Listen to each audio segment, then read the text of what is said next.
Good evening, everyone. Welcome to Foxy ICOG certification course on emergency obstetrics, which has been a great success on the first 2 days. And today is the concluding day of ICOG webinar with Foxy, which has got about 10 talks by stalwarts on various topics covering emergency medicine.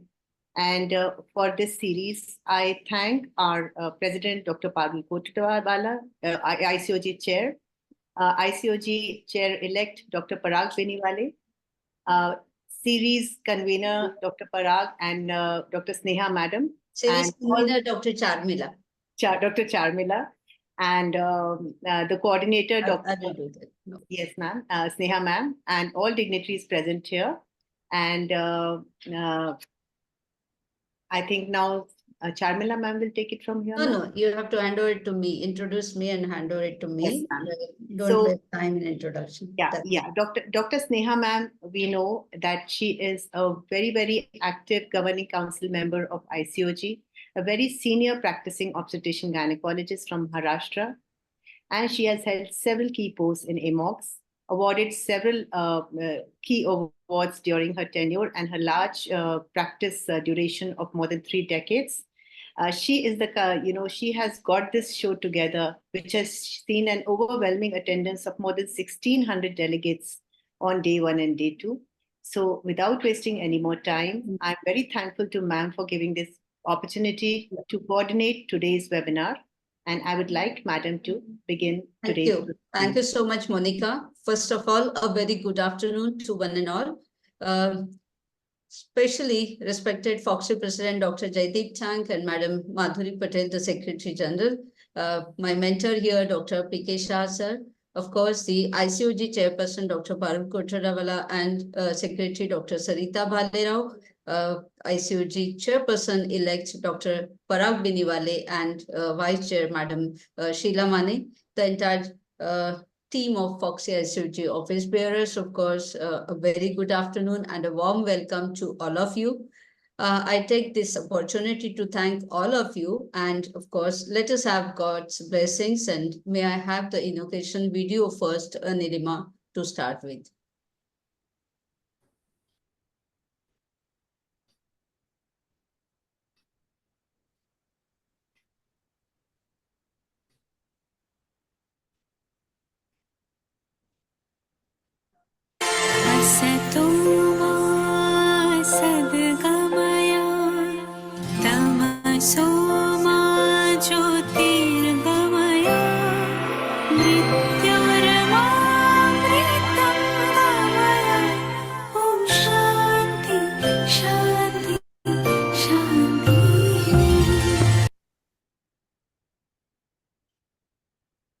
Thank you so much. With the God's blessings and blessings of the seniors, I welcome all of you once again, and I hand over the forum to Madam Sheila Mane first. I welcome the guests for today's program, Dr. Sheila Mane, Dr. Parag Beniwale, Dr.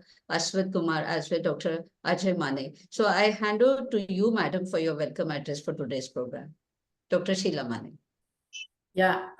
Good afternoon, everybody, and thank you, Dr. Sneha Boyar, for giving me this opportunity. And I think it's my proud privilege, and that too I feel very proud today as a Vice Chair of ICOG, that this excellent program, third day, is going on so well with such a good attendance. And I think that itself shows the interest that how the emergency obstetrics is so important.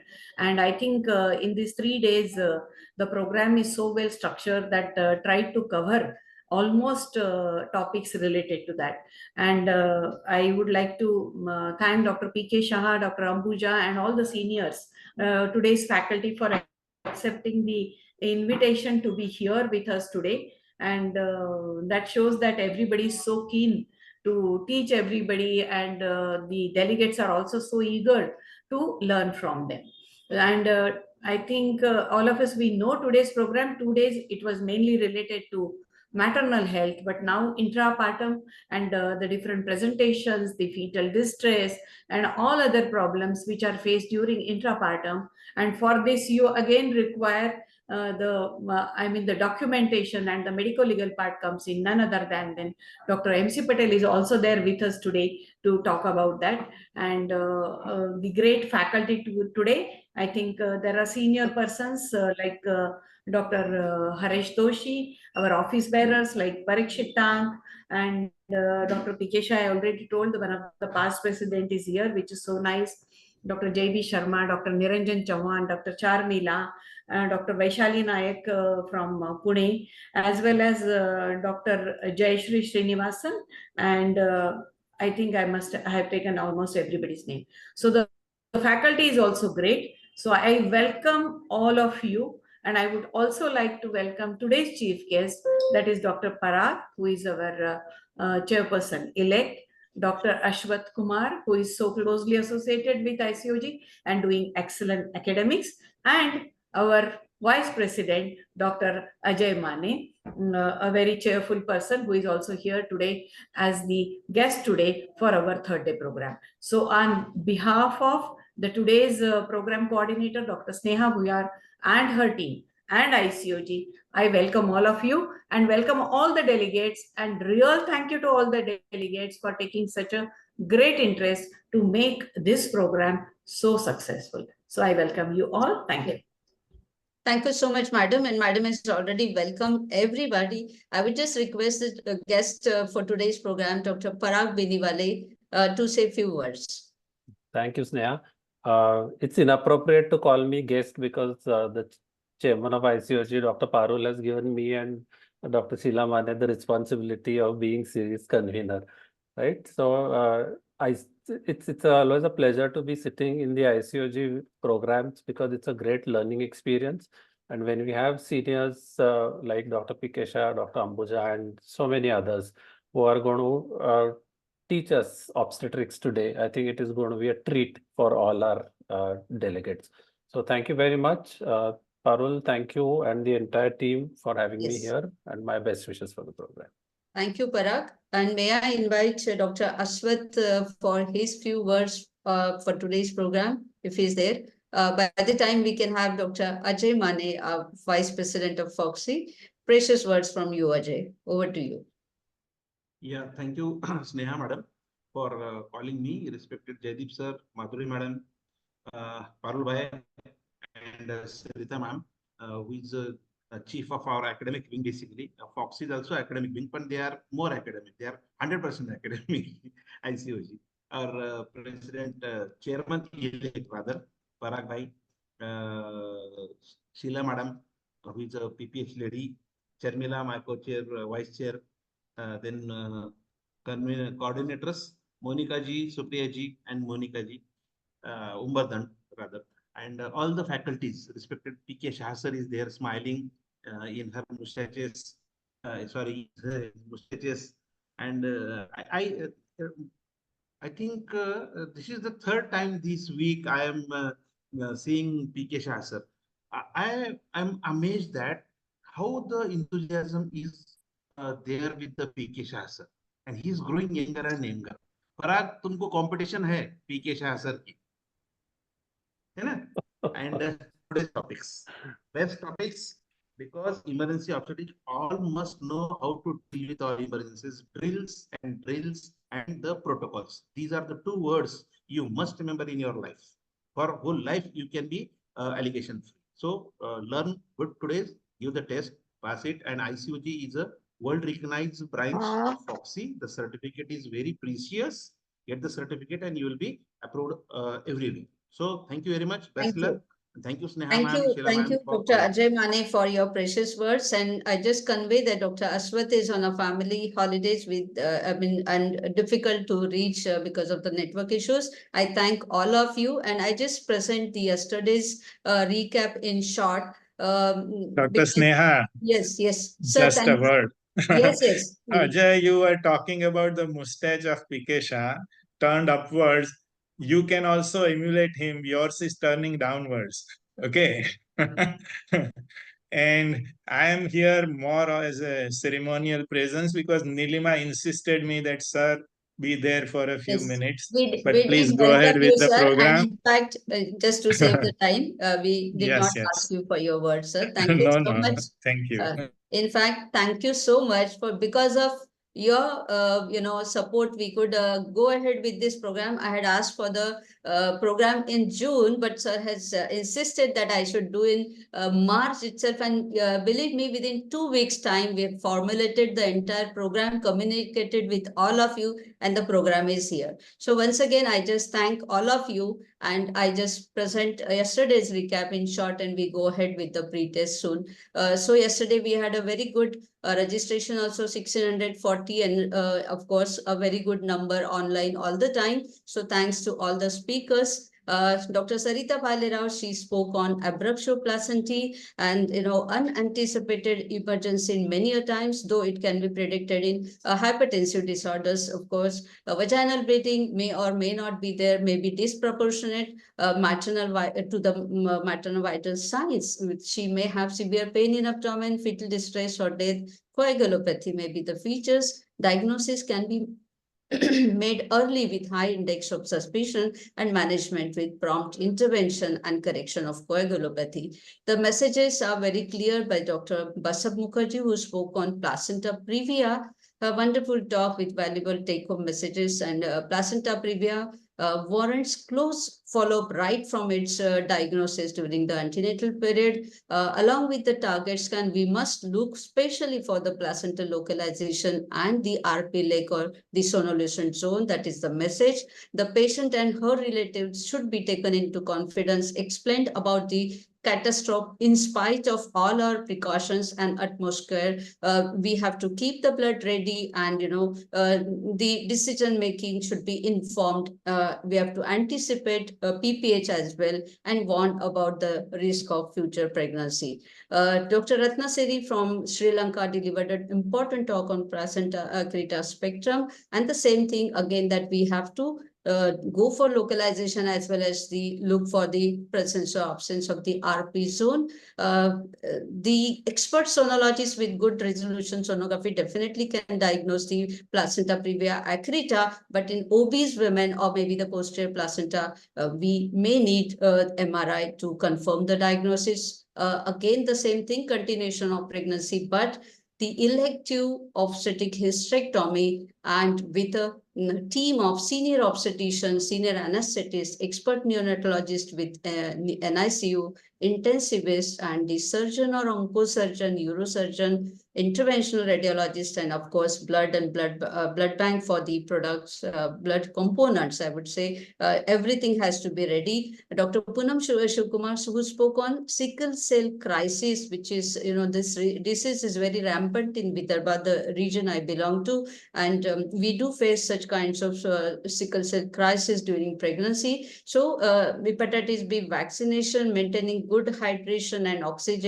oxygenation, avoiding crowd, close spaces, high altitude, all these things has to be followed. Hydroxyurea may help, but is contraindicated during pregnancy. Aspirin, low molecular weight heparin, analgesics, antibiotic prophylaxis, all this should be given. And of course, testing of the fetus by Korean Miller's biopsy if both the parents are, trained, because the baby will be assessed disease. Professor Dr. Aruna Suman, she delivered an extensive talk on non-hemorrhagic shock, very well covered in short time. Professor Vidya Thobi delivered an important talk on anaphylactic drug reactions during pregnancy. Because of these anaphylactic reaction, maternal hypotension and hypoxia, it will be detrimental to the both mother as well as fetus. So the emergency management is very, very necessary. In fact, prevention plays a major role, avoiding the triggers to these anaphylactic reactions in the form of avoiding those drugs and foods, and of course, preparedness, as all of you know, the emergency trolley, but some bands and patches having the safety measures, containing epinephrine, auto injectors are available. That is a good message from her side. Dr. Alka Pandey delivered extensively on major and minor blood reactions and how to tackle it. She also discussed on TACO and trolley. Dr. Ritu Joshi, the critical care expert from Fortis Jaipur, discussed extensively on the DIC, thromboelastography for early diagnosis and exactly which blood component and how much. Madam Jayam Kanan delivered an excellent deliberation on amniotic fluid embolism, how catastrophic it can be, so early diagnosis and prompt and effective care in the obstetric HD or ICU is a need of the hour. Of course, the multidisciplinary team. And Dr. Atul Ganatra, who is a critical care expert from Fortis Mumbai, delivered an informative, elaborate talk on the jaundice during pregnancy. He covered almost all types of hepatitis A, B, C, E, and of course, hemolytic jaundice, the acute fatty liver of pregnancy, thrombotic thrombocytopenic purpura, hemolytic uremic syndrome, HELP, and of course, certain types of hemoglobinopathies, which we have to tackle during pregnancy. So I thank all the expert speakers for yesterday, and I thank all the chairpersons also. So with this, we go ahead with the today's pre-test, and without wasting much time, I declare that the inauguration is done, and we go ahead with the pre-test. Nilima, can we have the link for that? Yes. I thank all of you once again.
Yes, the time is up, and yes, Nilima, you can close the link also. And I thank all of you once again. And quickly we go ahead with the academic session. And for this, I hand over the forum to Dr. Monica Singh from Bhopal, a coordinator for our course. Over to you, Dr. Monica. Good evening, ma'am. So we proceed with our session 1, for which we have 5 lectures, and I invite the chairs. Our first chairperson is respected Dr. Priyanka Roy, who is a very well-known figure in the horizon of FOXI in India. He's not only the India representative to WETOC, FIGO, but he's also the national chairperson of National Coordinator of Perinatology Committee of FOXI, and the East Zone Coordinator of Infertility and Endocrinology Committee, FOXI, and the Chairperson of the Public Awareness Committee of FOXI. He's also a very dear friend. Ma'am, will do, ma'am. Thank you so much. Can go ahead. Thank you, ma'am. Welcome, Dr. Priyanka.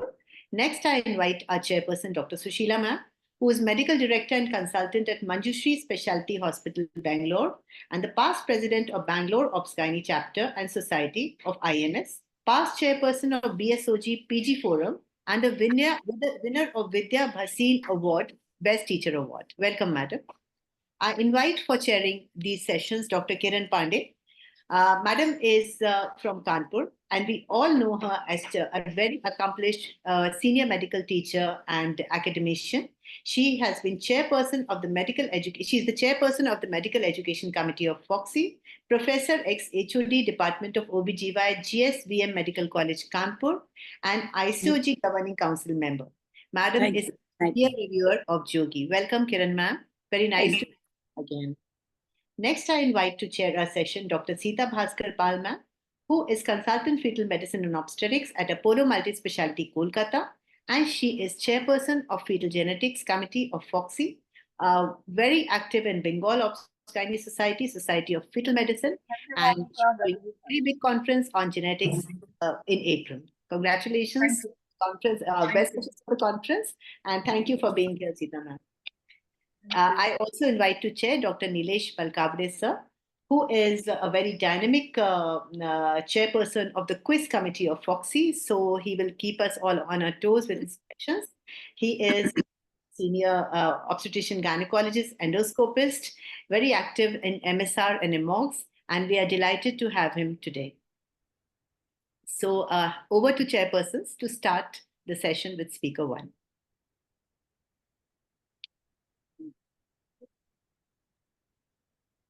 Priyanka, would you like to introduce the first speaker, please?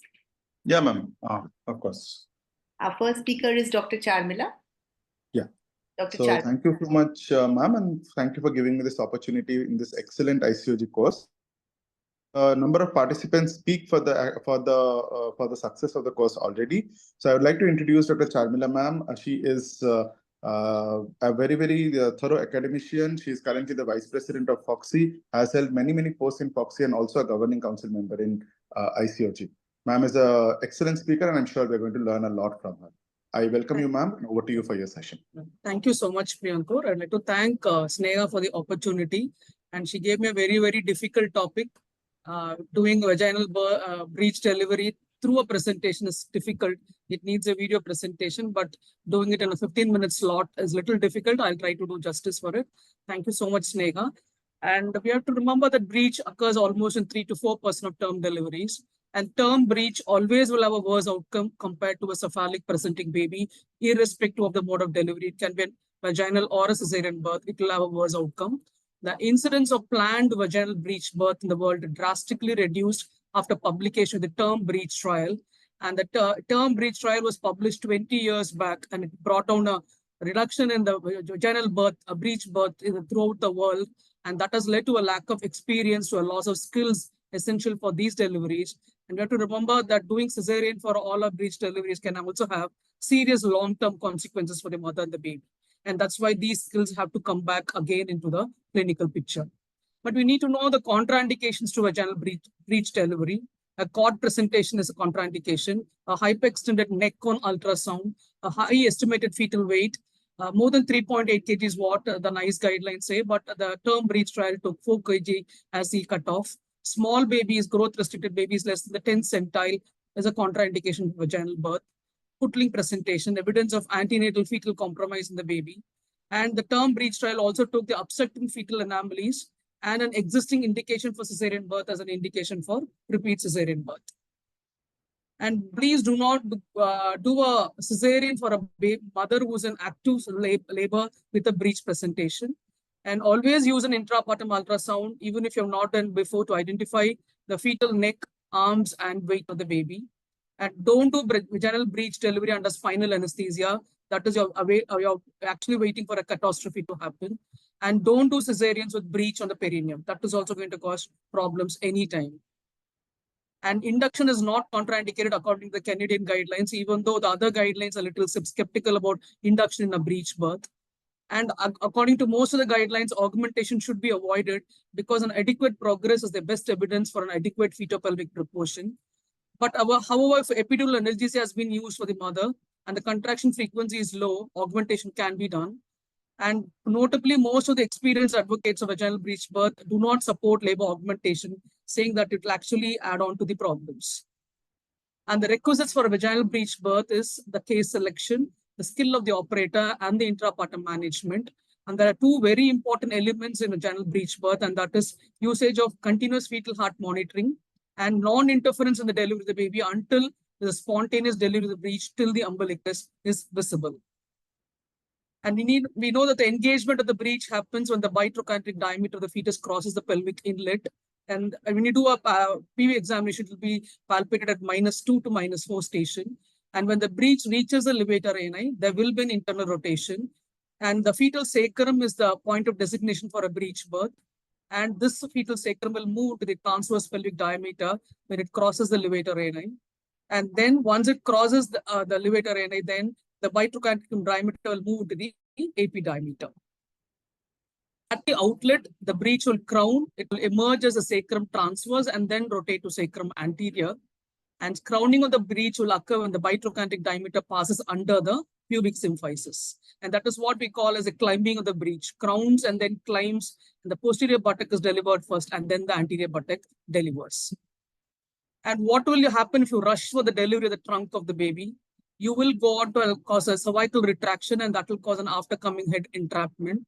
There will be a deflection of head if there's a rushing of the delivery of the trunk before it delivers by itself, and that will add on to the non-descent of the further breech. And the larger occipitofrontal diameter of the baby will be presenting at the outlet, and that will cause difficulty for the aftercoming head. And sometimes when you rush for a delivery of the trunk, the arms can be caught at the neck of the fetus, and those called the nuchal arms. And sometimes one or both arms can be trapped behind the head above the pelvic inlet, and the baby will not deliver. So the anticipated problems in a breech, a vaginal breech, which is an emergency condition, is suppose it's a frank breech, you will have difficulty in the legs delivery. You may need to use a Pinard's maneuver. There may be a difficulty in the delivery of the trunk. Then you may need to do a rotational movement at the fetal pelvis with external rotation of the thighs, and that will cause delivery of the trunk. And suppose you have a nuchal arm condition, you need to go for the Lawson's maneuver. And for an aftercoming head, if there's difficulty and there's no spontaneous delivery, you may need to go for the MS3 maneuver or the Piper's forceps, whichever you're comfortable with. What is a Pinard's maneuver? It usually is needed for a frank breech where the fetal thighs are flexed against the fetal abdomen.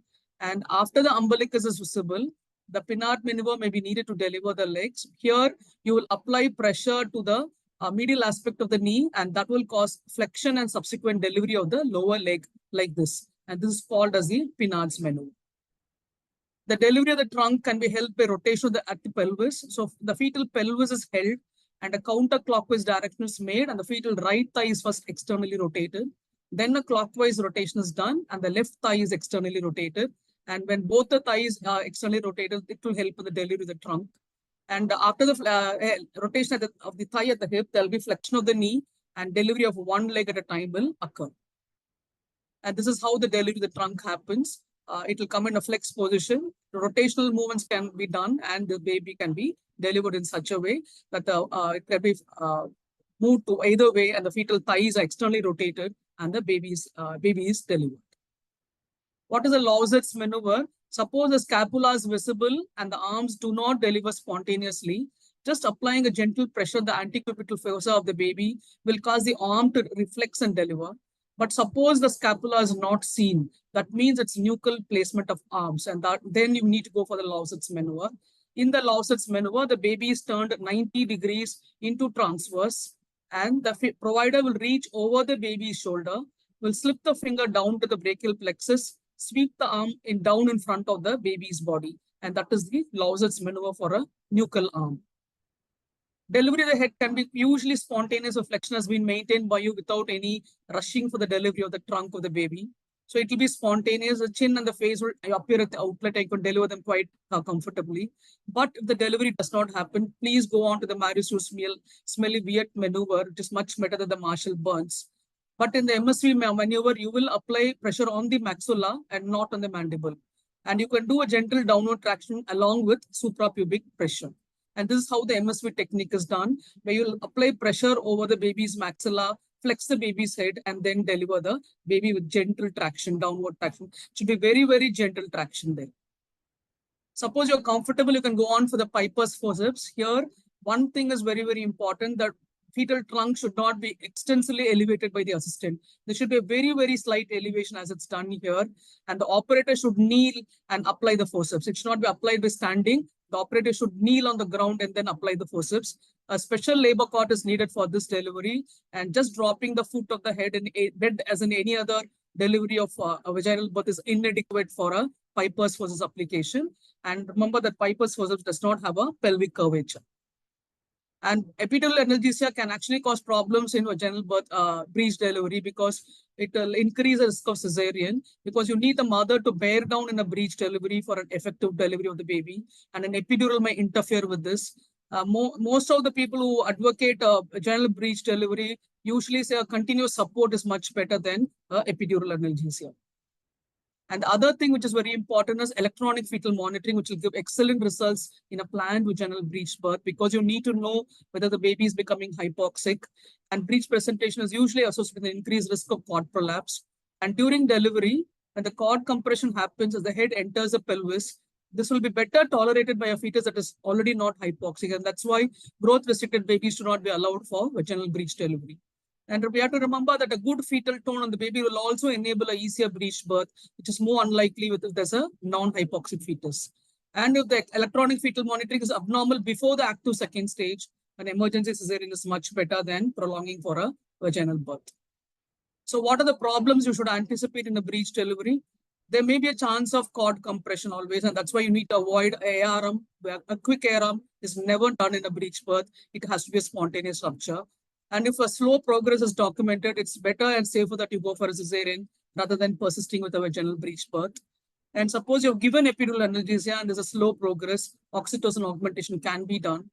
And the passive second stage should be allowed to go on its own time. You should not rush a second stage just because the cervix is fully dilated. Allow the breech to actually deliver by itself, and you can wait for actually 2 hours in passive second stage. And only when the breech is crowning, you should encourage maternal pushing, and never before that. And suppose you've allowed almost 2 hours of passive second stage and the breech is still not visible at the perineum, it's better to go for a cesarean section. And the precautions which are taken is you can use either a semi-recumbent position for the mother or an all-fours position if you're comfortable with delivering in that position. Maternal pushing should be encouraged only after breech is visible at the introitus. Active management of the umbilicus should be done if the umbilicus, the baby is delivered up to the umbilicus. If there's a poor tone in the baby, suppose there are extended arms or there's an extended neck, do not do tactile stimulation of the fetus often, because that will cause a reflex extension of the arms or the head, and that should be minimized. And the baby should be always grasped around the pelvic girdle and not around soft tissues. And the neck should never be hyperextended. And RCOG advocates a selective episiotomy rather than a routine episiotomy. And indications for assistance during a breech delivery is a lack of tone in the baby, a lack of color, delay in the delivery of the birth, or there are extended arms, extended neck. If there's an evidence of poor fetal condition, it's better that you go for an assistance for delivering. And if there's a delay of more than 5 minutes from delivery of the buttocks to the head, or there's a delay of more than 3 minutes from the umbilicus to the head, then assistance should be given. The timelines given by the American colleges: suppose a mother presents in labor with breech in active second stage, and an ultrasound is unavailable, you should go for a cesarean section. They say without an intrapartum ultrasound, it is not right that we go for a vaginal birth of a breech delivery. And you can allow a passive second stage of 1.5 hours according to our ACOG, whereas RCOG advocates almost 2 hours of waiting before active pushing is acceptable. But once active pushing is commenced, the delivery should be accomplished within the next 1 hour. Otherwise, cesarean section is recommended, but that will be a very, very difficult cesarean section. So the techniques of assisted breech delivery, to summarize, will be if the back starts to rotate posteriorly, please do a gentle rotation without traction and always make sure that the back remains anterior. And once the scapula is visible, the arms can be hooked down by inserting a finger in the elbow and flexing the arms across his chest. Or unluckily, if the arms have become nuchal, the Lausitz maneuver is advised. Delivery of the head should be achieved either with the MSV maneuver or with Piper's forceps, not with Marshall Burns. Suprapubic pressure will aid flexion if there's a delay due to an extended neck. Delivery using the Burns-Marshall technique is not advised at this point of time due to concern of overextension of the fetal neck. There's one other method which has been advocated for the head delivery, and that is the Brach's maneuver. Here, after spontaneous delivery up to the level of the umbilicus and the arms are already delivered, the baby is grasped in both hands, keeping the legs flexed against the baby's abdomen, and without any traction is brought up against the symphysis pubis.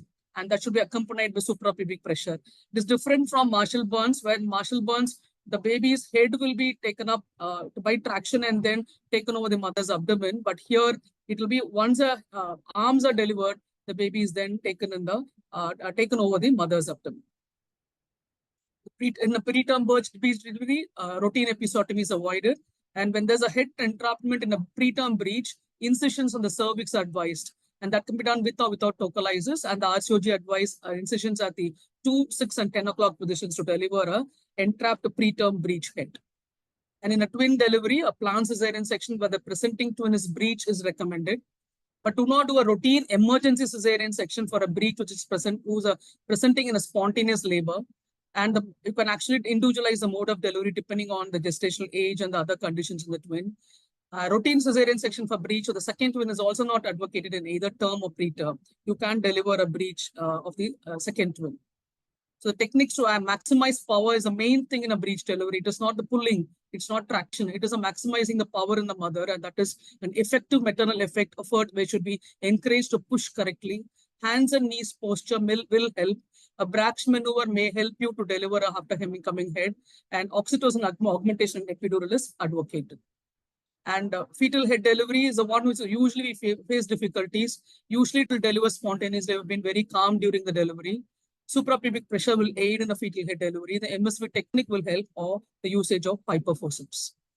If there's an uncorrectable breech which you're not able to deliver, the obstetrical team should have a plan of action for the rare trapped after coming head or irreducible nuchal arms. Then you may need to do a symphysiotomy or a Zevenel maneuver, which can be life-saving to the mother. So these are the references. I'd like to thank ICOG team and Dr. Sneha for the opportunity. Thank you so much. Thank you for the wonderful talk, ma'am. It was very enlightening as always. You very well mentioned about the four-limb position as well, which is getting a little popular nowadays as well. And thank you for that. And I think the key message from this, the take-home message I would say from this whole talk was, be gentle and do not hurry. I think that is the main message that we need to take, and do it under monitoring, that is especially under ultrasound monitoring and fetal monitoring. Thank you so much, ma'am, once again. Thank you, Priya. Thank you. Thank you for the great talk, Dr. Charmila ma'am. And we have the next speaker, none other than Dr. P.K. Shah. And I invite chairperson to introduce Dr. Shah, please. I think Dr. Sushila ma'am, is she there? Dr. Kiran Pandey ma'am, can you please do the honors?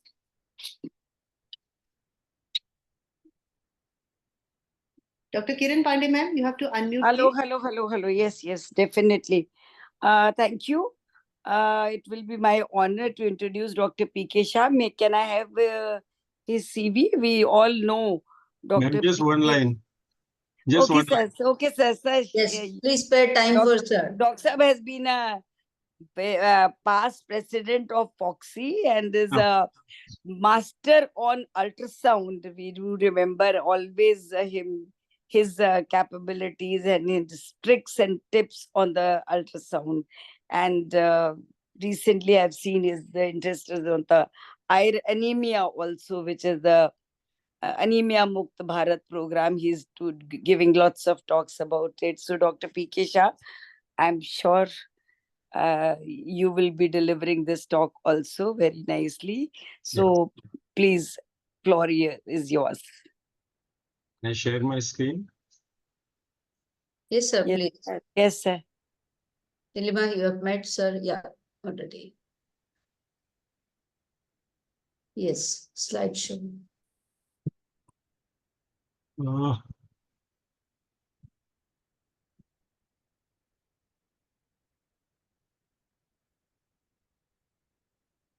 uh, So at the bottom, there is a small yeah, icon for slide.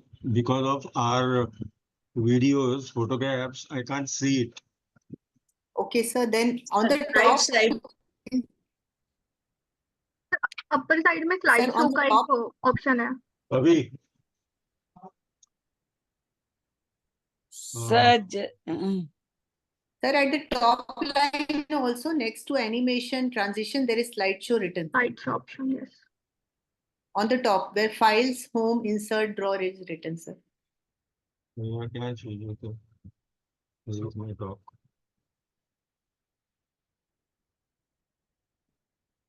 I make it full. Sir ऊपर में slide show का option है हाँ बस You can't see. Animation के बाद Just above. Take your arrow to little up. That cup, you can see that icon. Little above, sir. At the top, topmost. Share screen. Huh? I can't see. Anyhow, you can see it. Yes, we can see, sir. I think you can start like this also. Go ahead, yeah. Yeah.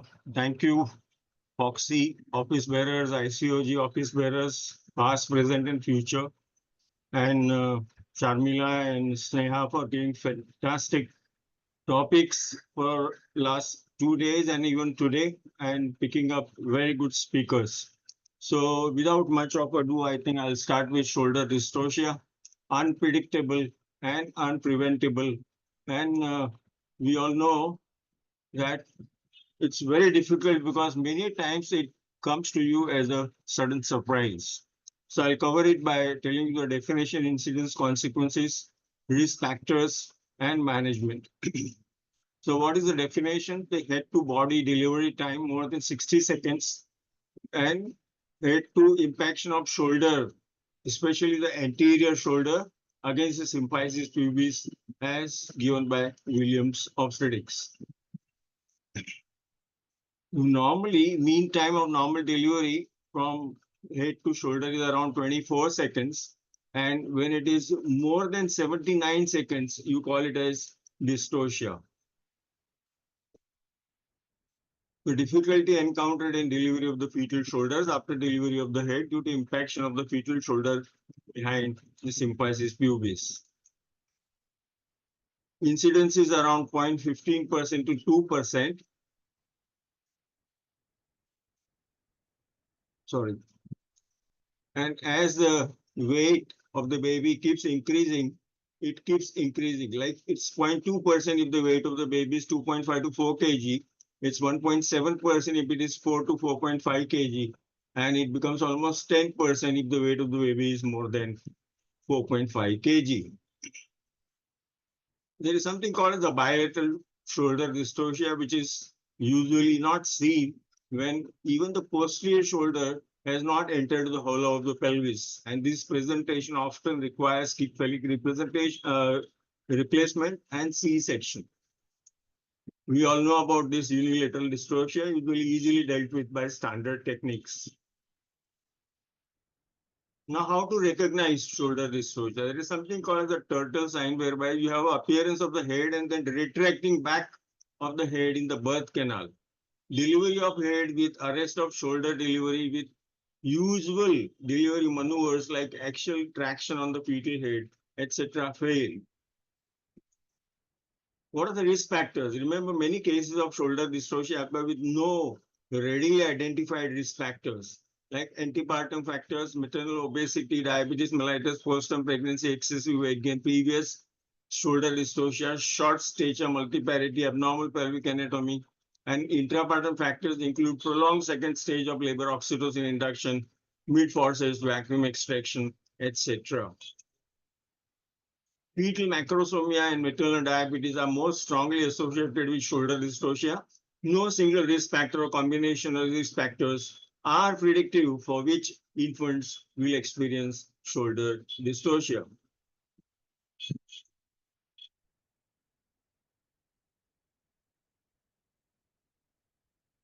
We all know about various complications.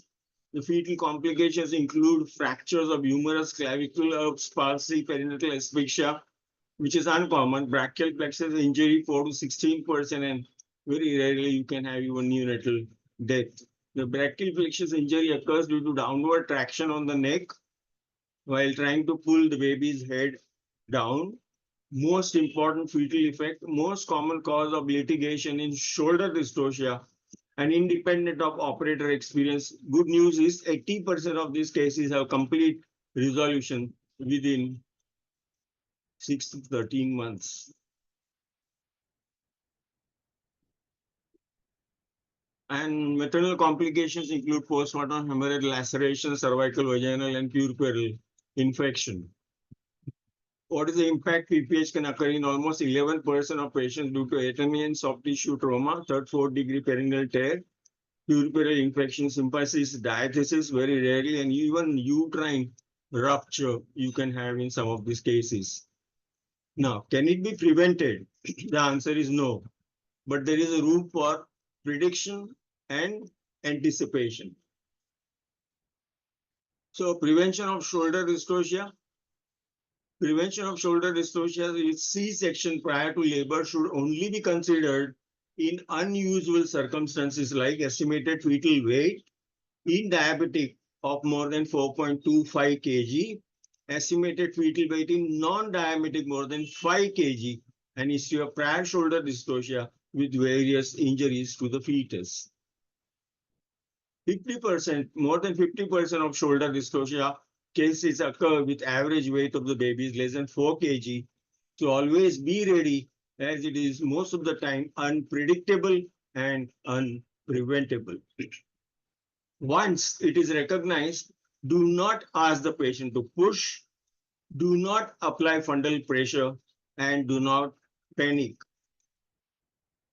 Management of shoulder dystocia includes individuals who must be present in the room, labor room, if shoulder dystocia is anticipated or encountered. This includes attending physician or obstetrician, anesthesiologist, pediatrician, nursing staff, and extra hands. Avoid 4 Ps, panic, pulling of the head, pushing on the fundus, and pivoting the head. Sorry. There are few grades like mild. If you have a mild grade of shoulder dystocia, you can use Mac-Roberts maneuver or only suprapubic pressure. Moderate, you can have Rubin's 2 Woods or reverse Woods maneuver, posterior shoulder delivery. And if you have a severe grade, you can go for fracture of the clavicle or humerus. And if it is undeliverable, replace the kipling, the head, and do C-section. There are various maneuvers, I think we all know, like Mac-Roberts maneuver, suprapubic pressure, Gaskin's maneuver, episiotomy, Woods maneuver, Rubin's maneuver, delivery of posterior shoulder, Zavanelli's maneuver, symphysiotomy, etc., etc.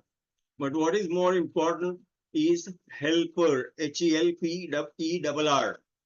H for call for help, E for evaluate. For episiotomy, legs, you utilize Mac-Roberts maneuver, external pressure on the suprapubic region, enter rotational maneuvers, remove the posterior arm, and roll the patient onto her hands and knees. And there is something called as an alarm, which almost includes the same thing. Each step should not take more than 30 to 60 seconds, and totally you should be able to deliver the shoulders within 5 minutes of time. No indication that any of these maneuvers is superior. They represent a valuable tool to help clinicians take effective steps to relieve impacted shoulder. So H is call for help.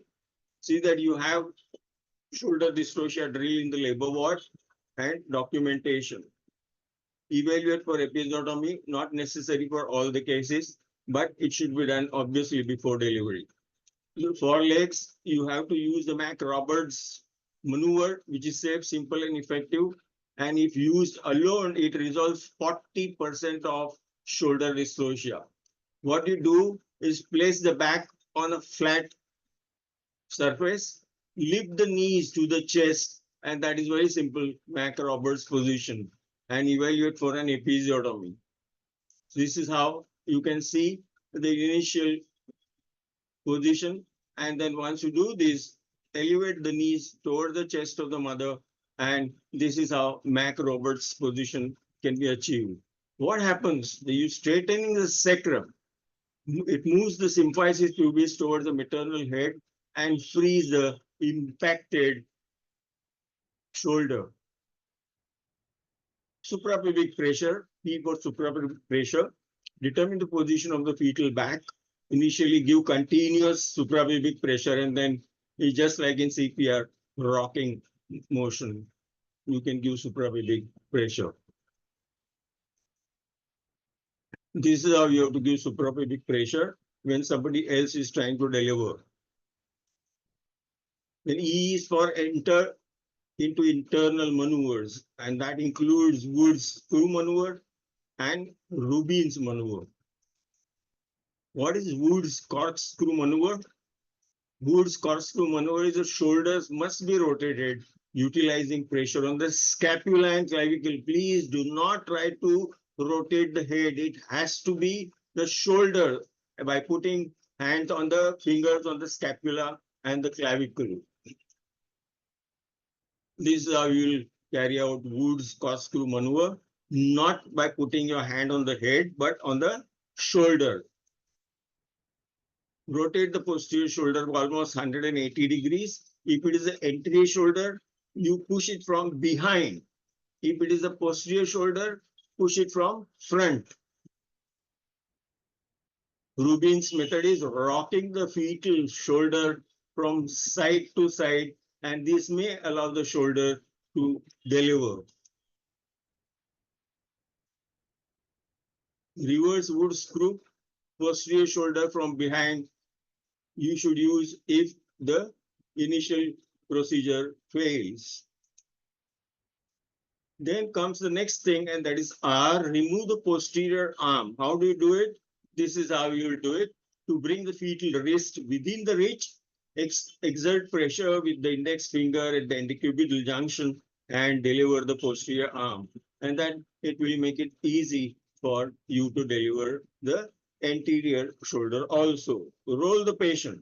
This is something just now Dr. Charmila told you. They put the patient on all four limbs like this. Okay? Gaskin's maneuver it is called. She is on four limbs and try and deliver. This makes it very easy. Why? Because it might be disorienting for unfamiliar doctors, so a senior person has to be there. It increases the obstetric conjugate by almost 1.5 centimeters in this position, and that allows you to deliver the anterior shoulder. Whether it is gravity or the movement itself, patient delivers baby very easily. The same maneuver can be applied. And there is something called as the Mazentis technique, whereby you push, not only you give suprapubic pressure, but you are giving pressure and rotating the anterior shoulder so that it comes into the oblique diameter of the pelvis when it is in the anteroposterior diameter, and that gives it a bigger diameter to be delivered. Now all fails. You tried all these things, but you can't deliver. So what is the last resort? Deliberately, you can do fracture of the clavicle. There is something called as the Zavanelli's maneuver, whereby you give tocolysis, replace the head, and do C-section, symphysiotomy. There is always a risk of urinary tract and symphysis and spinal injuries. Then you can have cledotomy with a dead fetus, obviously, abdominal surgery plus hysterotomy. You have to keep all these case reports for various maneuvers that you use in this patient. How do you do cledotomy? The anterior clavicle is pressed against the ramus pubis. Care should be taken to avoid puncturing the lung by angling the fracture anteriorly. Theoretically, a fracture of the clavicle is less serious than a brachial nerve injury and often helps heal, and it often heals very rapidly. I don't know how many of you ever tried symphysiotomy. Should know about it once in lifetime. It may be needed. Actually, it is very, very, very simple. By cutting with a knife the symphysis pubis. Zavanelli's maneuver, first described in 1988, consists of cephalic replacement and then C-section. Mixed reviews are there in the literature for this particular maneuver. Can C-section for suspected macrosomia reduce the rates of shoulder dystocia? The answer is no. Sensitivity of clinical estimates of birth weight more than 4.5 kg is only 20%. Ultrasound is not very accurate at extremes of estimated fetal weight. Most cases of shoulder dystocia occur in infants of average weight. Incidence of birth trauma in larger infants is not trivial, almost 2.5% with birth weight more than 4.5 kg. So what are the take-home messages? Shoulder dystocia is unpredictable and most of them occur in patients with no risk factors. So always be ready and calm while dealing with shoulder dystocia. Know your HELPERR helper. Permanent fetal injury may be prevented by limiting non-axial traction on the fetal head. Mock drill in labor rooms proved to be helpful in a need of action.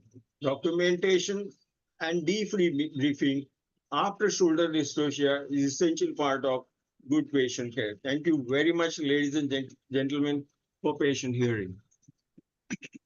Thank you. Thank you very much, Dr. P.K. Shah, sir. It was a very crisp and still all in giving the complete information about the shoulder dystocia. But I think, friends and sir, I would say it's once it happens, of course, the incidence is less. It is really very, very important, as you said, to remain calm, because that is what is the thing which everyone becomes panicky. So there it becomes the role of seniors and the guidance from people like you, which can, I mean, we can keep in mind that this is what was told and we have to keep quiet, we have to keep calm, and we have to get that helpers. The mnemonics were beautiful. So with that, with the help of that, definitely we can manage the complications, although once in a while sometimes problems do happen and the infant, the mortality and the severe morbidity of the infant can occur. So the prediction is part is also very, very important, and evaluation. Thank you, sir, for a very informative lecture. Thank you very much. Thank you, ma'am. Our next talk is by Dr. Vaishali Korde, and to chair her talk, I invite Chairperson Dr. Sushila Pinamaneni, ma'am. Ma'am, can you introduce our speaker, please? So the next topic. Hello. Yes, Dr. Sushila, you are audible. You can go ahead with the introduction of the speaker and invite the speaker. The next, next talk is by Dr. Vaishali Nayak. She is the HOD and the professor at the Mimar Hospital, Pune, and also she's a consultant fetal medicine specialist at Singapore, and also she's a critical care specialist at Ruby Hall. Madam is also the examiner for UGs, PGs, and also the Royal College, and also a very active committee member of Violence Against Women, FOXY. So over to you, ma'am. Over to you, ma'am. She's going to talk on face presentation during labor. Over to you, ma'am. Thank you so much. Thank you for the kind introduction, madam. Respected office bearers of FOXY and ICOG, I would like to thank you all for giving this opportunity to me. Sneha, ma'am, may I share my screen now? Yes, Vaishali, please go ahead. Yeah. So thank you so much to Parul Kodadawala sir, Bhalirao madam, Sneha madam, Parag Biniwale sir, and Dr. Sheila Mani, and all the chairpersons and my dear friends. I'm going to talk on face presentation during labor. I hope I'm ready to go. Yes, you are Yes. seen and audible as well. Yes. Go ahead. So the learning objectives of today's talk is the student should be able to define what is the face presentation. They should enlist the types of face presentations, the etiology why face presentation occurs, clinical diagnosis, mechanism of labor, and the management, and knowing the complications of this presentation. We know these main complications or malpresentations which we deal with day to day, out of which occipito-posterior and face has a coordination, and we will come to it how. So when it is cephalic presentation, that is the lower pole of the uterus is occupied by the fetal head, but the head is completely extended and the presentation is face, we call it as face presentation. The incidence is almost 1 in 500. In cephalic, it is a rare thing, but we obviously need to know that how to deal with it. So when in cephalic presentation, there is complete flexion, we get vertex. When there is a little bit of moderate flexion, like less flexion than usual, we get deflexed position where OP position is very common. If there is little further deflection leading to mild extension, we have brow presentation, and mind well, we don't have any mechanism of labor in brow. And when the head is completely extended, almost the posterior part of the head touching the back. So this full extension leads to face presentation. The diameters involved, as you all know, you have been seen. So in face presentation, when there is complete extension, the diameter is submentobrygmatic, which is 9.5 centimeters. So we are very much familiar with a 9.5 centimeter diameter, and we always feel comfortable when these lesser diameters come in role because the chances of delivering them vaginally increase. There is complete extension. Submentobrygmatic is the diameter and mentum is the denominator. So this is how the baby looks in uterus when it is face presentation. The diameter we have seen. There is complete extension of the neck, and the rest of the limb and the body are in flexion. There are two types of faces commonly seen, that is mento-anterior and mento-posterior. So if we see these positions and mento-anterior and mento-posterior, and to complete the list, we also have mentolateral position. So total 6 are mentioned, out of which the left mento-anterior is very common. And the reason why it is very common is because, as I told you, it is related with the OP position. So right occipito-posterior position is quite common because the other oblique diameter is occupied with the sigmoid colon, thus making ROP quite common. And in ROP, if there is extension of the head than flexion, it leads to left mento-anterior position, making it almost 75% time the position in case of face presentation. So ROP is anyways 5 times more common than LOP, that is left occipito-posterior position. So conversion of right occipito-posterior position to face makes it left mento-anterior, which is the commonest. How the characteristics of face is? The fetal head and the neck are hyperextended. The occiput is almost touching the upper back of the fetus. The presenting part of the fetus is complete face. The attitude of the fetus shows flexion at the limbs, but extension at the spine. And the denominator is mentum. The causes, the maternal causes which leads to face presentation, especially when there is pendulous abdomen, less tone muscles seen in multiparas. If there is a flat pelvis, it favors face. If there is deflection from brow, so initially it was either OP position or brow, and in labor the head gets deflexed, that also leads to face presentation. And any fibroid or other tumors in pelvis, as well as the low-lying placenta, also favors face presentation. Fetal causes, anencephaly, or even dead and premature fetus can be seen in face presentation.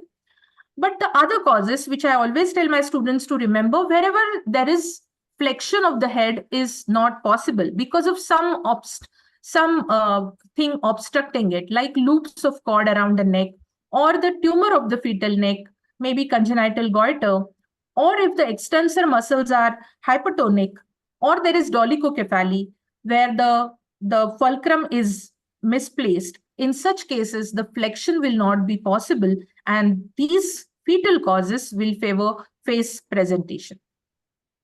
So when we examine on abdominal examination, we always feel a groove between the back and the occiput. And on vaginal examination, we see the face, or we feel, not see, but we feel our fingers will feel the face, we will feel the nose, or even the finger can go inside the mouth, and the malar prominences would be felt. So we recognize it on per abdomen examination, where we feel this groove, the limbs felt either side of the midline. Fetal heart usually are heard on opposite side of the back, and on per vaginal examination, the face is felt. We tend to mistake breech because if the patient is not known to you, she's referred or coming in late first stage or early second stage, that time there would be edema, the soft tissue would be difficult to make out, the liquor would be drained. In such cases, we may have to rule out that it's not breech, and that time the relation of malar processes with the mouth, that is a triangle formation, help us.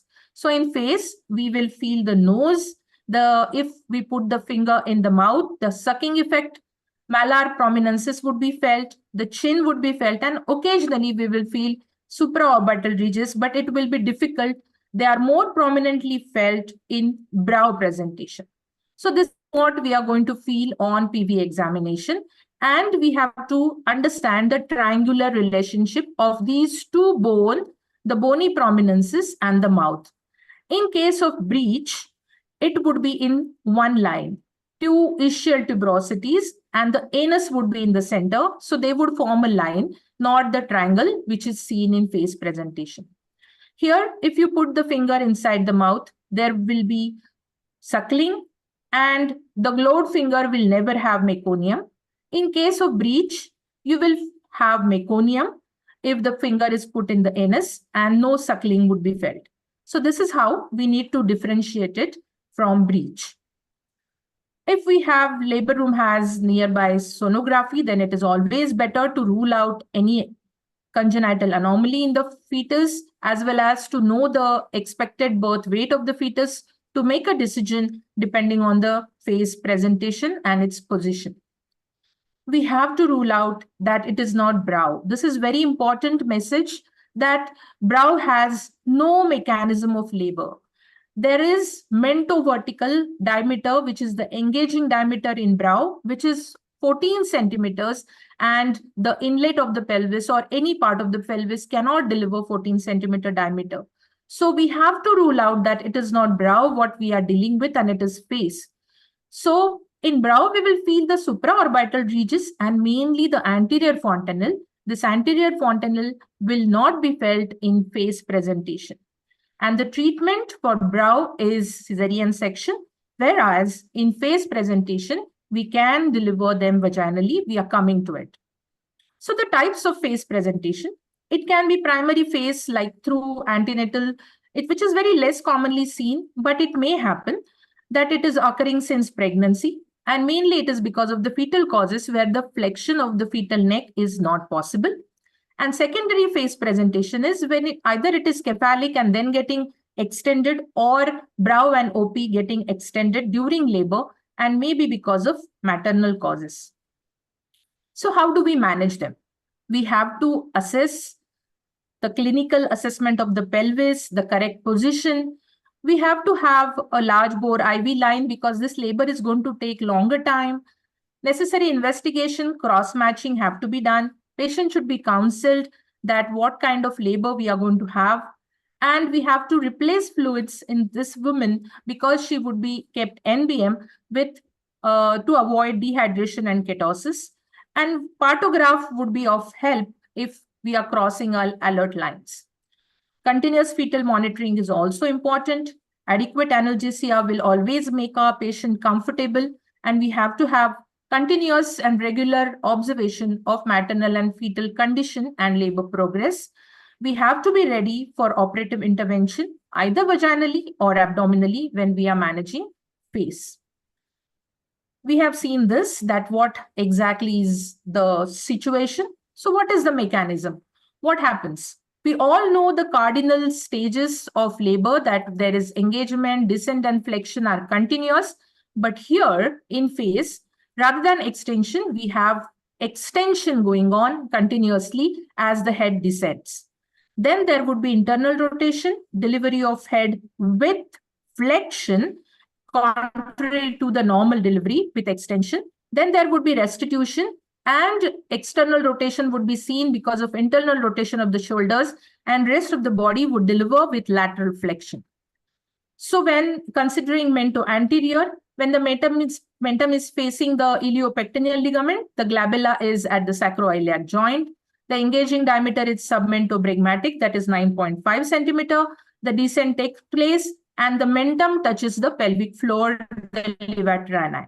And as the denominator stretches the levator ani, whenever the contraction passes off, the denominator gets shifted towards the pubic symphysis. So there would be an internal rotation of the mentum through 1/8 of the circle, and the mentum will lie below the pubic symphysis. The neck will sustain this torsion of 1/8 of the torsion, so the shoulders will not move. Gradually, crowning will take place, but it will take time. And then the head will be born with the movement of flexion. So the mentum will hinge below the pubic symphysis, and gradually there would be delivery of mouth, nose, forehead, sinciput, vertex, and occiput will sweep the perineum. Then there would be restitution, which will be in the opposite direction of internal rotation through 1/8 of the circle. And then shoulder will touch the pelvic floor, and there would be internal rotation of the shoulder, which will be seen as external rotation of the head, and the baby's face would look at the maternal thigh. The anterior shoulder will escape the pubic symphysis, and rest of the body will deliver with lateral flexion. So this is the mechanism of labor. Let's see how do we manage it. As we have seen that rarely we know that it is FACE presentation during antenatal checkup, but in case we have diagnosed it, then we need to discuss the mode of delivery with the couple. We need to tell them that it may be a prolonged labor, it will be operative delivery if done vaginally. So the chances of cesarean, operative delivery, the morbidities involved, everything we need to discuss. In case of any suspected CPD or confirmed CPD, or if there is low-lying placenta, if the baby size is relatively big, previous LSES, then we have to go for LSES as treatment of choice in FACE presentation. And during LSES, we need to be very careful while taking the incision, because exactly below our incision is the face of the baby. So we have to be careful. And we need to deliver this fetal head during cesarean section with gentle flexion, because our head is very well extended. And that will prevent nerve damage when we deliver the baby this way. And it will also make the delivery easier. In case the baby is average size and with our counseling, the couple decides or opts for vaginal delivery, then a liberal episiotomy is a must. And we have to be ready for forceps if needed. Ventouse is definitely contraindicated in FACE presentation. Spontaneous labor is always better. We have to again confirm when the lady is in labor that the pelvis is roomy at all three levels, inlet, mid-pelvis, and the outlet. Bag of the membrane will always help us to have the progress of the labor. So no haste. If in case of PROM, we need to rule out cord prolapse, there would be delayed engagement and a prolonged labor. We all have to be ready for that. Now let's look at main to anterior. If we are delivering her vaginally, then in first stage, wait and watch policy, to don't do anything with haste, and we conduct the labor as we conduct in OP position. There would be delivery. The only difference is, as the face is going to stretch this perineum, we have to give reverse perineal support and wait and give liberal episiotomy, which is mandatory.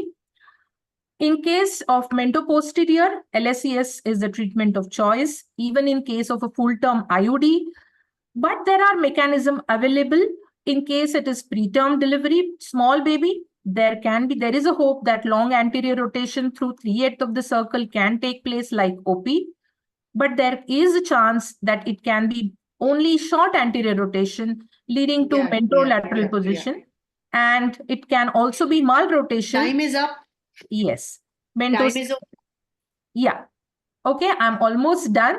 So these are the complications which we see in face, and the fetus would have edema and marked molding. So this is how the fetus looks. So all these care we need to take, and the prognosis would be good if we consider this care during face presentation delivery. Thank you. Thank you, Vaishali ma'am. And for the next talk, I would invite our speaker, Dr. Harish Doshi. And to chair the session, I invite Dr. Nilesh Balkavade. Thank you so much, Dr. Sushila. Dr. Sushila is a professor at Vijayawada and a past president of Vijayawada Society.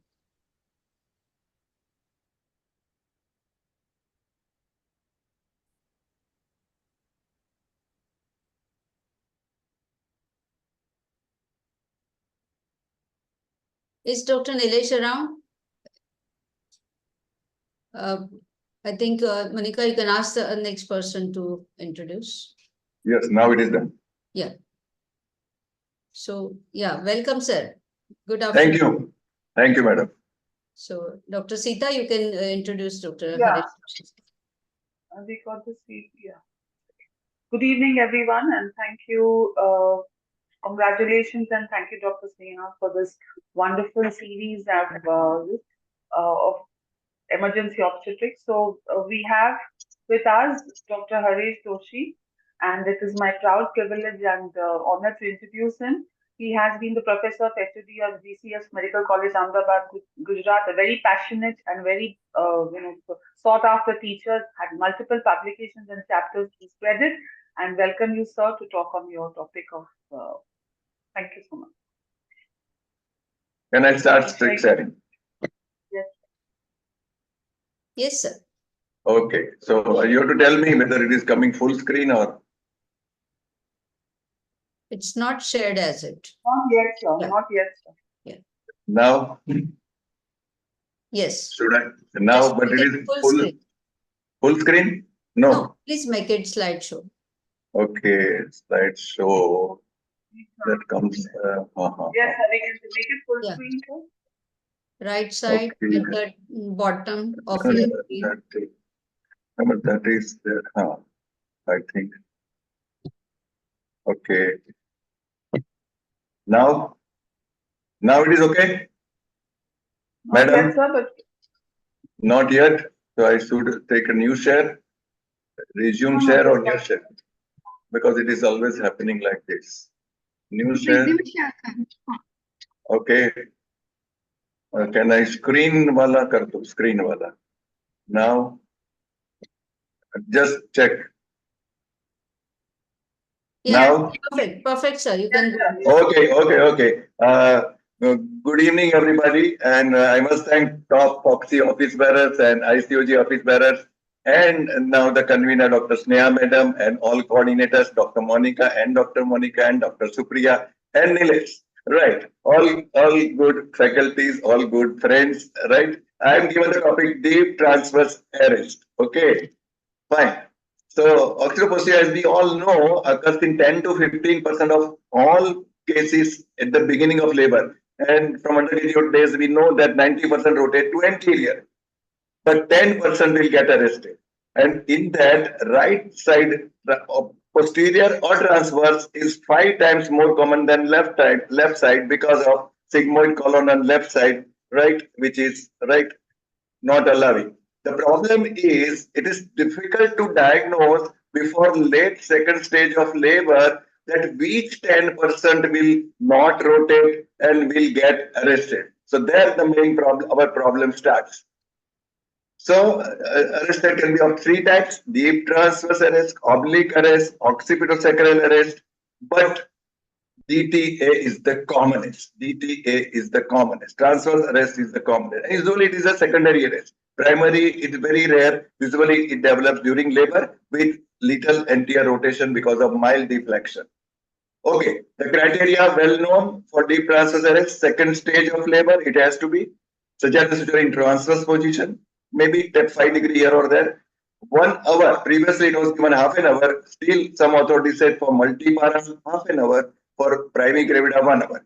Station 0 or below, maybe +1, good uterine contraction. Normally, we don't wait for these all criteria to fulfill and we jump or enter in the treatment, which is mostly cesarean section, right? We take decision early, but if you can wait, you may get the result of vaginal delivery. What are the labor characteristics of right occipitoposterior? Slow progress, delayed dilatation of cervix, incoordinate uterine action, a tardy labor. Patient gets fed up, you are also tired. आगे progress नहीं होता है, right? Something is not right, doing well. More backache as compared to other patient, premature bearing down, edema of anterior cervical ring because now everything is transmitted posteriorly. So anterior cervical ring gets less right effect and gets obstructed and edema develops. And naturally, early rupture of membranes, which leads to excessive caput. Now, this is something new, not new, but nowadays, last 10 years, and RCOG also told that for any problem in labor, intrapartum, labor room, and now with NMC, it is must to have sonography machine in labor room. In private also it is possible. So ultrasonography during labor helps in case of doubt of diagnosis of occipitoposterior. If you have doubt, if you have no doubt, it's okay. But you can do sonography in first and second stage of labor. When you manage this case, any occipitoposterior, labor analgesia, epidural is the best. It takes care of backache, incoordinate uterine contraction decreases, manipulation M and LSCS also may be required, can be done under same anesthesia, and pain relief allows to bear for a prolonged labor. Patient can wait because there is no pain. Otherwise, with pains, they are tired. Theoretical advantage of relaxing the pelvic floor leading to persistence of occipitoposterior is not found or proved by evidence, although it may be there, but it is not, evidence does not support it. Now, this is important. These 2 sentences. Do not diagnose deep transverse arrest before second stage of labor and also before 1 hour in second stage of labor. Then only you stamp it as a DTA. If arrest of labor occurs in a late first stage of labor, it is not a DTA. It is non-progressive first stage of labor and it is due to other causes, right? And then arrested occipitoposterior. Some heads rotate very late and sometimes at the outlet and not at the pelvic floor, particularly flat pelvis, right? So if a fetal heart sound is good and descent is happening, may not be rotation, but descent is happening in a good size platypelvic pelvis or flat pelvis, one can wait for vaginal delivery to occur. It is not DTA then when there is a descent. If pelvis is good, in such case, oxytocin should be used. It increases the uterine activity, corrects the deflection, which is the main cause, and drives the head firmly against the pelvic floor, which right then causes internal rotation to complete. Now, why there is a problem in DTA? Because of failure of internal rotation. It may be to abnormal pelvis, anthropoid and android pelvis, maybe large head, weak uterine action, either to start with because the deflex head does not feed it properly, and fetal axis pressure and uterine axis pressure of contraction is not coinciding, wastage of force. So it's a cause and effect, both related. Deflection of the deflection, as I told you, is not a good stimulator and larger diameter is present, so rotation may be hampered. Poor pelvic floor, originally poorer, multiparous patient, or rarely, as I told you, it is not proved, epidural analgesia. Early rupture of membranes, like a drained out and the baby cannot rotate, which has to rotate 90, at least 90 degree for 135 rotation of the head. So these all lead to deep transverse arrest. Now, out of this, you can't correct abnormal pelvis. You can't correct large head. You can't go reverse to rupture of membrane. So what you can do is take care of weak uterine action, deflection of the head by doing PV, flex on the anterior fontanel side, so that can help you, and poor pelvic floor, again, no much remedy. So management of deep transverse arrest, I bold in an underline and a big font size.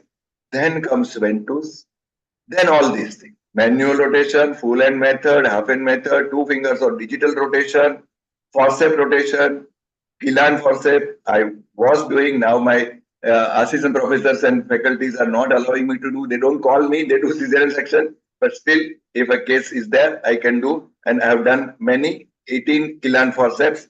And if the baby is dead, craniotomy, this is there. So ventus, less traumatic than forceps because it does not occupy the space in the pelvis, lateral wall of the pelvis, It is in the head, as we know. Rotation occurs spontaneously. Any object can rotate around its central axis. So you have to just give traction. Rotation occurs automatically. Useful in +1 station. Don't try vacuum in a 0 or higher station, but +1 station, it is more likely to success. And in absence of large caput. If caput, it does not stick properly. Pelvis should be normal. Failure rate more if proper application is not achieved. Manual rotation. We have been taught and we were still it is going on, but nobody does it now. Full end method, half end method, because it requires general anesthesia. First disimpact the head, then flex the head, rotate with occipital anterior, making the anterior with rotation of the shoulders or body per abdomen, fetal trunk. Apply 1 billiard of forceps before removing the hand. So it is manual rotation, GA, and then forceps. Nothing of that we are doing now. So, in full hand method, use right hand for ROP and left hand for ROP, but 4 fingers, half hand method, you can use only on dominant hand. That is a usually right-handed person we are. So you can use right hand or any dominant hand. If you are left-handed, you have to do that. So, but this manual rotation is not done. What is done now is digital rotation, 2 finger rotation. It is oblique or transverse, Okay, with 2 fingers, without GA, in between pains, you can take the pivotal support of the whatever molding has occurred. Take your fingers there and push the head occiput anteriorly, And there is a paper. Use of spatula for rotation is also reported. Spatula, with spatula you can rotate, but full hand method, half hand method, that rotation is gone. So this how you can do that, make it rotate and goes anteriorly, and then you can do either forceps or that.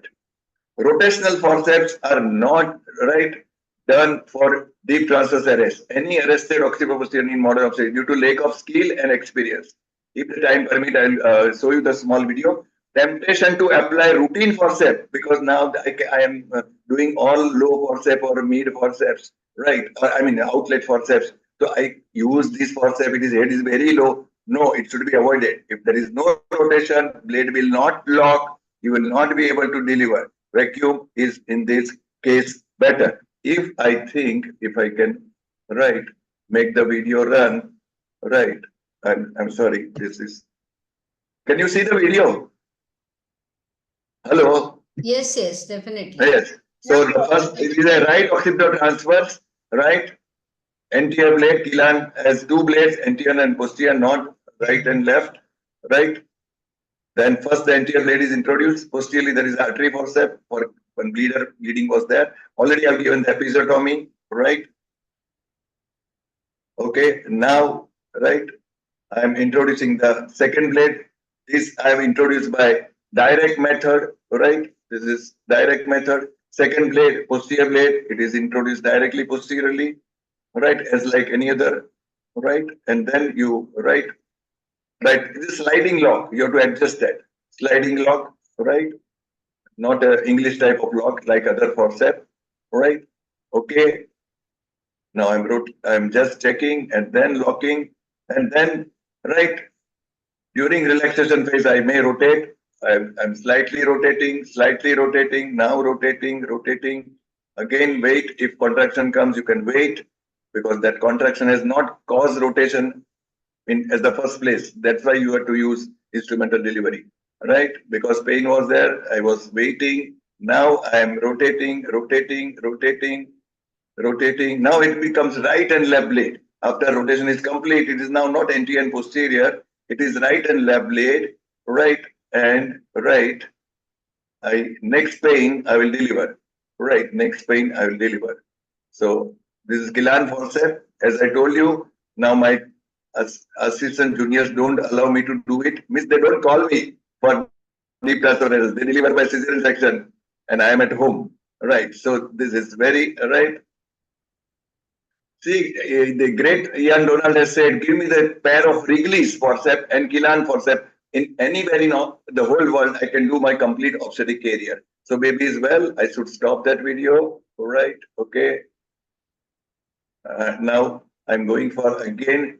I think this is not a share screen. No, it is okay. Can I continue with this? Slideshow is not there. I think I should make slides. You click on the slide. Okay. Now it is okay. Yes. Rotational forceps are not done, right? As I told you, vacuum is better. Gilan forceps, the recent study by Akolekar from Mumbai and other people, right? Maternal and neonatal complications following Gilan forceps delivery, a systematic review and meta-analysis, British Journal of Obstetrics 2023, last year. Conclusion, Gilan rotation forceps, right, is a safe option for the management of fetal malposition in the second stage of labor, but definitely requires skill, and I have not done less than 20, but very good result, I must tell you. Now, cesarean section for deep thoracic.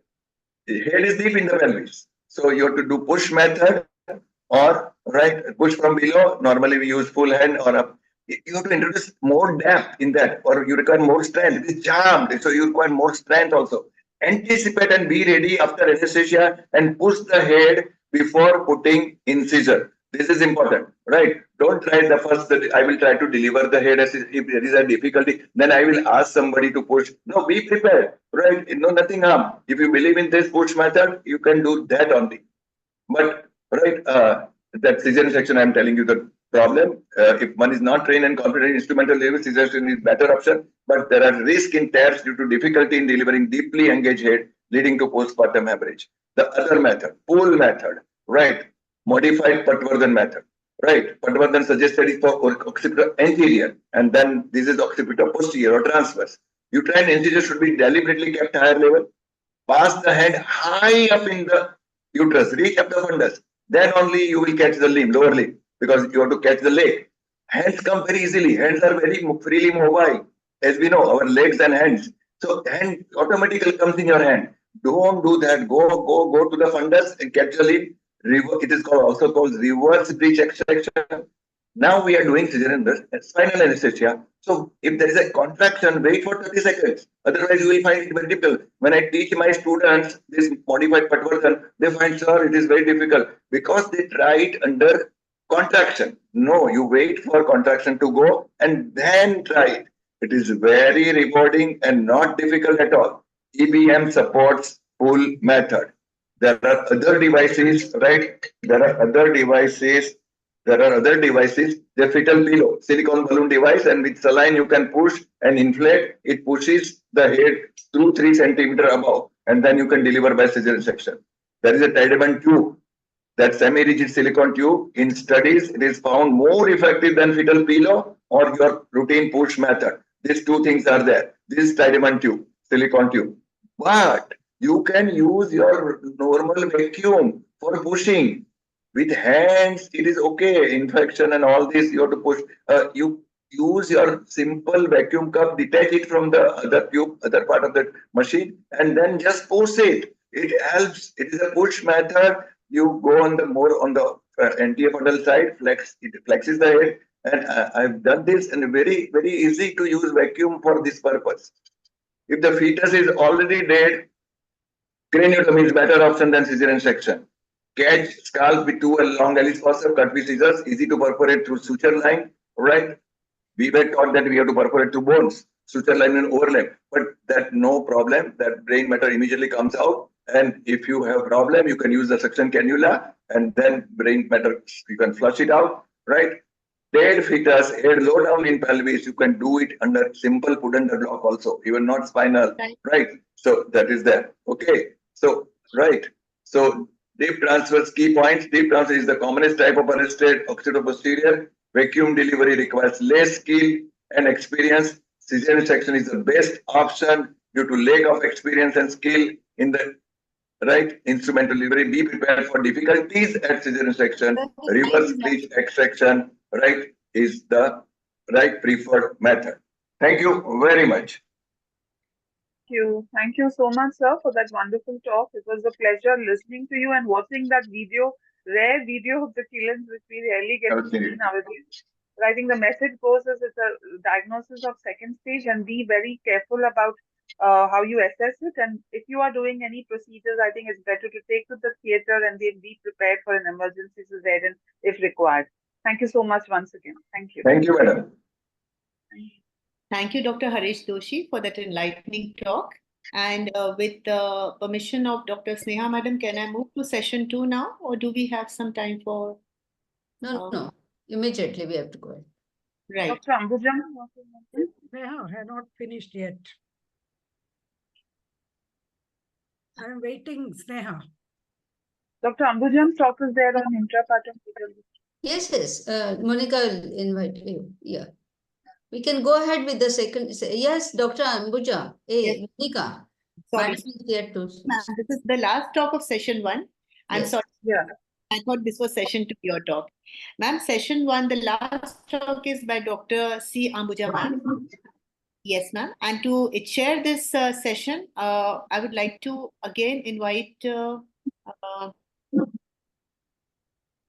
Nilesh can introduce her. Nilesh. Dr. Or Nilesh. not? Yes, he is there. Nilesh, but Nilesh Dr. was here Nilesh, sir, now. Yeah. I can see him there. Okay, you can. Don't worry, you told you my can name. introduce. More than enough. Sita, you can do that. Anybody can, because we don't want to. Okay. Thank you and welcome, Dr. Ambuja, madam. I think she's been the hello. Yes, she's been the visiting professor, retired professor and HOD of Mana Medical College. She has been the research committee chairperson and the past president of Indian Menopause Society. And after hearing all these various things, a very important thing that we need to assess the fetus all the time is to monitor these fetus. And madam is going to talk about intrapartum fetal monitoring and distress. Thank you, madam. Over to you.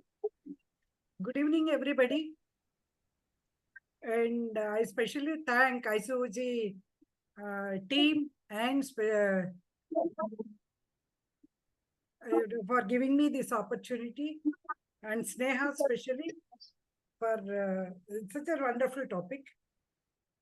And as you said, Sita, until now, all the experts, they spoke about the delivered successfully. Breech, phase, transverse line, whatnot, everything. And Dr. Harish did a wonderful forceps delivery, kill ends, which we have seen. All these things, goal of all of us is only to see that mother and baby tolerate the labor.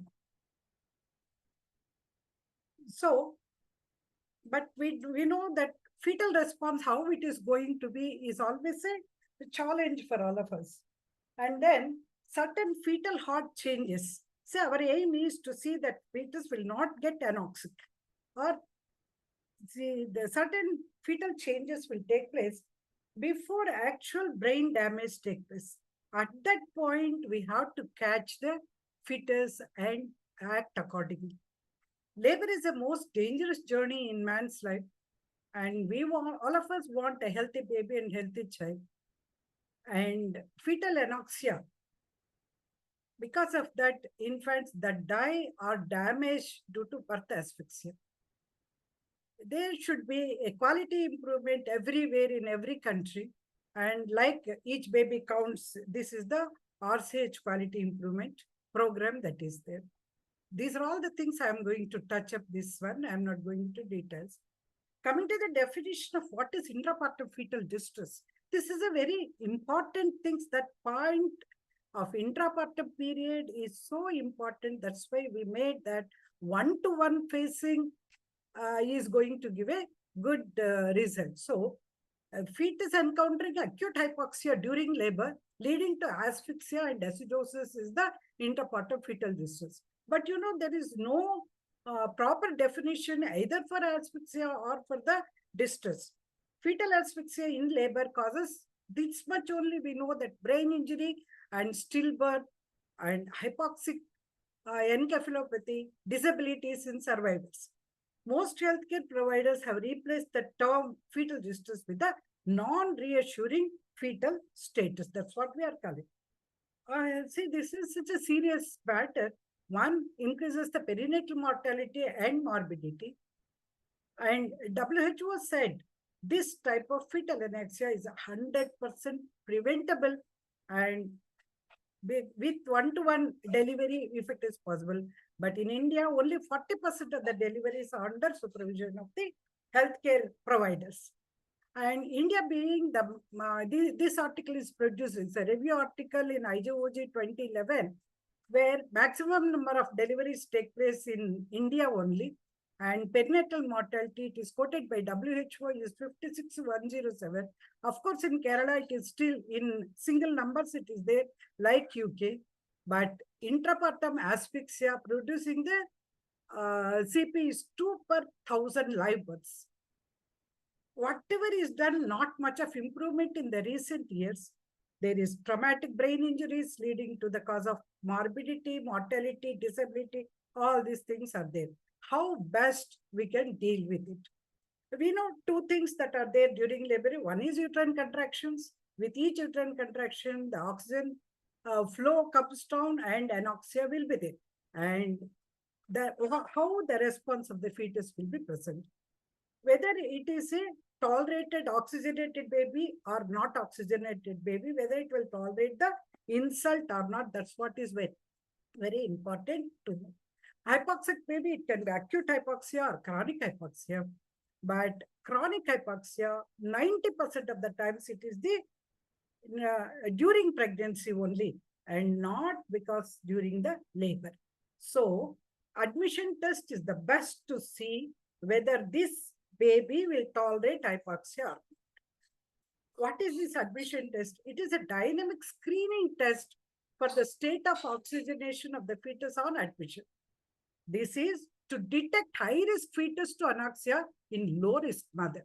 This is what is very important. Mother is okay. We consider it as the low-risk. Only when we subject her for the screening test, this is for the CTG, we will know whether it can tolerate the pregnancy or not. And pathogenesis, all of us know it is only because of the anoxia. What happens? It's cerebral baroreceptors and stimulation, which leads to fetal heart. First, it will increase and then it will come down. And more than that, what happens? Relaxation of the sphincters will take place, leading to the meconium, that is in the amniotic fluid, and meconium aspiration syndrome can occur. This is, acidosis, metabolic acidosis is the main problem. Normally, if oxygen is present, glycolysis and pyruvate will come, but if there is no oxygen, it is the lactic acid accumulation which leads to the acidosis. All of us know the causes of fetal distress. I am not going maternal factors, uteral placenta, fetal factors. Only thing is uteroplacental dysfunction is very important to say whether it is going to tolerate or not. And acute hypoxia can occur if it is a cord prolapse, cord compression or entanglement that is there. So fetal, in the case of the, can we make out clinically? Yes, we can make out. Many a times they will tell reduced fetal movements, meconium stained amniotic fluid. In that, 3 grades are there. The 3rd grade is very important. Brownish flakes, brown flakes, thick color, all of us we have seen, and fetal heart abnormalities. Out of all these things, when we can catch the fetal heart abnormalities, that is the grade. How clinician can reduce intrapartum birth asphyxia? It is by the fetal and maternal surveillance. Just I want to present this case who came to me in labor about 3 to 4 centimeters, and she ruptured spontaneously, and it's a meconium strain labor. She wanted to know whether all is well because her neighbor had a cerebral palsy baby. So it is me who has to answer all these things. For us, we have intermittent auscultation. Many a times in our government setup and the rural side, we do it. But now it is proved that Doppler is much better than the Pinots what we use. And CTG, of course, it is available every private hospital. But you know, however, much improvement is there. When about 40 to 50% of the deliveries are taking place in the rural areas where nothing is available. And next is the, if facilities are available, we can go for the fetal scalp, blood sampling, and pulse oximetry. What WHO said is intermittent auscultation for low resource countries is the good. But mind, all the previous speakers, as they said, it is the documentation, and examine the mother completely. Don't give your assessment results by just looking at the interpartum graphs. You see the mother and then give your opinion. So, is CTG for all? If given choice, I will tell yes, it is CTG for all. In the beginning, I will do admission test. I will see whether this baby can tolerate the uterine contractions or not. Then, if everything is okay, if it is a setup where CTG continuous monitoring is not available, I'll go for the intermittent auscultation. Otherwise, always it's better to go for the continuous. But what are the drawbacks with the intermittent auscultation? Difficult if the patient is obese and polyhydramnios is present. And second thing is, it is not possible to distinguish cord compression and placental insufficiency, because in both it is the late deceleration curve is present. I will show you later. And baseline variability, graphic representation is not there in the case of the intermittent auscultation. So this is what is the recommendations that are there. But checklist, I told you, this is what is very important. Before starting the cardiotogograph, you hear the fetal heart first, and then you arrange and feel for the maternal pulsations. So many times it is confused with the maternal pulsations, all the time telling yes, fetal heart is good. Finally, we'll get one stillbirth baby. That's what is important. It has got the medico-legal implementation. How frequently you are going to see? For a low-risk patient, every 30 minutes in the first stage, every 15 minutes in the second stage. For high-risk, 15 minutes in the half in the first stage, and every 5 minutes in the second stage. Every time, but this CTG should be done only after 32 weeks, because the fetal nervous system, I told you, the baroreceptors and the sympathetic and parasympathetic systems are important for the changes in the fetal heart, and see that it should be done after the contraction. And CTG is a graphical representation of the fetal heart rate and uterine contractions. It is not one, it's both the things are necessary. And can you identify this man? You see, whenever we do something, we should remember the people who are responsible for it. Can anybody tell? He is the Caldero-Braccio. Where do we get his name? It is the uterine contractions that are there. He is the one which is there. So it is followed during labor by the partogram. These two will go hand in hand. This just for the, because there are so many students that are there, I just want to tell. This is the graph paper that is there. Each small vertical square is 10 beats, if you want to count, and small horizontal square is 10 seconds. Each large horizontal square is 1 minute. This is the same about the maternal contractions. Each small vertical is 5 millimeters of mercury. Normal CTG, very easy. Only 4 things you have to remember. Baseline heart 110 to 160. Variability 5 to 15 minutes. Accelerations 2 or more in 20 minutes of at least 15 beats per 50 seconds. Decelerations are absent. This is normal. One thing we should remember is, in a graph, if one acceleration is present also, we can say it is a reassuring time. sign. If it is absent also, don't say that it is a bad sign. Wait for 20 minutes because the baby may be sleeping, you are not getting the acceleration. This we should remember. Non-reassuring also, it's very important. That is absent baseline variability with any of the following things. Along with the absent baseline variability, recurrent late deceleration, recurrent variable deceleration, bradycardia, and sinusoidal pattern. So, what are the controversies that are there in CTG? It has reduced the neonatal seizures, but increased the cesarean section rate. No benefit of over the cerebral palsy or neonatal mortality, and inter-observer variability is present. How do we read CTG? That is, all of you remember this synonym? Dr. C. Bravado, comprehensive assessment. I will show all these things. First, define the risk. Yes, we know that these are the risk factors are there. And next is the contractions, frequency, duration, intensity, and resting tone is very important because resting tone is increased in cuvular uterus where resting tone is increased. And next is the baseline fetal heart rate, either it is a bradycardia or tachycardia that is present. Remember the rule of 3. For the fetal bradycardia, when they are prolonged for 3 minutes, bradycardia if it is present, I told you normal is 110 by 160. Below 160 if it comes, and more than 3 minutes if it is present, call for help. If it is 6 minutes, move to the theater. More than 9 minutes, it is prepared for cesarean section because bradycardia is amnious than the tachycardia, and only tachycardia if it is present, there is no acidosis. Don't worry. The maternal fever, chorioamnionitis, sympathomimetics, all these things can produce. But tachycardia with infection and acidosis, it will be present. It is omnious, and bradycardia, prolonged decelerations, absent variability. Again, it shows it is the acidosis. And beat-to-beat variability means that is the fluctuations. What we are seeing here, these are the fluctuations that are present.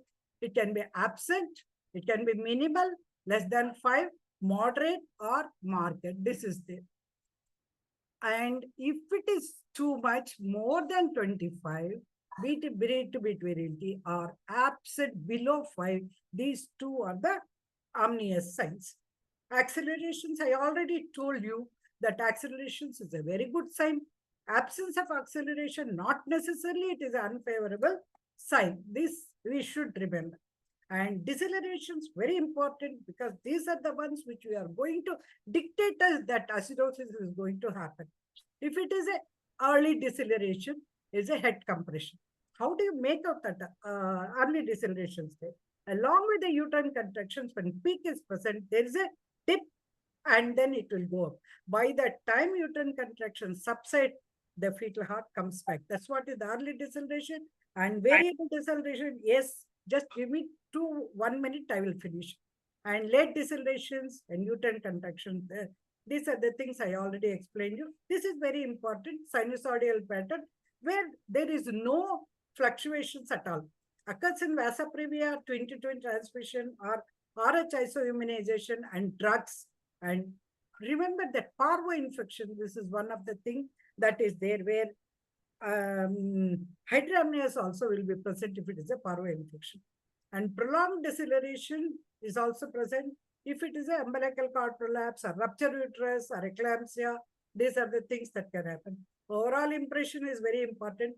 Once you have assessed all aspects of the CTG, you need to determine your overall impression. That is what is the Bravado, Dr. C. Bravado, either reassuring, suspicious, or abnormal. This is the last slide, please see. By doing this, either RCOG, ACOG, whatever it is, it's going to decide whether it's a category 1, category 2, or 3. Means I told you already variabilities and all, depending upon those things. Is it a normal, intermediate, or abnormal? It's going to decide. Then only you will see, depending upon that, and you are going to manage. Left lateral position, oxygen. Again, it is a controversy to give oxygen or not. And then depending upon the patient's progress of labor, you will decide whether you are going to give the vaginal delivery or you are going to take for the cesarean section, where it is the safety of the patient is more important than anything else. And testing for fetal well-being, we have fetal stimulation. This is a very good one. How do you stimulate? Do a pelvic examination. If the baby moves, it says, yes, it is a stimulated event. You don't need to go to any other sophisticated investigations, just a PV examination. Is that fetal bed sampling, if it is available, you will see. If it is less than 7.2, abnormal acidosis that is present.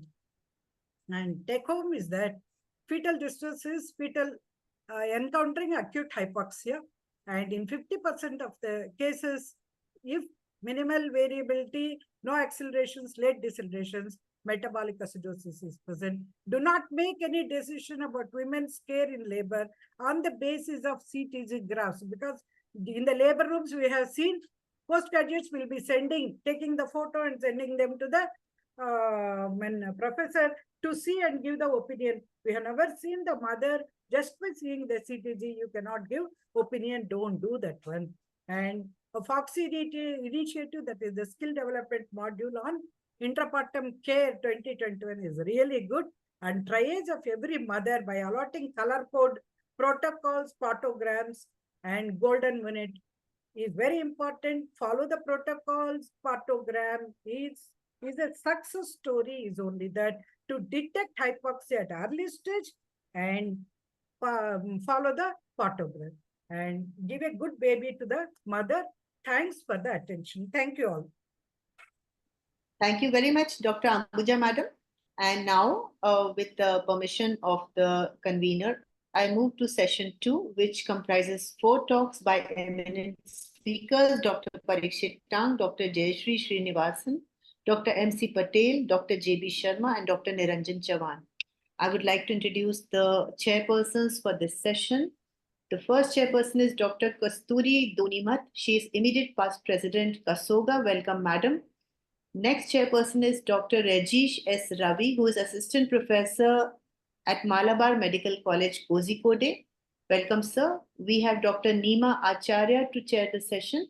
Madam is HOD and Professor Obs and Gynae at Datta Meghe Institute of Medical Sciences, Wardha.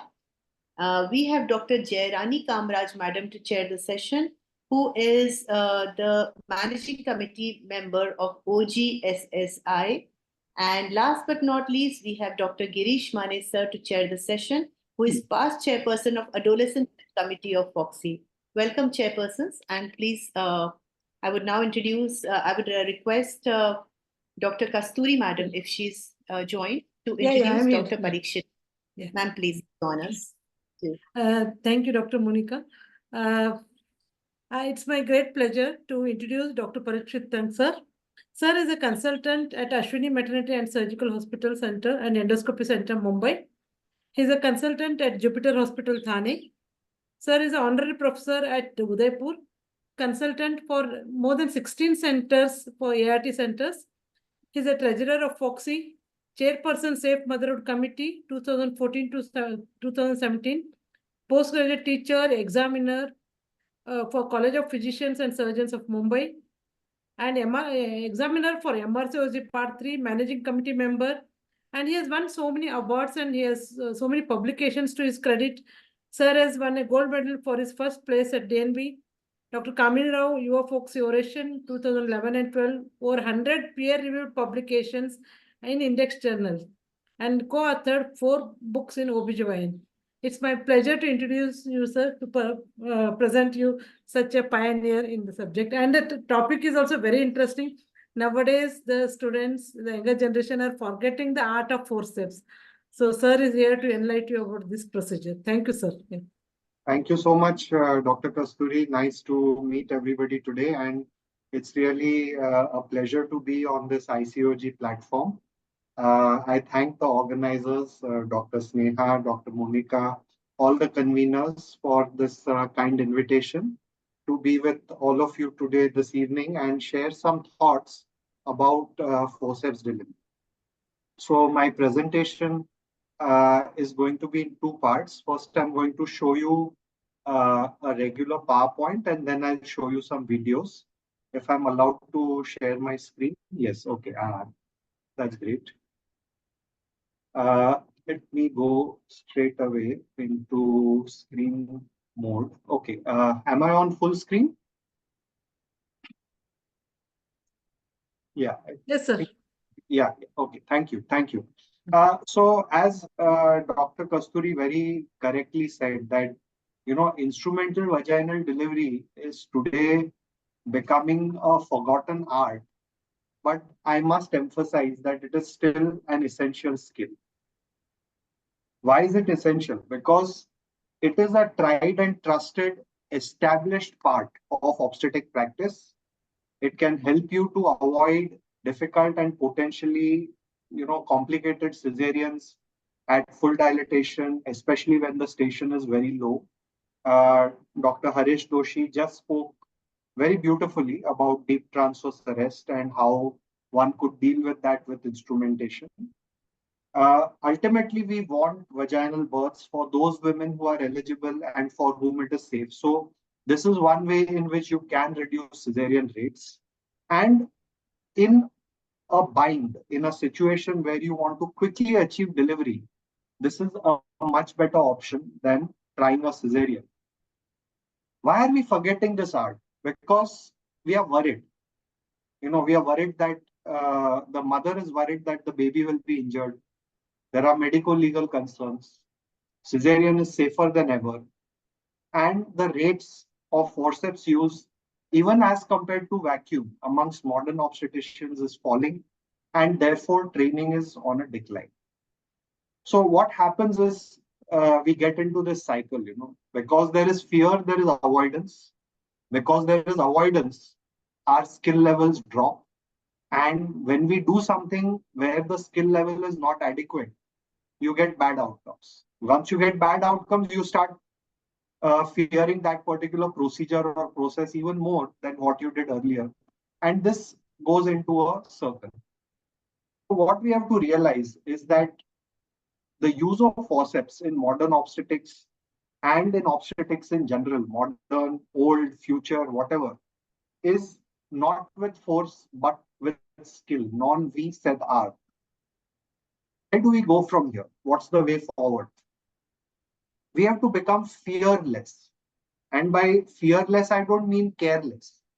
I mean that our fear of this process or procedure should now reduce if we practice by protocol and we keep up our medical and medical legal safeguards. And we need training. We need training by simulators, by having mentors who will teach on the job, and by attending meetings, workshops, CMEs such as this one. It clearly shows that there are 400 people in even today's CME who are interested in knowing about forceps, about ventouse, and conducting such deliveries. So when we say practice by protocol, what do we mean? We mean there should be an established indication, and we should make sure that the contraindications have been ruled out. Medical safeguard should be there. What is that? Concept of trial instrumental delivery. Choose the right instrument. Avoid the common pitfalls of instrumentation. And there is a concept called parallelism in forceps, which I'll be elaborating on a little more. The medical legal safeguards are quite standard. You have to have a counseling, a consent, and a documentation for any procedure. And that holds true even for forceps delivery. It is not as if this is just a part of a routine process. It is a procedure, and therefore it's much better to have a documented consent and what happened, the documentation of the process. Now, when we look at indications, prophylactic forceps as envisioned by Joseph Bolivar Dilly, Dilly's forceps, that concept of prophylaxis is now no longer valid. But you can still use the forceps to minimize maternal exertion in situations like a heart disease, preeclampsia, neurological problems, anemia, if it's a SGA baby. if the second stage is prolonged, mother is exhausted, or if there's an abnormal fetal status, then all these indications have stood the test of time. So, the standard indication of wanting to expedite delivery for maternal or fetal well-being, that's the medical standard at which indication should be pegged. What are the contraindications? Definite CPD, malpresentations, especially if there is a brow or a face with mento posterior. I would go on to say that even mento anterior face, I mean, today, very few people skilled enough to do it. High station of the presenting part, cervix is not fully dilated. If there are disorders of fetal structure or coagulation, then don't do any instrumentation, not a forceps certainly. Where do you draw the line? What is high enough? So today, high forceps or high instrumentation is completely out. I mean, that's not acceptable in modern obstetrics. Mid, okay, there are still some old fossils, including yours truly, who does it. But, exceptional circumstances, taking in view all the safety precautions. But most of the times, what we are dealing with is a low or an outlet. And this is something which almost every obstetrician should be able to accomplish without too much of complications and without too much of trouble. One concept is a trial of instrumental delivery.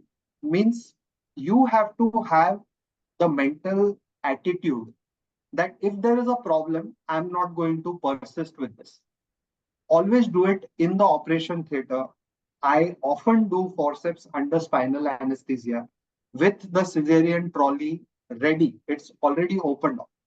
But the important thing is to know when to stop. In fact, I treat almost every forceps delivery, think of it as a trial of instrumental delivery. It's always better to be over-prepared in obstetrics. There's a lot of talk, about forceps versus vacuum, what is better, so on and so forth. But I think that's a very childish kind of a comparison. Each instrument has its own pluses, each one has its own problems.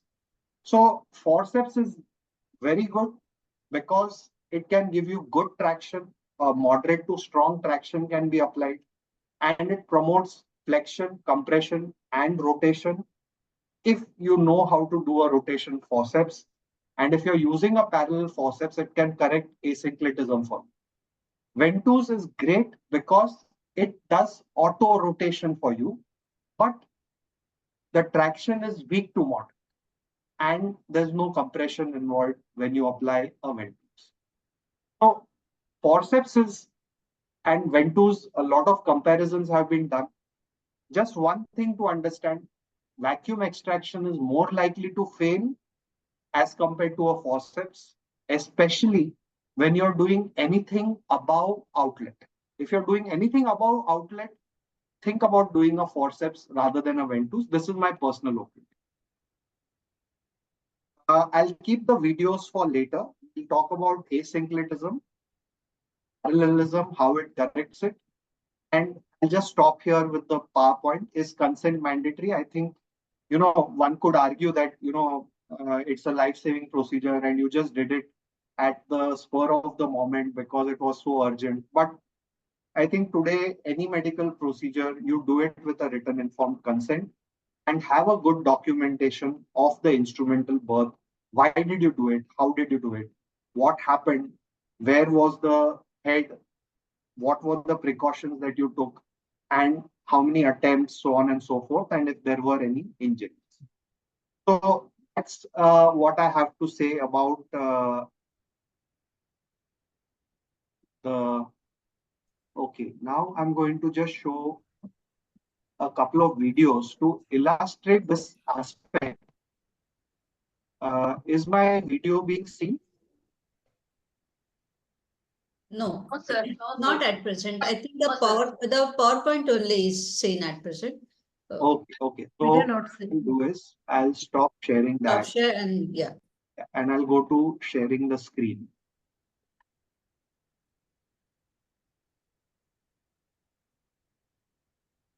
Right, here we go.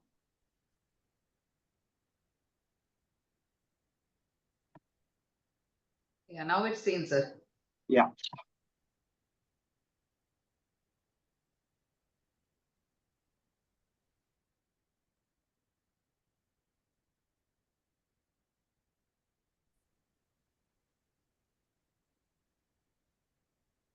Video में audio है क्या? Yes. Audio share नहीं हुआ है. Okay. No problem. I'll give the audio. Yeah. So here what we are depicting is a situation where there is perfect syncretism. As you can see, this is the suture and it is exactly midway between the pubic symphysis and the sacral promontory. But we know that this is rarely ever true in real life. You know, always there is some degree of asyncretism. That means the suture is either a little anterior or it is posterior. And this is probably an underrated when it comes to instrumental deliveries. That's one of the reasons why there are difficulties, why instrumental deliveries may fail. So let's see how parallel forceps can help to correct this. Okay, now what's being seen? Video is visible? Yes, yes. Okay, great. So here you can see this is occiput between LOT and LOA, and you're applying the parallel forceps blade. The sagittal suture is quite posterior. Now look what happens when the blades are applied. The blades will not lock at the same level. You'll see me pointing to the shanks, and you'll see that the blades are like that. They are not exactly locked in the same. So this pull and this adjustment is what will help you to correct the asyncretism as the baby comes out through the head. And this parallelism is what helps you to prevent and reduce the injuries which can happen to the baby's head and to the fetus. And this is now a practical actual video. Oh, sorry, it's the same one. This is the last one. Parallel forceps phase view. So, you know, this is our typical situation, what we have, primary post dates, you know, induced, she's under epidural, fully dilated for a couple of hours, and she's been pushing, now she's exhausted. Head is not palpable, station +1 to +2, small caput. Just be careful here, don't get misled. So what you're doing is an assessment to make sure that the contraindications are ruled out. And then you flex the thighs up on the abdomen. See these small things, you know, they will add half a centimeter, 1 centimeter of space. And that is so vital when you're in this, you know, tight fit kind of situation. So here I'm using the parallel forceps. Left blade goes to the left side, right blade goes to the right side. The handles do not cross. They are in parallel. Now, once you are sure that you've secured a lock, then the next step is not to do the episiotomy till this point. Even now, you do a trial pull. Make sure that the head is budging a bit. Once you're confident, then you ask the assistant to just hold it up, and then you proceed, give the episiotomy. Make sure it is mediolateral. Always go a little more lateral than what you think is needed.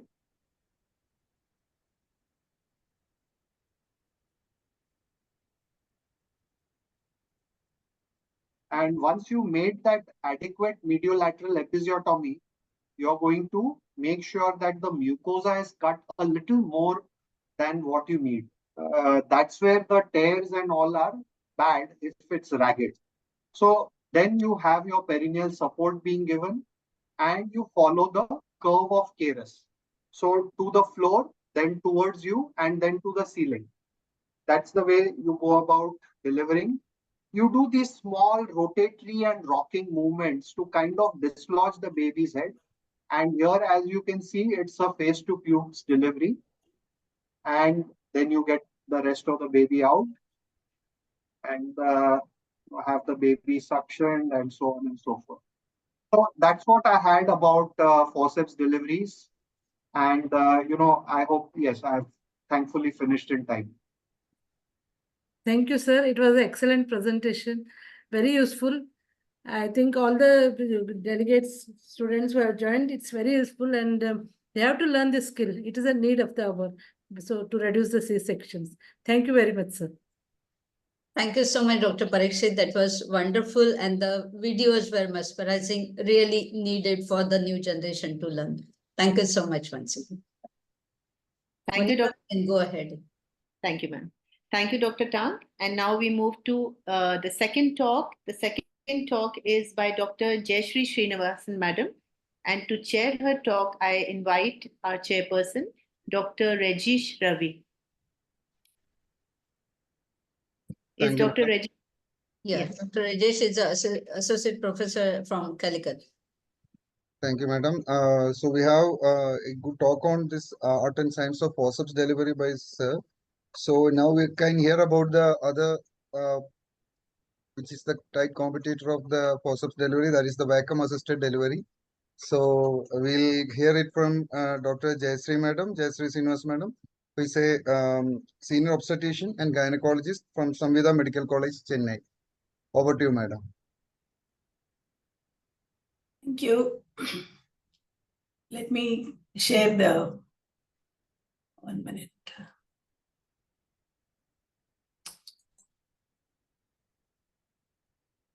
Minimize it, ma'am. Yes. Madam, please minimize the Zoom window and open your presentation first. PPT.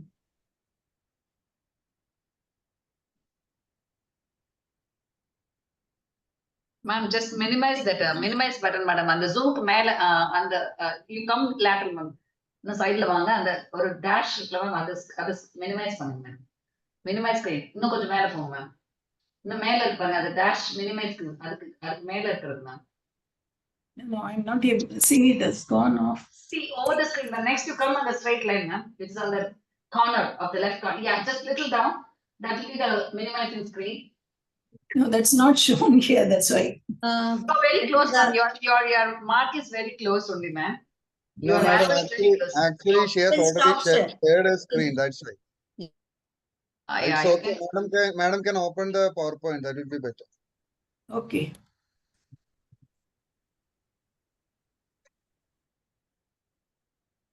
Just open your presentation, madam. That should be it. Double click it. You can show, that is the ma'am, the final vacuum, you have the presentation. Yes, ma'am, click it, ma'am. Yes. Ma'am, that's it. Now put us. Yeah. Yeah, that's it, ma'am. Okay. Thank you so much. I really congratulate the ICOG team and Dr. Sneha for this wonderful certification course. And thanks to Dr. Parikshit, who has made my job very, very easier. As he said, we are not here to debate whether forceps is good or vacuum is good. We are joining hands in promoting the art of instrumental delivery. That's what we are going to do. And he has really given whatever he has said about the consent and all those things, it applies very well to my vacuum also. So of the instrumental delivery, you have ventouse, which means a soft cup in French, and we have the forceps. You heard a lot about forceps now, and this ventouse is an instrument designed to assist delivery discovered by Malmstrom in 1956. It works by creating vacuum between the fetal scalp and the cup. Traction is applied on the scalp or the cranium, and actually we are pulling the baby by the scalp. In forceps, the traction is at the base of the skull.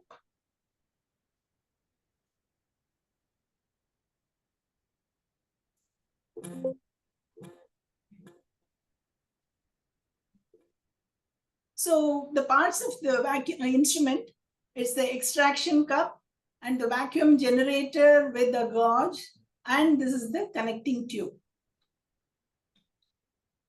We have a lot of things. The original Malmstrom one had this metallic cups, small, medium, and large. And now after that, we have this rigid plastic ones. And now we have the easy silicone cups, which you can fold and nicely apply.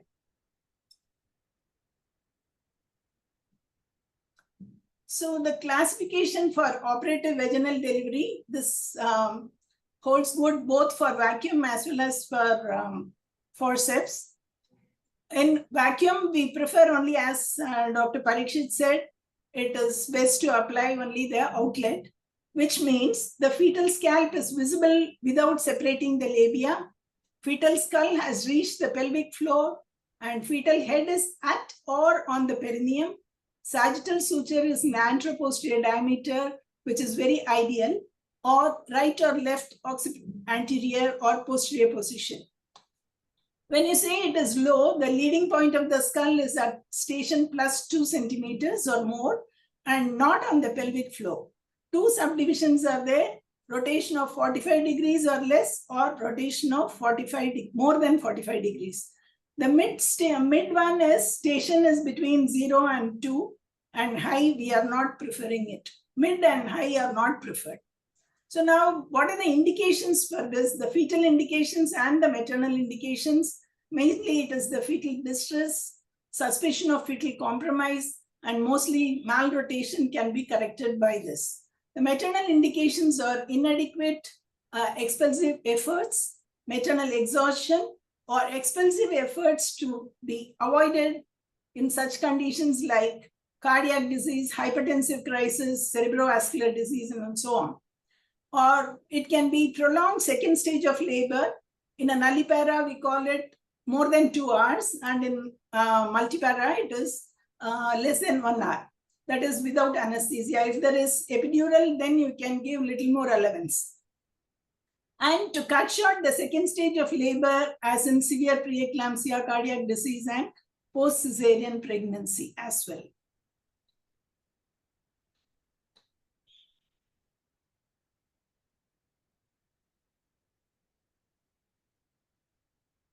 So what are the prerequisites for vacuum-assisted vaginal delivery? It is complete cervical dilatation, but you can go ahead. As we are doing outlet, it is always complete cervical dilatation. But if you are going little high, then even 8 centimeters or 9 centimeters cervical dilatation can be made to full dilatation by the application of the cup. And membranes should have been ruptured, otherwise it would slip. And it should be vertex presentation. Head is engaged with position known, and very important, empty the bladder, otherwise it would prevent the descent of the head, and there should not be any fetopelvic disproportion. You can have adequate analgesia if she is already on epidural analgesia, well and good, or if she is very, very finicky about pain and other things, you can use a local anesthesia or pudendal block, or if it is just outlet, you can apply without anything. Probably for episiotomy, you will infiltrate, do the local infiltration. Cesarean section capability is very, very important, as Dr. Parikshit said, and experienced operator. You should have a passion to apply the instruments. Otherwise, and if you don't know how to apply, please don't venture. Have someone to guide you.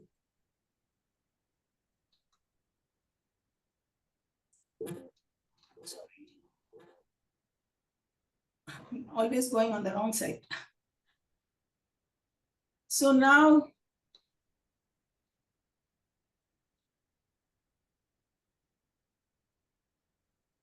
okay, how to apply? Select a correct size of the cup, retract the vaginal wall, fold the edges of the cup, because we are now using the silastic cup, it is easy to fold, and insert it into the vagina. Place it over the flexion point. Make sure no vaginal or cervical tissue is caught. You have to pass your index finger all around to see that the cervix is free, cervix or the vagina is free. And then hold the cup in its position. Create vacuum at the rate of 0.2 kg per centimeter squared. Let it reach up to 0.8, kg per centimeter square, allow adequate time for the Chignon formation. Now, the most important thing is, what is the flexion point I was talking about? The flexion point is situated along the sagittal suture, and it is 3 centimeters in front of the posterior fontanelle, and it is 6 centimeters from the anterior fontanelle. Why we prefer this? Because proper placement of over the flexion point facilitates maximum traction, and it promotes flexion and minimizes cup detachment and prevents twisting of fetal head, allows smallest diameter of the head during delivery. So next is the traction. Exercise caution. Pendulum or rocking movements from side to side will not work here, as it could help in forceps, because this leads on to detachment of the cup. Maintain constant traction for duration of contraction. Discontinue traction if audible hissing is heard, which signals loss of vacuum and the cup is going to slip out. Repeat steps until delivery of the head is complete. Maximum of 3 pulls is allowed. Traction should be intermittent and should coincide with the uterine contraction and bearing down efforts. Traction should be at right angles to the fetal head and along the pelvic axis.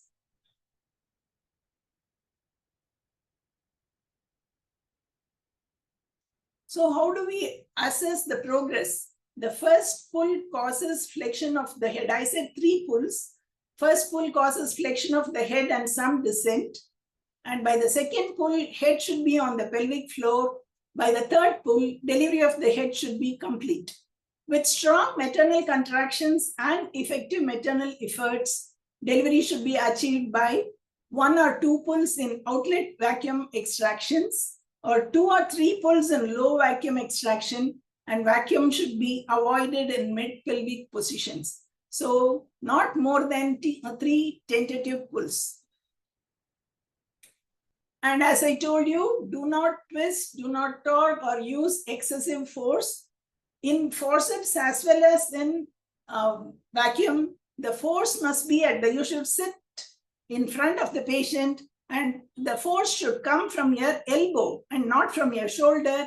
Don't have people stand by you at the back to hold you when you're falling. It should not be the thing.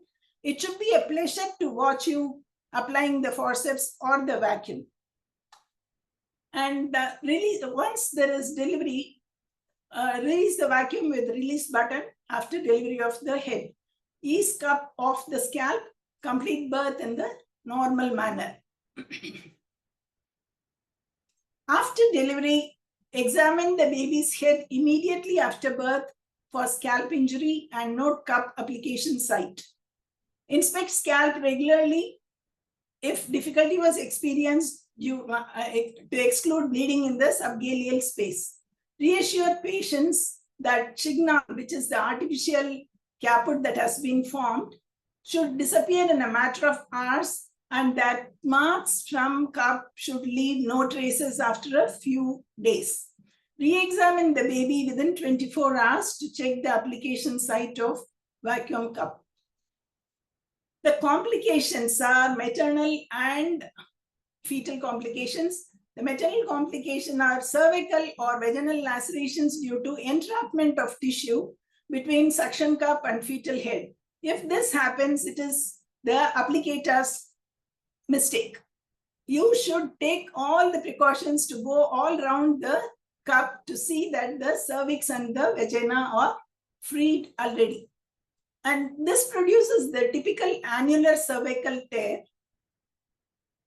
or it can produce a small buttonhole tear also if it has got one small portion. And this is due to the entrapment of cervical tissue and nothing else. This can cause significant PPH, can have implications in future pregnancy. If it goes unnoticed, it can produce some sort of stricture and stenosis, and future pregnancy and delivery can be interfered with. The fetal complications, scalp injuries. Shignon is not a complication. It is by forming this Shignon only, you're pulling the baby out. But there can be abrasions and lacerations and scalp necrosis. All this occur when you apply a mid-cavity vacuum. When the baby's head is high up and you have to apply a lot of pressure or you have to pull quite a lot. Cephal hematoma is one of the problems, and because of this, jaundice and neonatal jaundice and anemia can occur, and intracranial hemorrhage and subgaleal hemorrhage. When you see here, this is the subarachnoid hemorrhage. This is again subarachnoid hemorrhage, and this is the subgaleal hematoma, and this is severe contusion of the scalp, and this of course is. So the advantages of vacuum over forceps, again, I'm not here to debate whether this is good or that is good, but we should know that unless we know the advantages and the disadvantages, we will not be able to choose the correct instrument at the time of delivery. So vacuum is easier to apply, less force applied to fetal head, less anesthesia is needed, no need for complete dilatation of cervix, no compression of fetal head, reduced maternal injury and reduced fetal scalp injury if applied properly.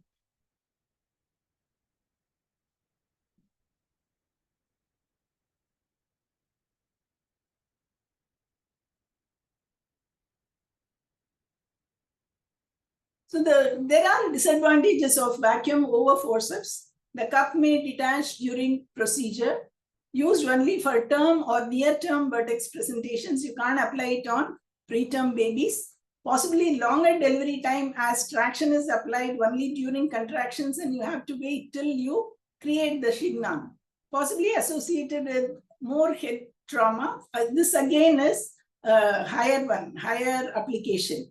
May not be the ideal in severe fetal distress where you need to take the baby out in a jiffy.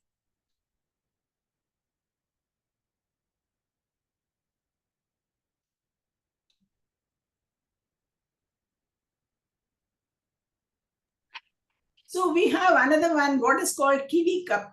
All along I have been showing you the older ones, models. Now we have this hand pump system. Here you don't need any assistant to pump or do any such thing. Here this is just can be held in the, this thing is called a palm cup also, palm vacuum. The integral design provides a simple hand vacuum pump. Thumb or finger activated release. So this is the one, and an accurate vacuum indicator is there. Designed for, this is the cup and this is the small short connecting tube.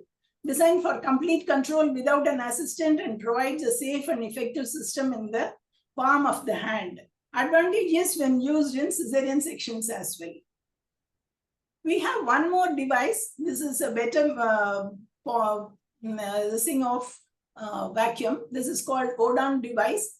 The wonderful thing about this is invented by Mr. George Odon, who is a car mechanic. This device is, yes, one more minute, like polythene material and looks like a plastic bag, which is inserted with the help of an inserter, inflated around the baby's head, and traction is given to pull it out. Safer alternative than forceps and vacuum extractor. Potential for wide application in poor resource settings by mid-level providers. That is why I was keen on showing this. So the steps to remember. Safety guidelines are pull only with maternal pushing, never apply torsion or rotation, time procedure from moment of application of cup until delivery of the infant. Duration of time is not more than 20 minutes and abandon after 2 pop-offs. Abandon if no fetal descent.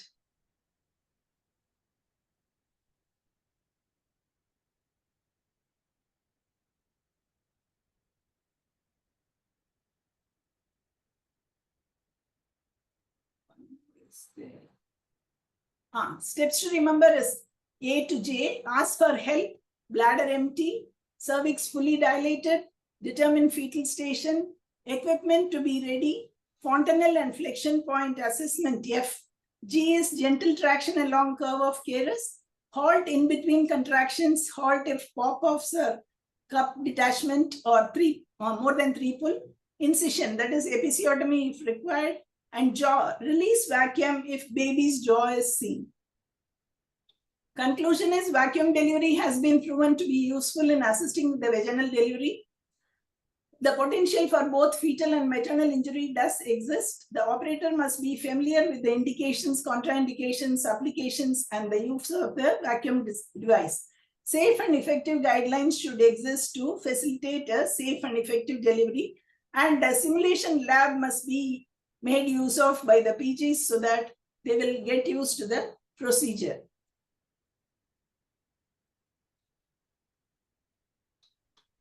Thank you. Now, shall I go on to the video, just 1 minute video only? Okay, if 1 minute, I think you can run.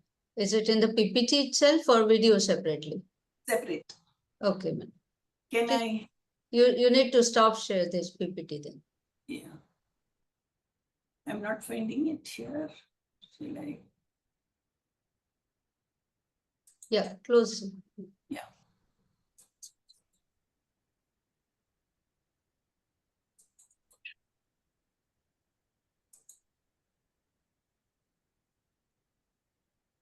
Are you able to see?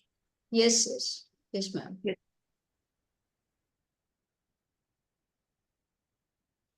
See how it was folded and sent inside.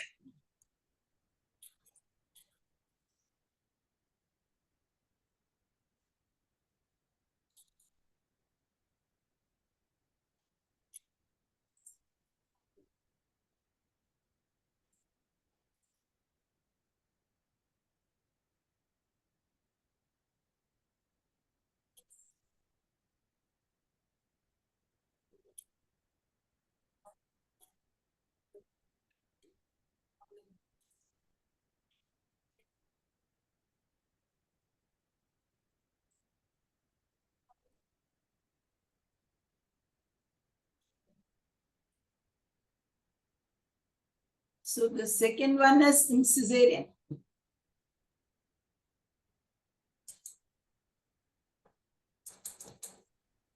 I think, madam, that was wonderful, but This is just few seconds only. Yes, yes.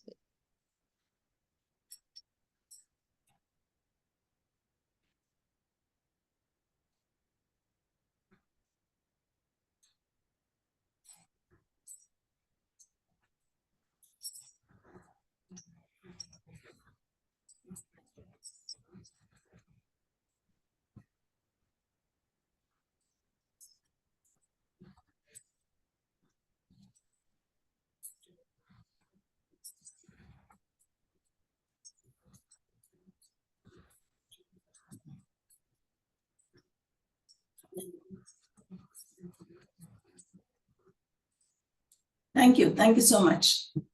Perfect. That was wonderful, madam. You can stop sharing now.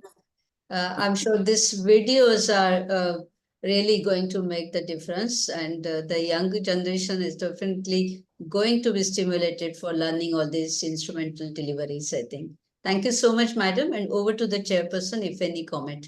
Madam, you can please stop sharing your screen. Thank you, madam. That was actually a wonderful session. It has exclusively covered almost all the points regarding vacuum delivery, and coming from a senior professor, it actually going back to the lecture classes once more. And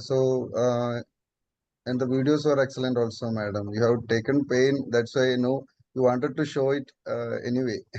Thank you, madam. Thank you for motivating the younger generation to go with the vacuum delivery and try for it. Thank you, madam. Thank you. Yeah. Thank you, Dr. Rajesh. Yeah. Madam, if you can please stop sharing. Otherwise, Nilima, if you can help her. Yes, over to you, Monica. You can go ahead. Thank you, Dr. Jayashree Srinivasan, madam, and thank you, Dr. Rajesh, for chairing this session. And those videos were superlative, too good. And now for the next talk, I invite none other than Dr. M.C. Patel, sir, who is a great speaker, and to chair the session, I invite Dr. Neema Acharya from Wardha Medical College, Datta Megi Medical College, Wardha.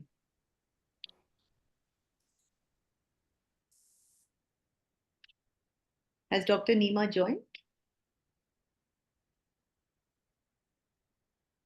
She was not able to unmute herself. Yeah. Dr. Neema, can the tech team unmute Dr. Neema Acharya, please? Yeah, they have unmuted me. Thank you, ma'am. Can you hear me? Yes, welcome, Dr. Neema. So at the outset, let me congratulate ICOG and the tremendous efforts Sneha ma'am and Monica ma'am have taken to coordinate a wonderful academic event.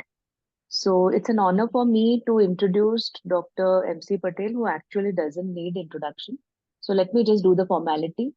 He is a consultant obstetrician, gynecologist, and medical legal counselor, Vice President FOXI 2018, Organizing Secretary AICOG 2017, Chairperson Ethics and Medical Legal Committee FOXI 11 to 13, Honorable Secretary State Organization of Gynecologists and Obstetrician Gujarat, Organizing Chairperson MMCon 2018, Honorable Member, National Inspection and Monitoring Committee, PNDT Act, Government of India 2015.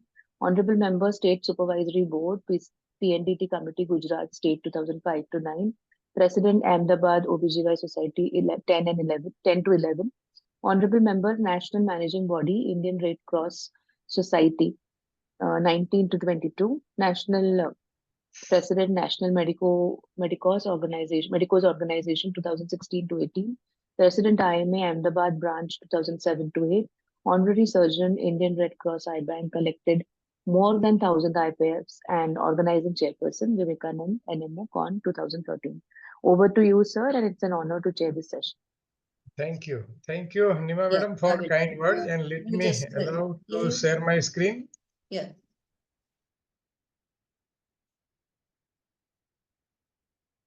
Is it full screen? Yes, sir. Yes. So straightway to the subject. Greetings from Statue of Unity, tallest statue of world, and we all are proud of that statue. Sudden obstetric collapse is the subject given to me. Save the patient, but save yourself as well is the topic for discussion. Warm welcome all the delegates and wishing you a litigation-free practice. At the outset, I would like to ICOG team and Dr. Sneha Buyar and Dr. Monica Singh in particular for inviting me to share my views about the subject. And before I go to subject, it is my humble appeal for my future candidature for President FOXI election year 2024. Respected seniors and dear colleagues, serving FOXI for years together on this auspicious day, with folded hands and down head, I seek your guidance, blessings, and support to endorse my candidature for the post of FOXI President year 2026, election year 2024. Consistently working for FOXI and trying to visit even a smaller societies and to assist our common FOXian friends in any given situation, I have tried to serve FOXi. I assure to serve FOXi in the same way with the same zeal and enthusiasm. पथका अंतिम लक्ष्य नहीं, सिंहासन चढ़ते जाना, लिए सभी को साथ, आगे है बढ़ते जा. So, please endorse my candidature for post of President FOXi, considering my seniority, sincerity, dedication, and easily availability to be helpful to any FOXian friends in any odd given situation. So, is it worth discussing? Yes. And if it is yes, then why? Because in our day-to-day obstetric practice, we take utmost care of any of our patients, but accident may happen at any time, and it may end up into litigation many times. This gentleman have so many staircases, but he doesn't know how to use them. It doesn't matter how many resources you have. If you do not know how to use them, they will never be enough. So there are so many provisions in our day-to-day medical practice and which are favoring in our litigation cases. But if you do not know, then they won't be useful. And if you touch in medicine at wrong place, then you will be punished. And as far as sudden obstetric collapse is concerned, of course, it is rare, but potentially dangerous and life-threatening condition, treatable if diagnosed and managed efficiently and effectively in time. So start resuscitation immediately. It is very much required, and search for probable cause quickly. As we know, major cause is hemorrhage. It could be antepartum or postpartum, but as far as massive obstetric hemorrhage is concerned, it is the main cause as far as sudden obstetric collapse is concerned. If there is no hemorrhage, then we have to quickly spot diagnosis of probable causes other than hemorrhage. So non-hemorrhagic regions, it could be eclampsia, rupture of uterus, acute uterine inversion, anesthesia complications, Mendelssohn's syndrome, acute myocardial infarction or any other condition, trauma, drug reaction or overdose, anaphylactic reaction, amniotic fluid embolism, ectopic pregnancy, pulmonary embolism. So very quickly we have to go for quick diagnosis. History of severe hypertension and convulsion, think for eclampsia. History of grand multipara, previous uterine scar or instrumental delivery, think for rupture of uterus.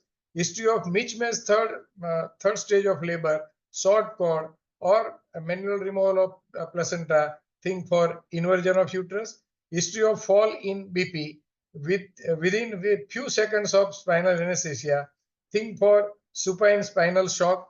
History of spinal anesthesia in higher position, difficulty in spinal anesthesia, and just after that, complaining of heaviness in chest, gabramar, breathlessness, with few minutes of spinal anesthesia, think for high spinal anesthesia.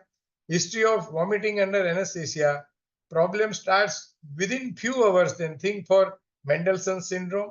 History of previous cardiac problems, complaint of acute left-sided chest pain, uneasiness, hypotension, think for maternal cardiac problems and mainly maternal myocardial infarction also. History of vehicular accident or domiciliary violence, think for trauma. History of collapse after administration of drug and sign and symptom of allergic reaction, drug reaction or overdose is to be kept in mind. History of painful stimuli or injections, it could be anaphylactic reaction. History of collapse immediately after delivery, mainly in multipara and in precipitate labor, and no obvious cause is seen, or in any case, always think for amniotic fluid embolism. History of sudden onset of unexplained dyspnea, tachypnea, and especially in Western country, because venous stasis and hypercoagulability of blood is very common there. Think for pulmonary thromboembolic phenomena. So most important prerequisite for success in sudden obstetric collapse is don't allow yourself to be collapsed. So do not lose confidence. Your confidence and presence of mind will determine the outcome of patient. Do not be panic, do not be emotional, and do not waste precious time. So you have to start resuscitations very immediately. Keep labor room and OT ready to deal with any crisis, even if you are dealing with a normal labor or instrumental or operative one. So what to do immediately? Stepwise resuscitation is the key of success. ABC, and that is advanced cardiac life support, is the protocol. Management speed makes the difference, and resuscitation protocol is the same in pregnant and non-pregnant patient with fewer modification. Consider physiological changes due to pregnancy. During resuscitation, you are dealing with two patients, mother and fetus, you should keep in mind, and the best hope of fetal survival is maternal survival. So maintain the following. It is the goal of therapy. Systolic pressure should be more than 90 mm of Hg. Urine output should be more than 0.5 ml per kg per hour, and normal mental status, that is orientation of the patient, and eliminate the cause. Try to eliminate cause as quickly as possible. And as far as ABC protocol is concerned, it reminds the importance of airway, breathing, and circulation for maintenance of life. Loss or loss of control of any of this will rapidly lead to death. Airway, breathing, and circulation will work in cascade. So first step is shout for help. If you are dealing alone, it won't be sufficient in this situation. So always go for help and be ready to be helpful to your professional colleagues whenever you are called for help. Multi-speciality team approach is a secret of success. So as far as CPR part is concerned, it is to be begin with assessment. So assess responsiveness. Tap on shoulder of victim. Are you okay? Omit step if patient is under anesthesia. Turn victim in supine position. But if patient is pregnant, then left lateral position is very good. So 15 to 20-degree tilt is very much required. Airway, it is to be checked first whether it is open or it is blocked. Once airway is clear, then evaluate breathing of patient and search for other regions for absence of breathing besides blockage of airway. Because effective circulation is vital for exchange of oxygen and carbon dioxide, and cardiac arrest is mainly ultimate cause of clinical death, and it is linked to an absence of circulation. So open the airway with head tilt and chin lift, and it is very obvious thing that make sure fingers are not on soft spot. Lift the chin with one hand, push down, and other hand, forehead with other hand, and access the breathing. So look, listen, and feel, but it should be very quickly. You should not waste time for the same. And normal breathing rate should be between 12 to 20 per minute. No breathing, then give 2 breaths, pinch the nose, seal your mouth over victim's mouth, and deliver 2 effective breaths that can make chest rise. So this is the method to go for 2 quick breaths. And auscultation and percussion of chest if time permits, to listen normal chest sounds and any other abnormality. Pulse oximetry useful in assigning oxygen concentration of blood. In conscious patient or where pulse and breathings are clearly present, then immediately look for life-threatening condition like pulmonary edema and hemothorax, and checking for general respiratory distress, that is use of accessory muscles, abdominal breathing, position of the patient. Patient is orthopneic many times in this type of condition, sweating and cyanosis. So all this should go very quickly, and due to decreased functional residual capacity and increased O2 demand, hypoxia can be developed very rapidly in a case of pregnancy. So always be prepared to support with oxygenation and ventilation. And ventilation volumes need to be reduced due to elevated mother's diaphragm due to pregnancy.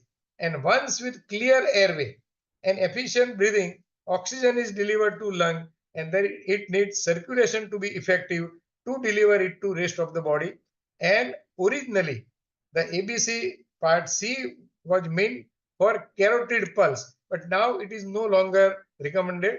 It is failed to detect in 40% of the victim with pulse and 10% victims without pulse as far as carotid tracing is concerned. So there is less risk of harm by performing chest compression on beating heart rather than failing to perform them on non-beating heart. So compression is very much required. So emphasis for more on chest compression, and it buys few minutes till some other helps come or ambulance comes if it is roadside problem and if you are dealing with this type of situation. Previously in 2000 guidelines, 15 compression and 2 rescue breaths were recommended, but after 2005 guidelines, 30 compressions for every 2 rescue breaths are recommended. And with each chest compression in a series, coronary perfusion pressure improves and blood circulation increases with sequential compensation. So position yourself at the victim side. Victim must be lying on firm flat surface. For male victim, remove all the clothes and expose chest. For female victim, do not remove her last garment. So push hard, push fast, and press down up to 1.5 to 2 inches. And this is the how compression should be done. So compression, relaxation, and compression, and compression rate should be 100 per minute and compression ventilation ratio 30:2. Do not bend your elbows because it should be very much straight. Otherwise, compression will not be that effective. And remember, 30 compressions plus 2 breaths means 1 cycle.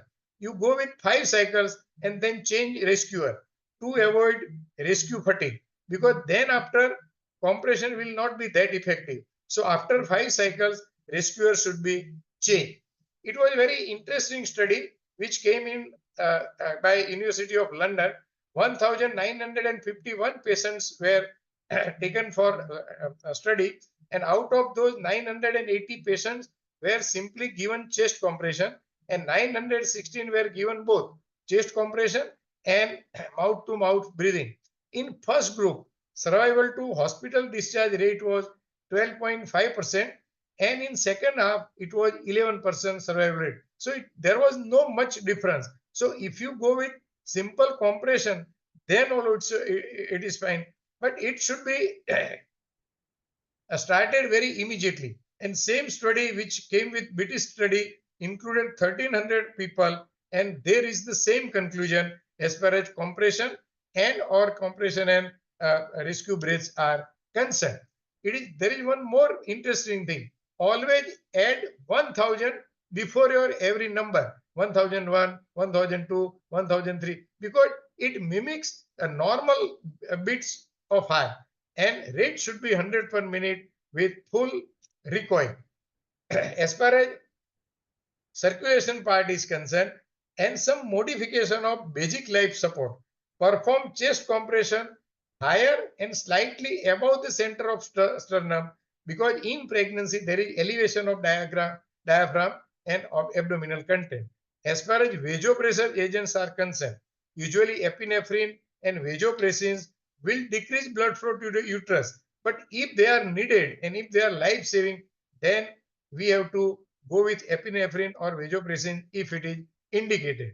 As far as part D is concerned, that is defibrillation. Would you consider, should defibrillation be available in OT? The definite treatment step for cardiac arrest. But as far as defibrillation part is concerned, we have to consider that very condition also.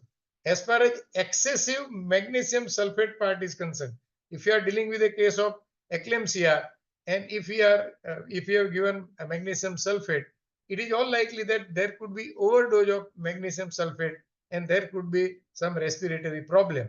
So iatrogenic overdose is possible in women with eclampsia, particularly if woman becomes oliguric. So administration of calcium gluconate is treatment of choice, and empirical calcium administration may be life-saving in this type of condition. But in all this condition, one part, this resuscitation is continued, and we have to think for urgent delivery also. Why urgent delivery is indicated? Because autocaval compression relieve and it increases venous return, it increases cardiac output, ventilation improved, functional residuous capacity is improved, oxygenation is improved, and oxygen consumption is reduced, CO2 production is reduced, and improved maternal and neonatal survival chances. So as far as cesarean delivery is concerned in this type of situation, many times near miss death, or we can call it perimortem also. If there is a cardiac arrest, then it has to be within 3 to 4 minutes past since a cardiac arrest. Has the mother responded to resuscitation, we have to quickly judge, and was resuscitation optimal? Can it be improved? And then we have to quickly go for decision as far as cesarean delivery part is concerned. Start by 4 minutes, deliver by 5 minutes from time of arrest. Perform operation in patient's room only. Need not to be shifted in OT. Don't worry about sterility. Vertical abdominal incision very quickly. Prepare for uterine hypotonia and bleeding also. Would you consider the need for emergency cesarean delivery as soon as a pregnant woman develops cardiac arrest? Yes. Best survival rate for infant, if it is more than 28 weeks, occurs when delivery of infant occurs in less than 5 minutes after mother's heart stop beating, and requires to begin delivery in 3 to 4 minutes in cardiac arrest. If gestational age is less than 20 weeks, need not be considered because it won't be that much effective.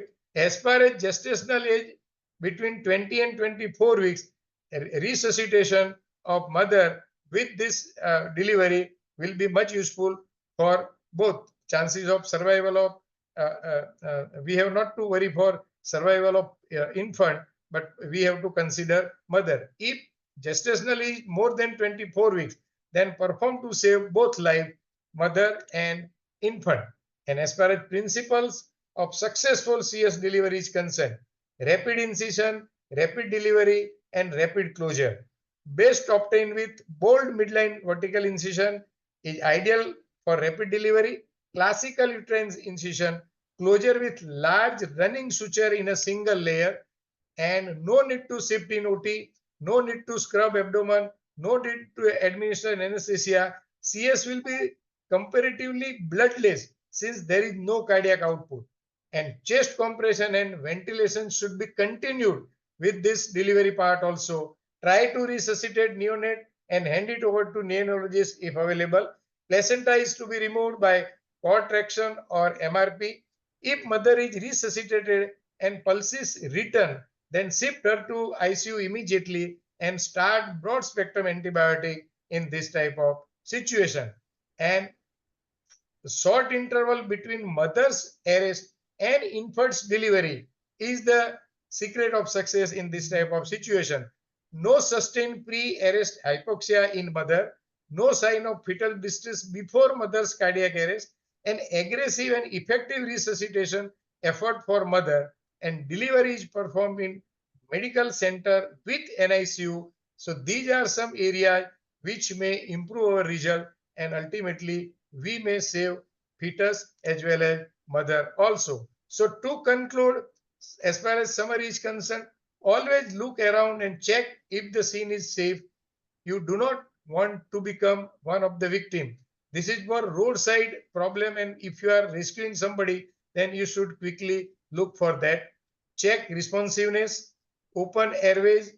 If needed, use endotracheal tube 0.5 to 1 mm smaller in internal diameter, because due to edema, due to pregnancy, it is required smaller size of tube. Check breathing, look, listen and feel. If breathing, recover the position, manage for help, shifting for teamwork, ambulance, etc. If no breathing, give 2 effective breaths, assess for 10 seconds only for signs of circulation, look for carotid. If circulation presents, continue rescue breathings, check circulation every minute. If no circulation, compression of chest is they require things, and at the rate of 100 per minute, 30 to 2 ratio for compression and breathe. Do not bend your elbows because it could not be effective one. Gravid uterus more than 22 weeks also limits the effectiveness of chest compression. Uterus may be shifted away from inferior vena cava and aorta by pulling uterus to the side by assistant. This may be accompanied manually or by placement of a roll blanket or other object under right hip or lumen area. Successful resuscitation of a pregnant woman and survival of fetus require prompt and excellent CPR with some modifications in technique.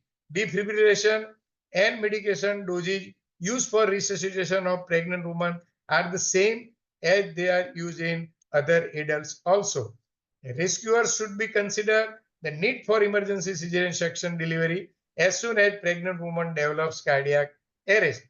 Rescuers should be prepared to proceed if resuscitation is not successful within 3 to 4 minutes.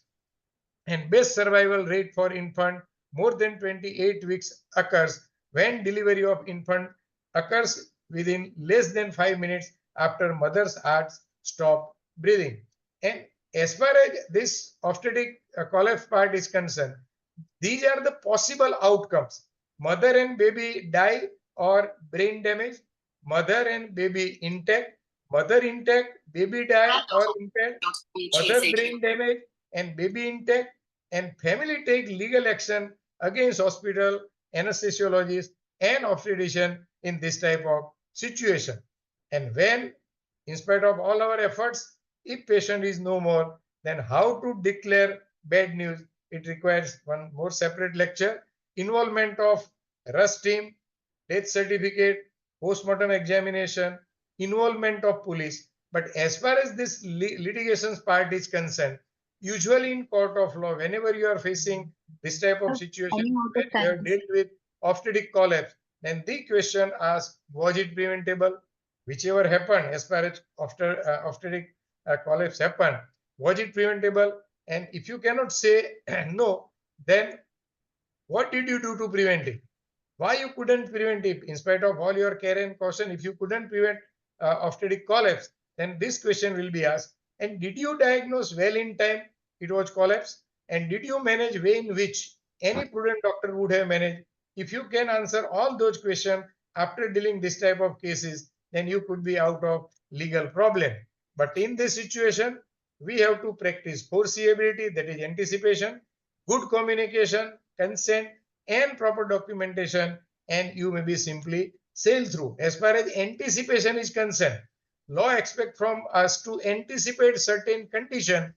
Say, for example, if we are dealing with a case of central placenta previa, and if we are working in a very remote area and where blood facility is not there, it may end up into PPH, it may end up into massive hemorrhage and shock. So we should anticipate this type of condition, and we have to counsel for the same, and then we have to manage this type of cases at proper place. And records are always at your rescue. So whatever you have done for that very patient to save life of patient, so keep your records up to date. What was done, nothing was neglected, given treatment fully met with standard demanded by law and ethics, and it should be easily acceptable when offered in the court. So documentation is secret of success. And again, to control, please endorse my candidature for post of President Foxy, election year 2024. With regards, salute to all. And again, thank you to Dr. Sneha and Dr. Monica in particular for inviting me to share my views about the subject. Thank you very much. Please do not assume. Please ask if any query, any question, if time and chairperson permits. Thank you very much. Thank you very much, sir. That was a very enlightening session. And since we still have 2 more talks to complete, I think we will keep the questions at the end, sir. Next, I invite Professor J.B. Sharma from AIIMS Delhi to deliver his talk. And to chair this session, we have none other than Dr. Jayrani Kamraj ma'am from Chennai, Managing Committee OGSSI. And I would request madam to chair the last 2 talks, please. Thank you, Monica. At the outset, I would like to thank the ICOG team for giving me this opportunity to chair this session on this day. And a very special thanks to Sneha and Monica for your dynamic, conveying all the presentations in a beautiful way, in a well-organized way. Hats up to you. And I'm here and very honored and proud to present and introduce the speaker, Dr. J.B. Sharma, sir, who is a professor of AIIMS Delhi. And sir is the proud recipient of BC Roy Award 2015. And sir is a proud receiver who has won the Indian Council of Medical Research Amrit Modi Unichem Prize for his research in anemia during pregnancy. And he has done more than 350 index journal presentations and also presented over 2,000 papers and shared very many sessions in the various national and international conferences. He has awarded many times by RCOG, and he has edited many books. And we are very proud and honored to have you, sir, to talk on a very important topic that the genital injuries during the obstetric practice. And we all know the vaginal as well as the abdominal delivery, we encounter a lot of urogenital injuries, which is very common. And identify the problem is very important so that we can give the women a good quality of life. And we have here none other than sir, who will be talking on a very important topic in the obstetric practice. Over to you, sir, to deliver your lecture on urogenital injuries in obstetrics. Thank you very much, madam, for your kind introduction, and a special thanks to Sneha ma'am for inviting me and Holo ICUG. So straight away, I think people are getting late. I start my study. Thank you for the introduction. So urogenital injury in obstetrics, and we have wonderful lectures and forceps delivery, venous delivery, and all. So all of them can cause actually trauma to the genital tract.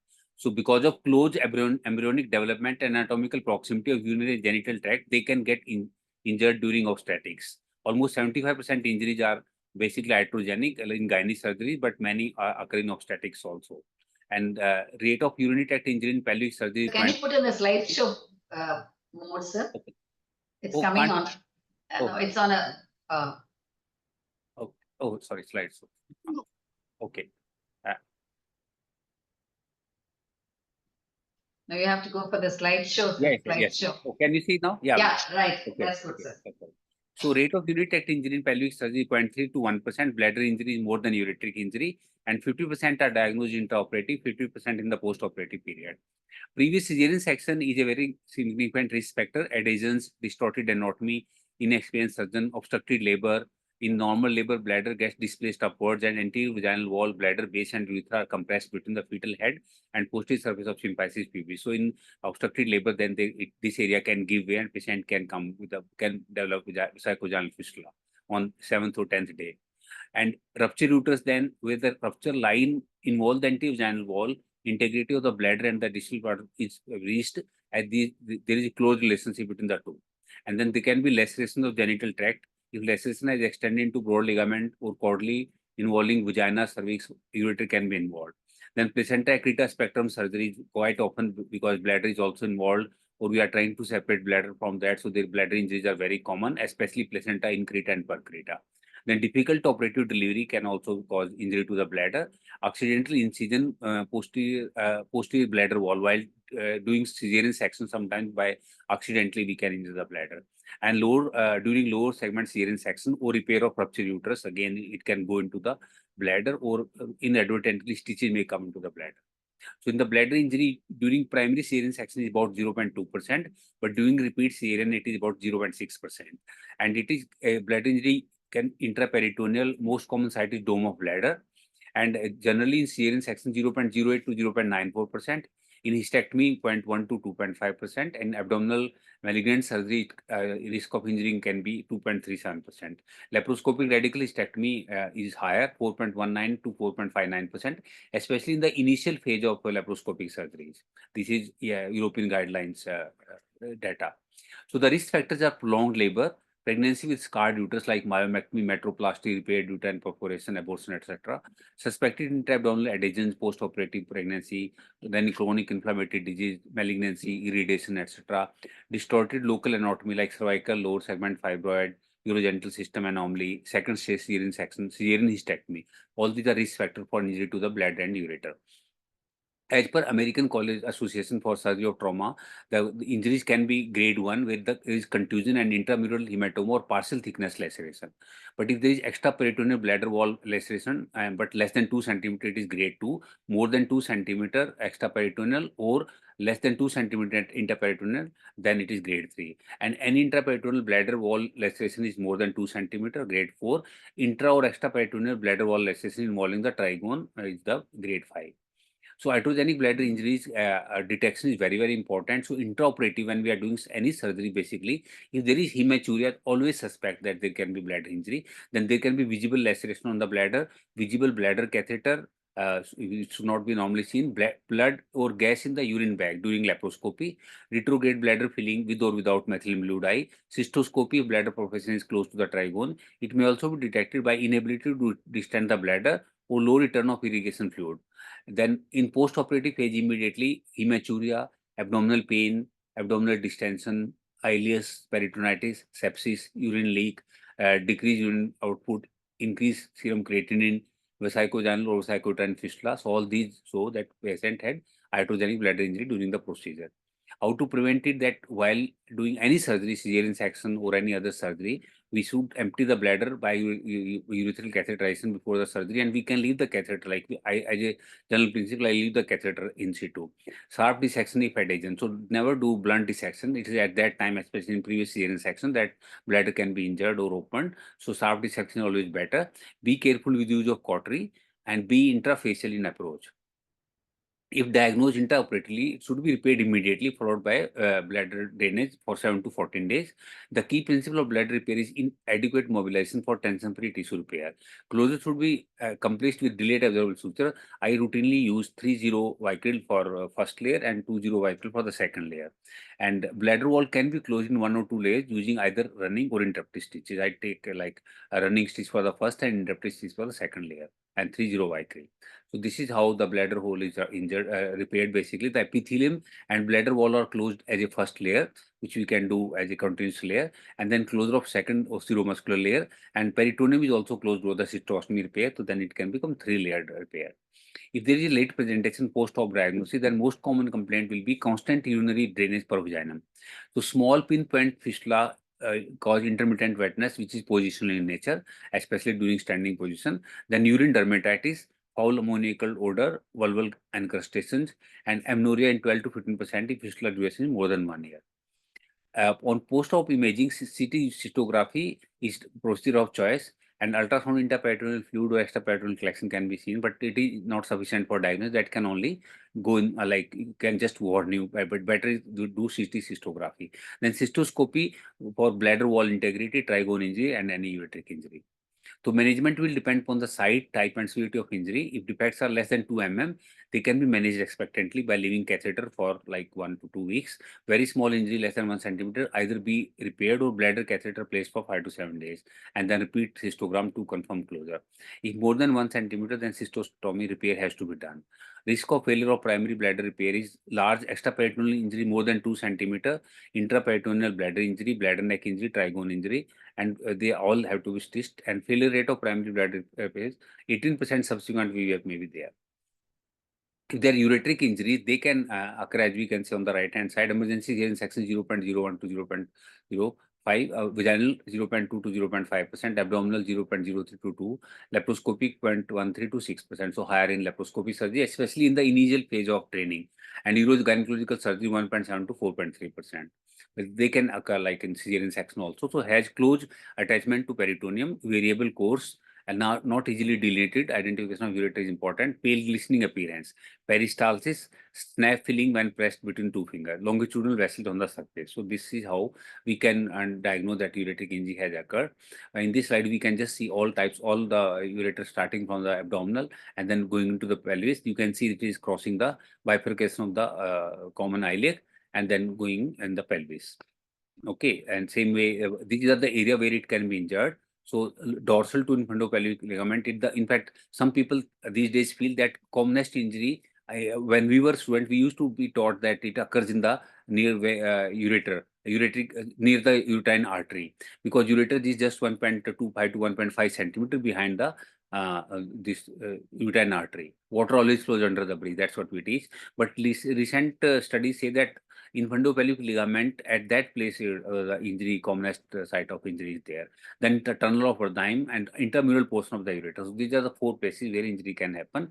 And commonest, I told you, are one either at the uterine artery and infundopelvic ligament. So crushing injury with clamp can cause necrosis, then transection, complete or partial, ligature, suture or linear stapler, angulation with secondary obstruction, kinking, partial or complete, ischemia, stripping of adventitia, segmental section, and then thermal burns, diathermy, mono, more than bipolar, and laser energy. So these are the grades of ureteric injury according to American Association. Grade 1 is hematoma, grade 2 laceration, grade 3 laceration more than 50% transaction, grade 4 laceration, complete transaction with less than 2 centimeter, grade 5 laceration avulsion with more than 2 centimeter devascularization, and advanced 1 grade if multiple lesions exist. So presentation can be immediate post-op up to 4 weeks, depending on the site of injury, type of injury. Sign symptoms include flank abdominal pain, abdominal distension, low-grade fever, nausea, vaginal leak of urine and voluntary micturition. Then examination is per speculum. When we do speculization, we can see the urine there, and our creatinine is more than 10 milligram on that. And 3 swab test has been done. Most swab will be basically wet but not colored. Tampon again can also tell us. And then investigation will be urine routine culture, ultrasound KUB area, will show hydrouteronephrosis if there is obstruction.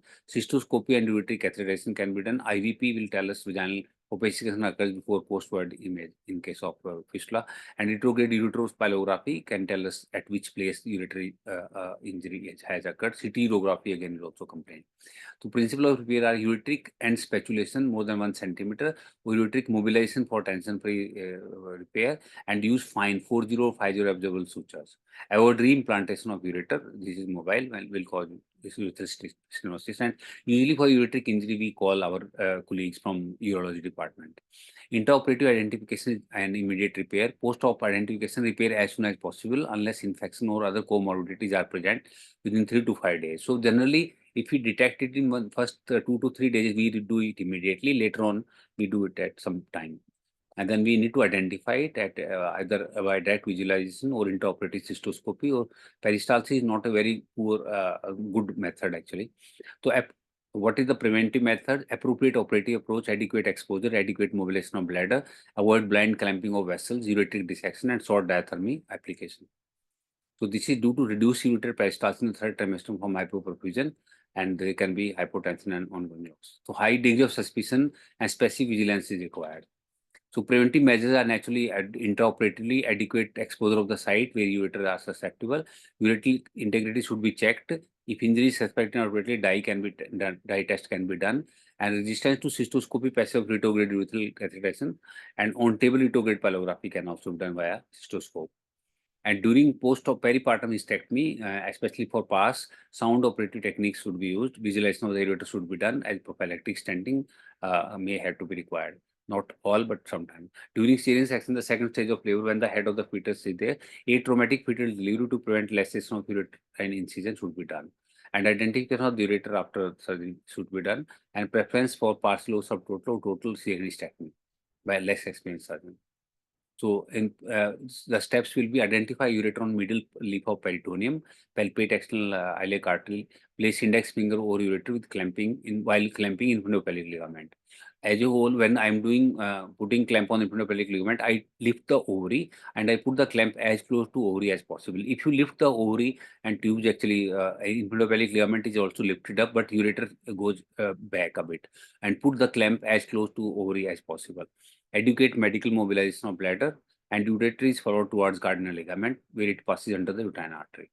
And then the lateral and downward traction, moving it away from the cervix with traction on uterus to expose uterine artery. Ureters are protected as uterine vessels are ligated. So we stay close to the uterus while clamping uterine vessels.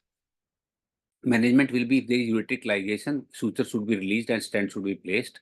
If partial ligation, primary repair, then an uncomplicated upper middle ureterostomy can be done, or ureteroileal interposition, lower third ureteroneocystostomy, and sometimes with Bori flap also we do it. That means implanted in the bladder only. Ureteroneostomy actually tends to cause constriction at that area, so the lower part we avoid that. Thermal injury section of the part has to be done. So this is how ureterostomy done with the 50 or 60 vitral, and we put a stent also on that. This is the ureterostomy. So in this case, basically instead of end to end, side to side implantation of the ureter is done. And this is the ureteroneocystostomy. So preferably we should try to bring ureter to the bladder using Bori flap and all.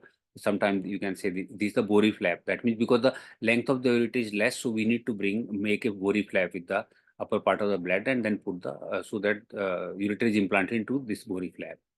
Then this Politano-Ledbetter intracycle technique for ureteroneocystostomy can also be done, and Bori flap I have already said, and then ureteric ileal interposition sometimes can be done as well. So this is my last slide. So bladder injury should be suspected at the time of surgery and should be repaired, and leave the catheter for 10 to 14 days. Ureter injury also should be repaired at the same site And so the penalty, just to complete, though it doesn't come directly in, and so you can say obstetric risk factors are there. So we know grade 1, grade 2, grade 3, grade 4 sphincter tears, and grade 3 to 4 need actually stitching under general anesthesia and operation theater. So grade 3A less than 50% of external sphincter, grade 3B more than 50%, grade 3C internal sphincter is also there.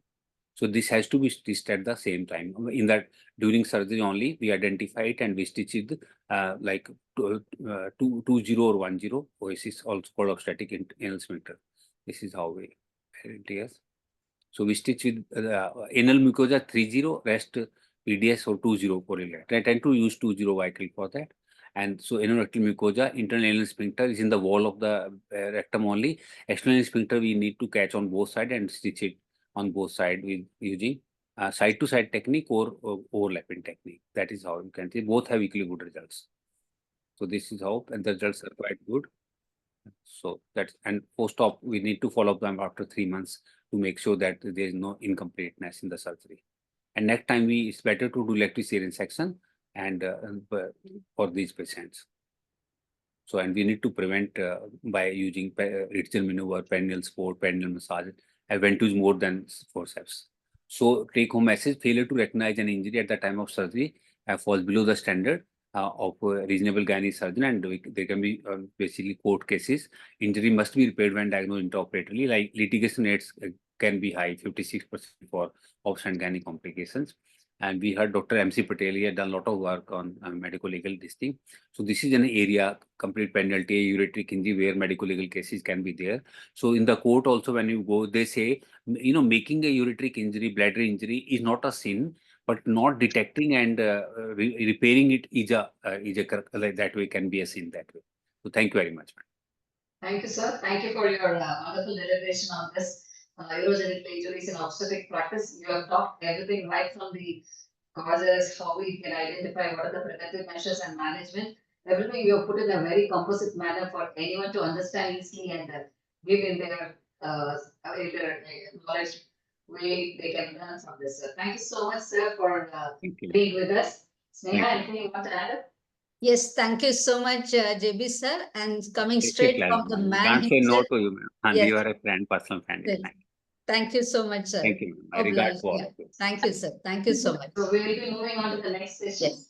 I have a great pleasure and honor to introduce Dr. Niranjan Chauhan, who is the present joint treasurer of FOXI 2021-24, and sir is the professor and HOD of LTM Medical College, Mumbai. And he will be now talking on a very important and interesting topic, that's the difficulties we face in cesarean section. Every obstetrician really want to know about how they feel when they land into an obstetric in the cesarean section, the complications. And we are here to hear from you, sir. Over to you. Thank you so much for inviting me for this ICOG course on high-risk pregnancy. And the topic today is difficulties in cesarean section. I would like to share my slides now. Yes, sir, you can share the slides. Yes, thank you.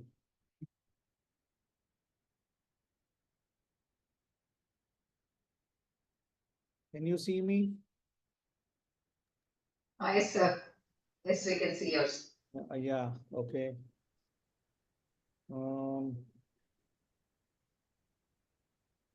Do I access this now?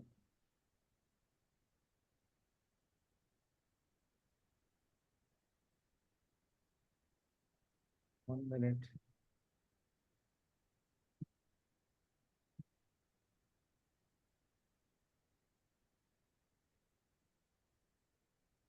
So we can see your video only, sir. Can you see my video? Yeah, we can see only your video only. We are not seeing your PPT. Okay, sorry. I think I have opened another one. Sorry. So now can you see me? Yeah, yes, sir. The PPT is seen now. Yeah. Yeah. So thank you, Dr. Sneha Buyar, and thank you, Dr. Monica Singh. It was a pleasure to meet you in Varanasi, Kashi, and also at various other conferences. Today, my topic is difficulties in cesarean section. and I welcome all the delegates to this certificate course on emergency obstetric. I am a professor in Sion Hospital. Sion Hospital comes and serves the largest slum area of Asia, that is Dharavi, and it is situated uh, between the Eastern Express Highway and Western Express Highway. And fortunately, I am a professor there since last 34 years. I started my post-graduation and that was in 91, and today we are in 2024. So I've gone through 3 decades of my life serving poor people, and it's a government and a municipal hospital. I get students from all over India, and I'm honored and privileged that I am able to give my contribution in this journey of as Dr. Niranjan Chavan. So in the middle of difficulty lies opportunity, and every opportunity I take it as a challenge. And even if it is difficulty, I come over through the obstacles which you all also face in this difficult cesarean section. So now let's go back to the history of cesarean section. And there is a confusion about the history. Some people believe that Julius Caesar was born through this method. Others believe that during the Numa Pompilius era, there was a law which was passed as Lex Regia, and then it became Lex Caesara. And it specified that a baby should be born in a mother who is dying or dead, and she cannot be buried with a baby in her womb. And this was then published in Jacques Guillemeau book 1598. And the term was introduced section, and it replaced the word operation. This is the pictorial diagrammatic representation of how a baby has been born by cutting up the dead body of a woman, and then this baby is given to the relatives if it is alive, or it is buried separately from the mother, but besides her. Now, my topic is difficulty in access of a cesarean section. We have many cases which come up for previous LSCS, 1 LSCS, 2 LSCS, and we have difficulty in abdominal access. We have difficulty in uterine incision. There are various adhesions which we can come across, starting from the skin to the subcute to the rectus sheath and to the peritoneum. And people have opened bladder, people have opened bowel, people have walked in and tried to surge a baby in the bladder, and water has come, and that is actually urine. It's a previous classical cesarean section. There could be difficulty of a patient with placenta previa or placenta accreta, but I'm not going to dwell into the topic of placenta spectrum disorders. There are fibroids which are also coming in the way, or either after delivery you need to do a myomectomy. And there are, of course, uterine anomaly, a septum being there in the center of the uterus. It could be partial or complete, or it could be a rudimentary horn of the uterus or a bicornuate uterus, etc. Then the most important thing is difficulty in fetal delivery. How much ever you are trained as an obstetrician and as a person in an emergency setup, you have always a difficulty, and you have difficulties not only in the lie, in the position, but also in delivering them and the technique of delivering. People have, broken the clavicle. People have also broken the humerus while delivering a transverse line or a breech. And of course, I have certain videos which I will show as we go through my lecture. So difficult abdominal access is because of the surgery which has been done in the past, and there is a difficulty.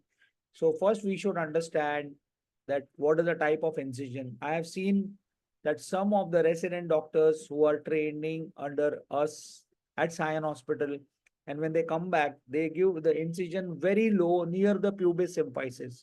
So that should not be the thing. You should have at least 2 fingers above the pubis symphysis, the primary section. And penicillin incision is the best.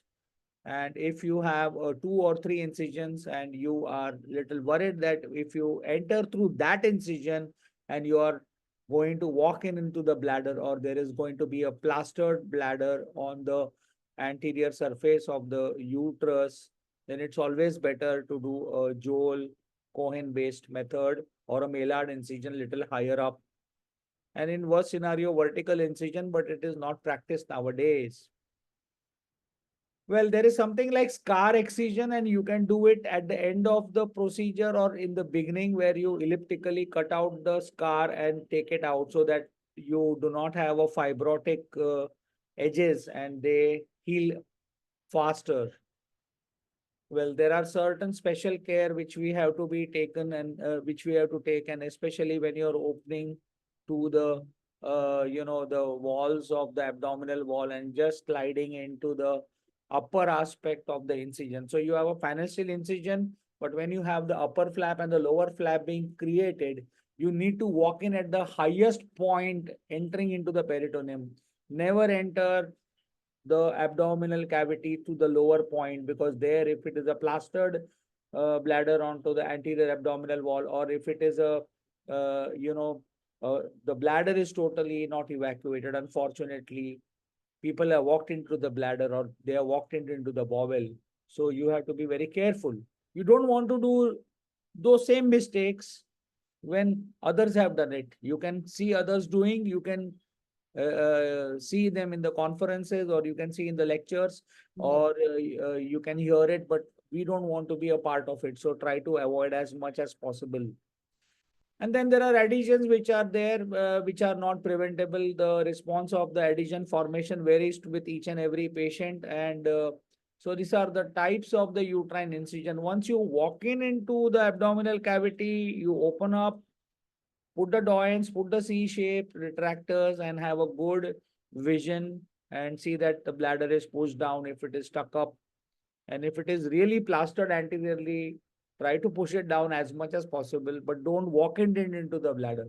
Then you take a classical incision, there is nothing to worry, or a little higher lower segment transverse incision or a vertical incision. So you have incisions which are difficult, and that could be intraperitoneal adhesions. Bladder is adherent to the lower uterine segment, as I discussed now. And if it is a previous classical cesarean section, uterine anomaly, or a fibroid, we need to understand them.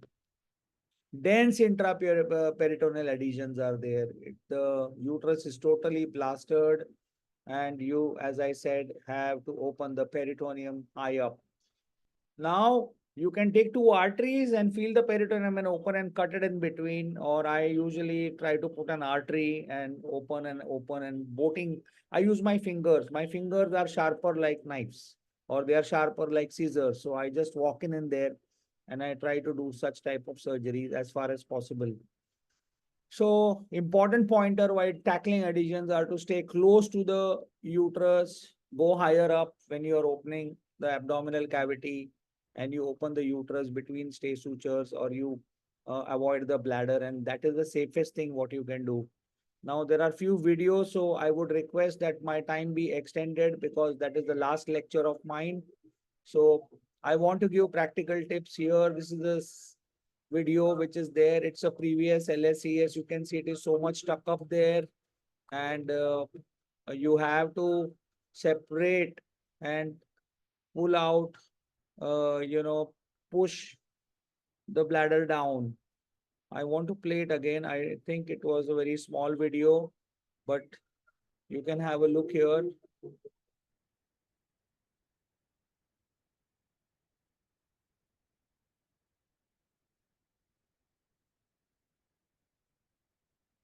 There is a thick band of adhesion. You can see like a bladder pillar there, and it has been cut, and then that's how you have to proceed. So not every time the fingers will be helping you. Bladder adherent to the uterine, lower uterine segment is 0.08 to 0.94%. Bladder gets adherent, and it should be incised in such a case at least 2 centimeters above the bladder. So the UV fold could be mobilized with a finger or a swab. Now I always use a scissor to cut the UV fold. and you have to use the forceps, and then you have to direct it in a smiley incision. And if there are adhesions, the bladder has to be pushed down. So you have to understand at least 2 to 3 centimeter you should be above where the bladder and the uterus have stuck together. Now this is the video I have taken today. This is a little elaborate and a better quality of video. So you have to, this is the primary section. You need to open with a nick and then open the scissor. And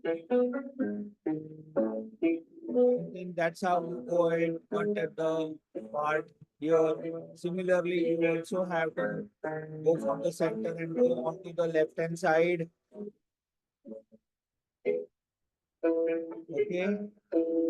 Now, once you have done this, this is the most important thing I'll tell you. This is the basic thing. Doing cesarean section, I ask my residents who come as SR from other medical colleges, they come to train under me. And they tell me how many sections. When I ask them how many sections, they say I have done 200 sections. One lady told me I have done 2000 sections. But when I see them operating, they, it is a very mutilating surgery I see, or there is no finesse, there is no tissue sense. So you should have some tissue sense, respect to the tissues. As you proceed to do a gynecological surgery, which is bloodless, even a cesarean section should be bloodless. And this is the upper flap you need to separate out. And this is the lower flap also you need to separate out.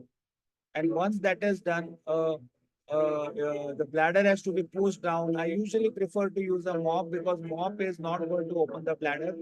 Or I used fingers. I do not try to push it with a swab.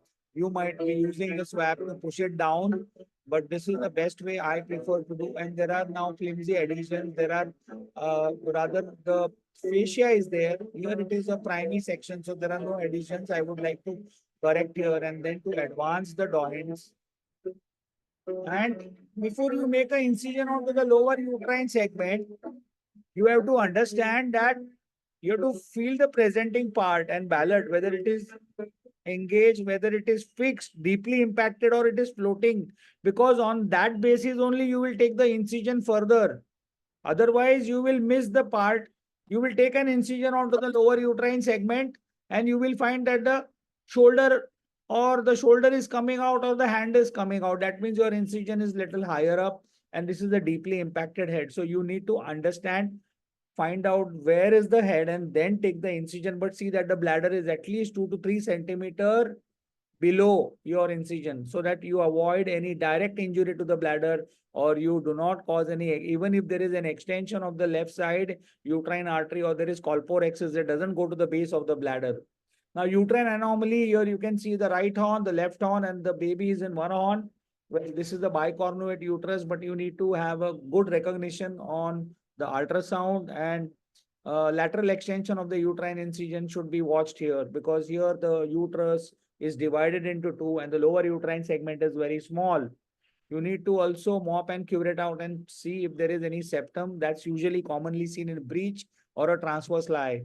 Leiomyoma, as I said, it is found in 0.3 to 7.2% during pregnancy. And in such cases, you can remove the leiomyoma, preferably provided it is in the incision of the lower segment, or it is in such a way that it doesn't cause lot of excessive bleeding.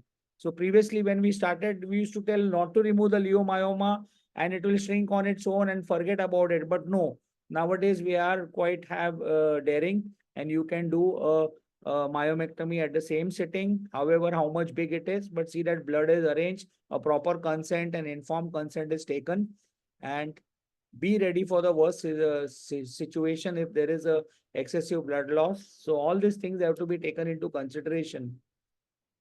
Now, difficulty in fetal delivery is the most thing. Vertex presentation, you can go ahead and deliver, but there is a transverse lie. Here you find that the head is on the one lumbar side and the left or the right, and the other opposite side is the buttocks. The spine could be lower, or it could be dorso superior or dorso inferior. So the whole idea is that when you cut open the lower uterine segment, you are not going to feel the fetal head. You are just going to feel something like a rib cage, or you are going to feel something like a shoulder there, but you need to go and try to deliver the breech first, or try to get hold of the one of the feet, and that feet has to be hold between the index and the middle finger at the ankle, and like a cigarette butt, and then one it is pulled out, the second one is also coming out with it, and then you deliver the buttocks, the trunk, and the further shoulders, and lastly the face and the head. So this is how you may have to do it. And in that case, if there is a difficulty or a large baby with a transverse lie, you might have to vertically extend the incision like an inverted T shape in rare occasions. But see that there is no injury to the baby, and at the same time, there is no lateral extension. So whether it is a preterm labor, it is a full-term labor, or an obstetric labor, you have to understand that each and every aspect of this labor has to be tackled differently. Because in preterm labor with the transverse lie, the lower uterine segment is thick and very vascular, and that bleeding is going to irritate you when you are trying to go and search for the buttocks. So you have to do a proper incision. In a full term, the lower uterine segment is very well formed, and you can take a lower segment incision and do the breech extraction. Well, obstructed labor, it could be because it's totally neglected transverse lie. I recollect 20 years back ago from a private or a peripheral maternity hospital, we used to get such cases where they had been put on Pitocin drip, and they used to come here with a hand prolapse, and the baby's hand is shaking hand with you, and the vagina is very hot. The babies are in IUFD, and you have an obstructed labor. In that case, probably the baby is dead and you have to take an incision. You might, and we have done, our seniors also have done decapitation, evisceration, etc., but not nowadays to be done in the present situation.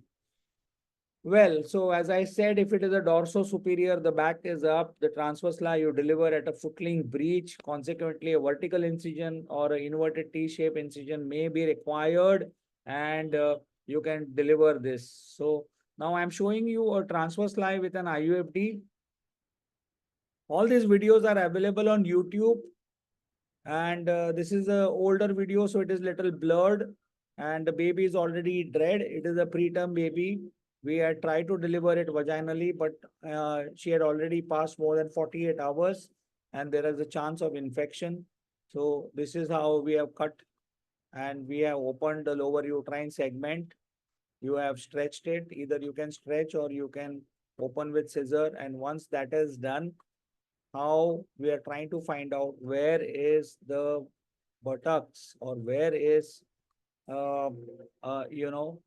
what things comes out.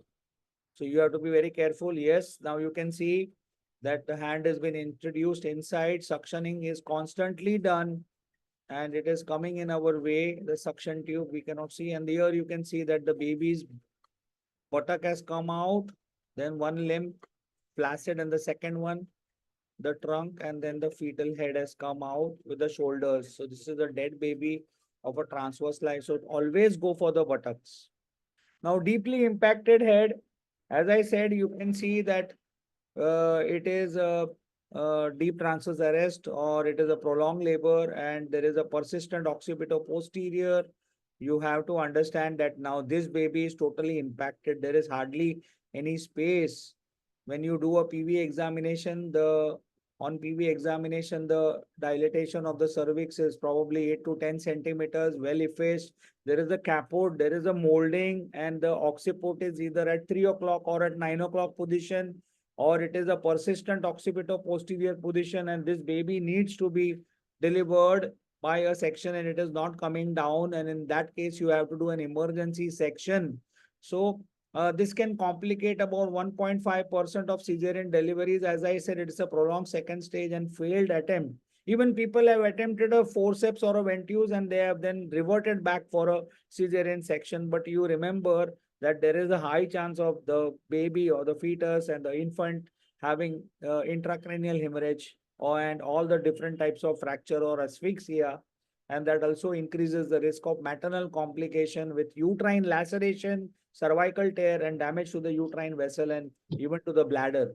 So Sir, excuse me, sir, we are running short of time. Lot of what we callers, need so to do is we practice. There are 2-3 methods, but what we practice here is, the assistant introduces the 2 finger and the legs are wide open and the fetal head is pushed up so that you break up the air, the vacuum which is created between the cervix and the fetal head, and you push the fetal head, and so that when the operator, the performer can introduce his hand and hold the fetal head, he gets a good grip, push it up, and then you can just deliver her with a mother's legs being abducted, and this also can be performed. Now, Patwardhan shoulder first technique is the wonderful technique, and I excuse have me, seen sir. in Excuse me, sir. RCOG, Sorry Phil for Draycott and other people are also trying to showcase the Patwardhan maneuver all over the world. I don't know how many of you have tried, but it is commonly tried in the western part of India, especially in Maharashtra and in other parts of the country where people and the residents have come here and undergone this training and they have gone back. So here you need to understand that here it's a deeply impacted head, and the first thing when you take an incision above the 2 or 3 centimeters of the bladder, when you are pushed it down, the anterior shoulder comes out, and that is then you can't push it in. You can't even access the fetal head. So you have to allow the anterior shoulder, then rotate the fetus and remove out the posterior shoulder, then the fetal trunk, the breech, and the lower limbs. And then subsequently, you have to do all this maneuverability. And then the head is lifted out of the pelvis in the same manner as a reverse breech extraction. Well, Dr. Patwardhan is a pioneer, and this is his picture. I don't know how many of you have seen, but he was a wonderful person and he has taught this technique to all of us. And we have carried out that legacy of doing it. So the other option is the modified Patwardhan technique, where you take out the baby, the anterior shoulder, then the corresponding lower limb, then the opposite lower limb, and then the and then the posterior shoulder. So it goes in a clockwise we are running manner, short and of this is the time. We have modified Patwardhan exceeded most technique. of the So this time, is sir. the Thank you, sir. diagrammatic picture where you can see. I request to mute whoever is talking. Thank you so much. Sir, I'm the chairperson, sir, speaking here, sir. I see So this is also a presentation, a video. I would request you to have a look at this. Once we have opened this, right? Yes, we will just forward this video. And now, once the incision is taken onto the lower uterine segment,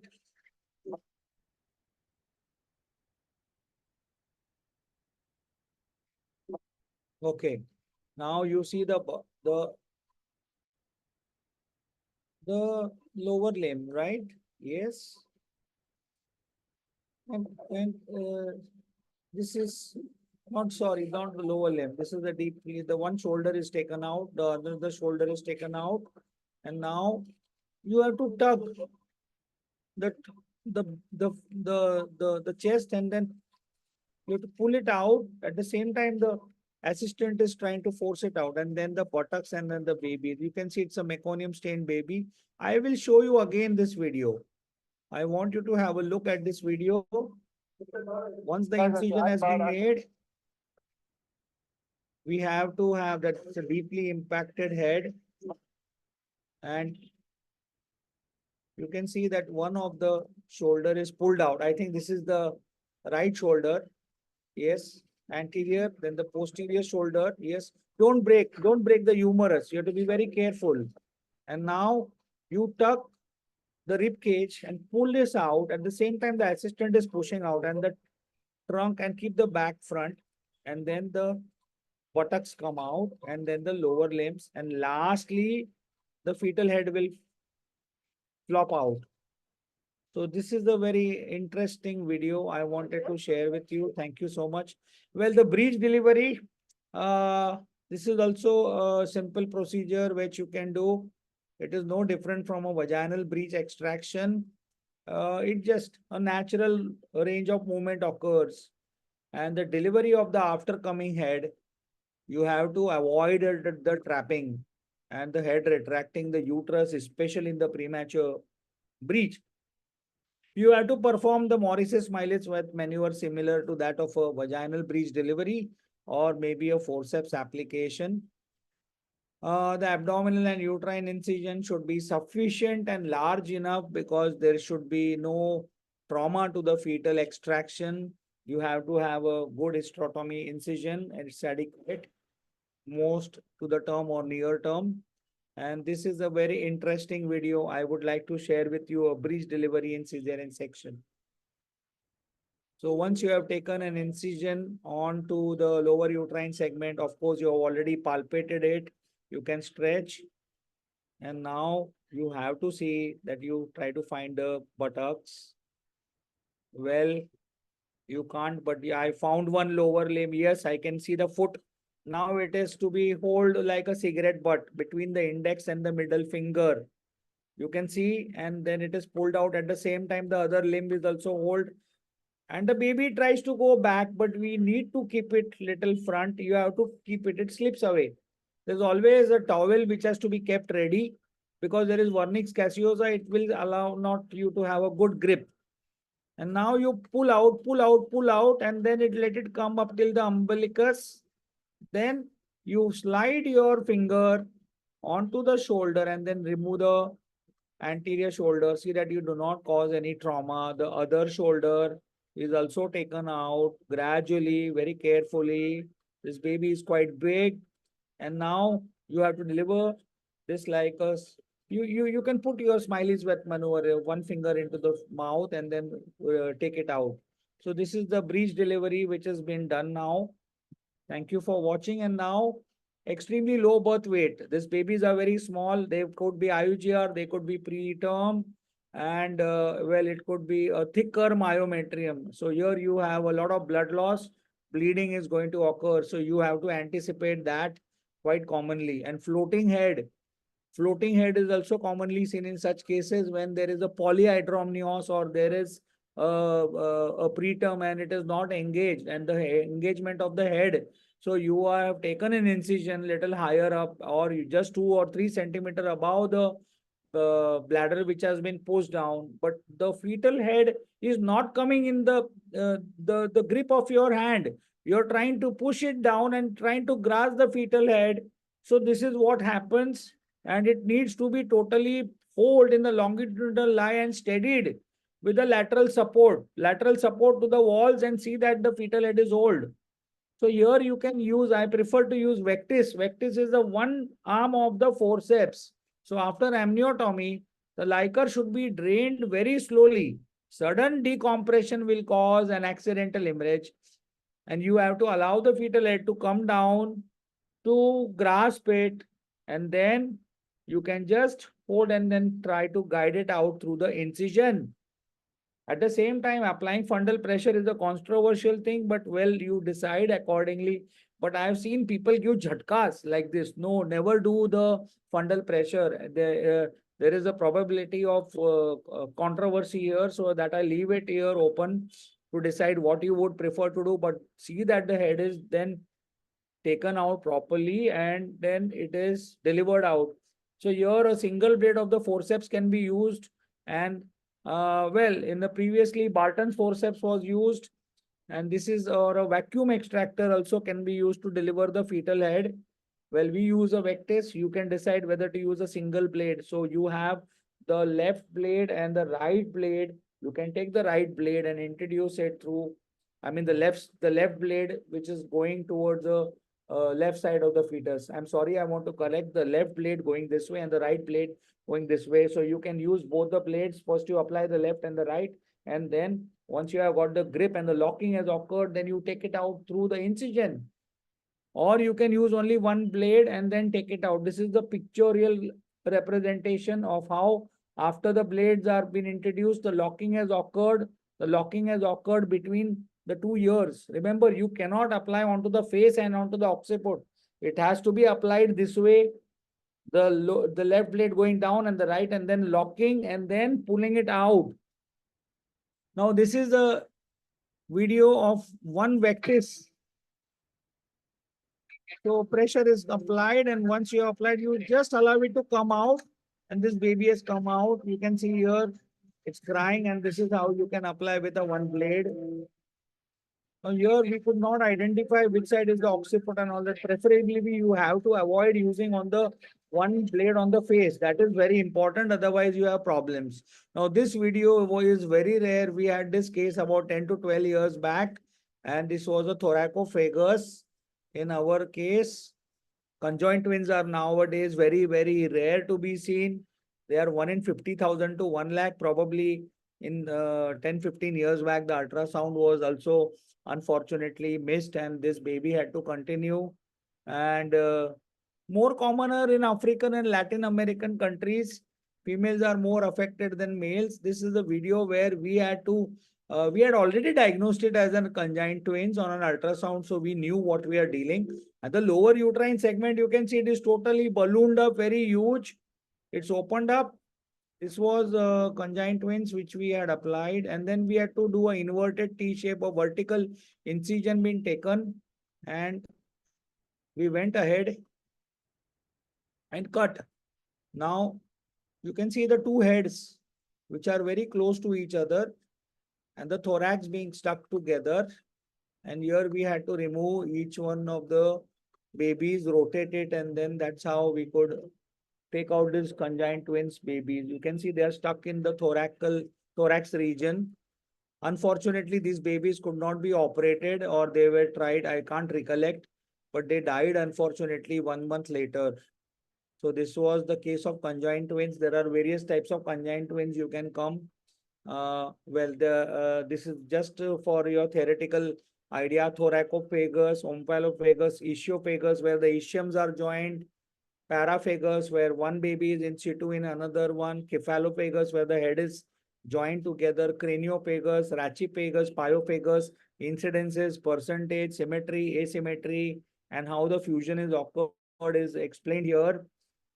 Well, this is an elective termination, and elective classical cesarean section or an inverted T-shape incision can be taken. Well, so there are other issues also where your inadequate incision, the anesthetist is unfortunately the patient is not under properly, very tight abdomen. You have difficulty, a wrong abdominal incision, a previous LHS scar, you walk it into some another structure, and unfortunately the bladder has opened. So all these things you have to be kept in mind, and you need to be doing properly.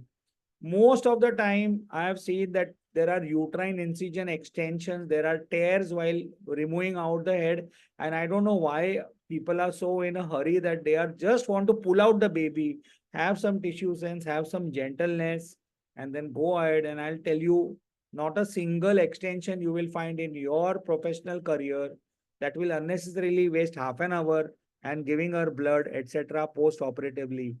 See that the tear is then sutured, and see that the bladder is away from it, and you have to mobilize the bladder from beginning. Prevention is better than cure.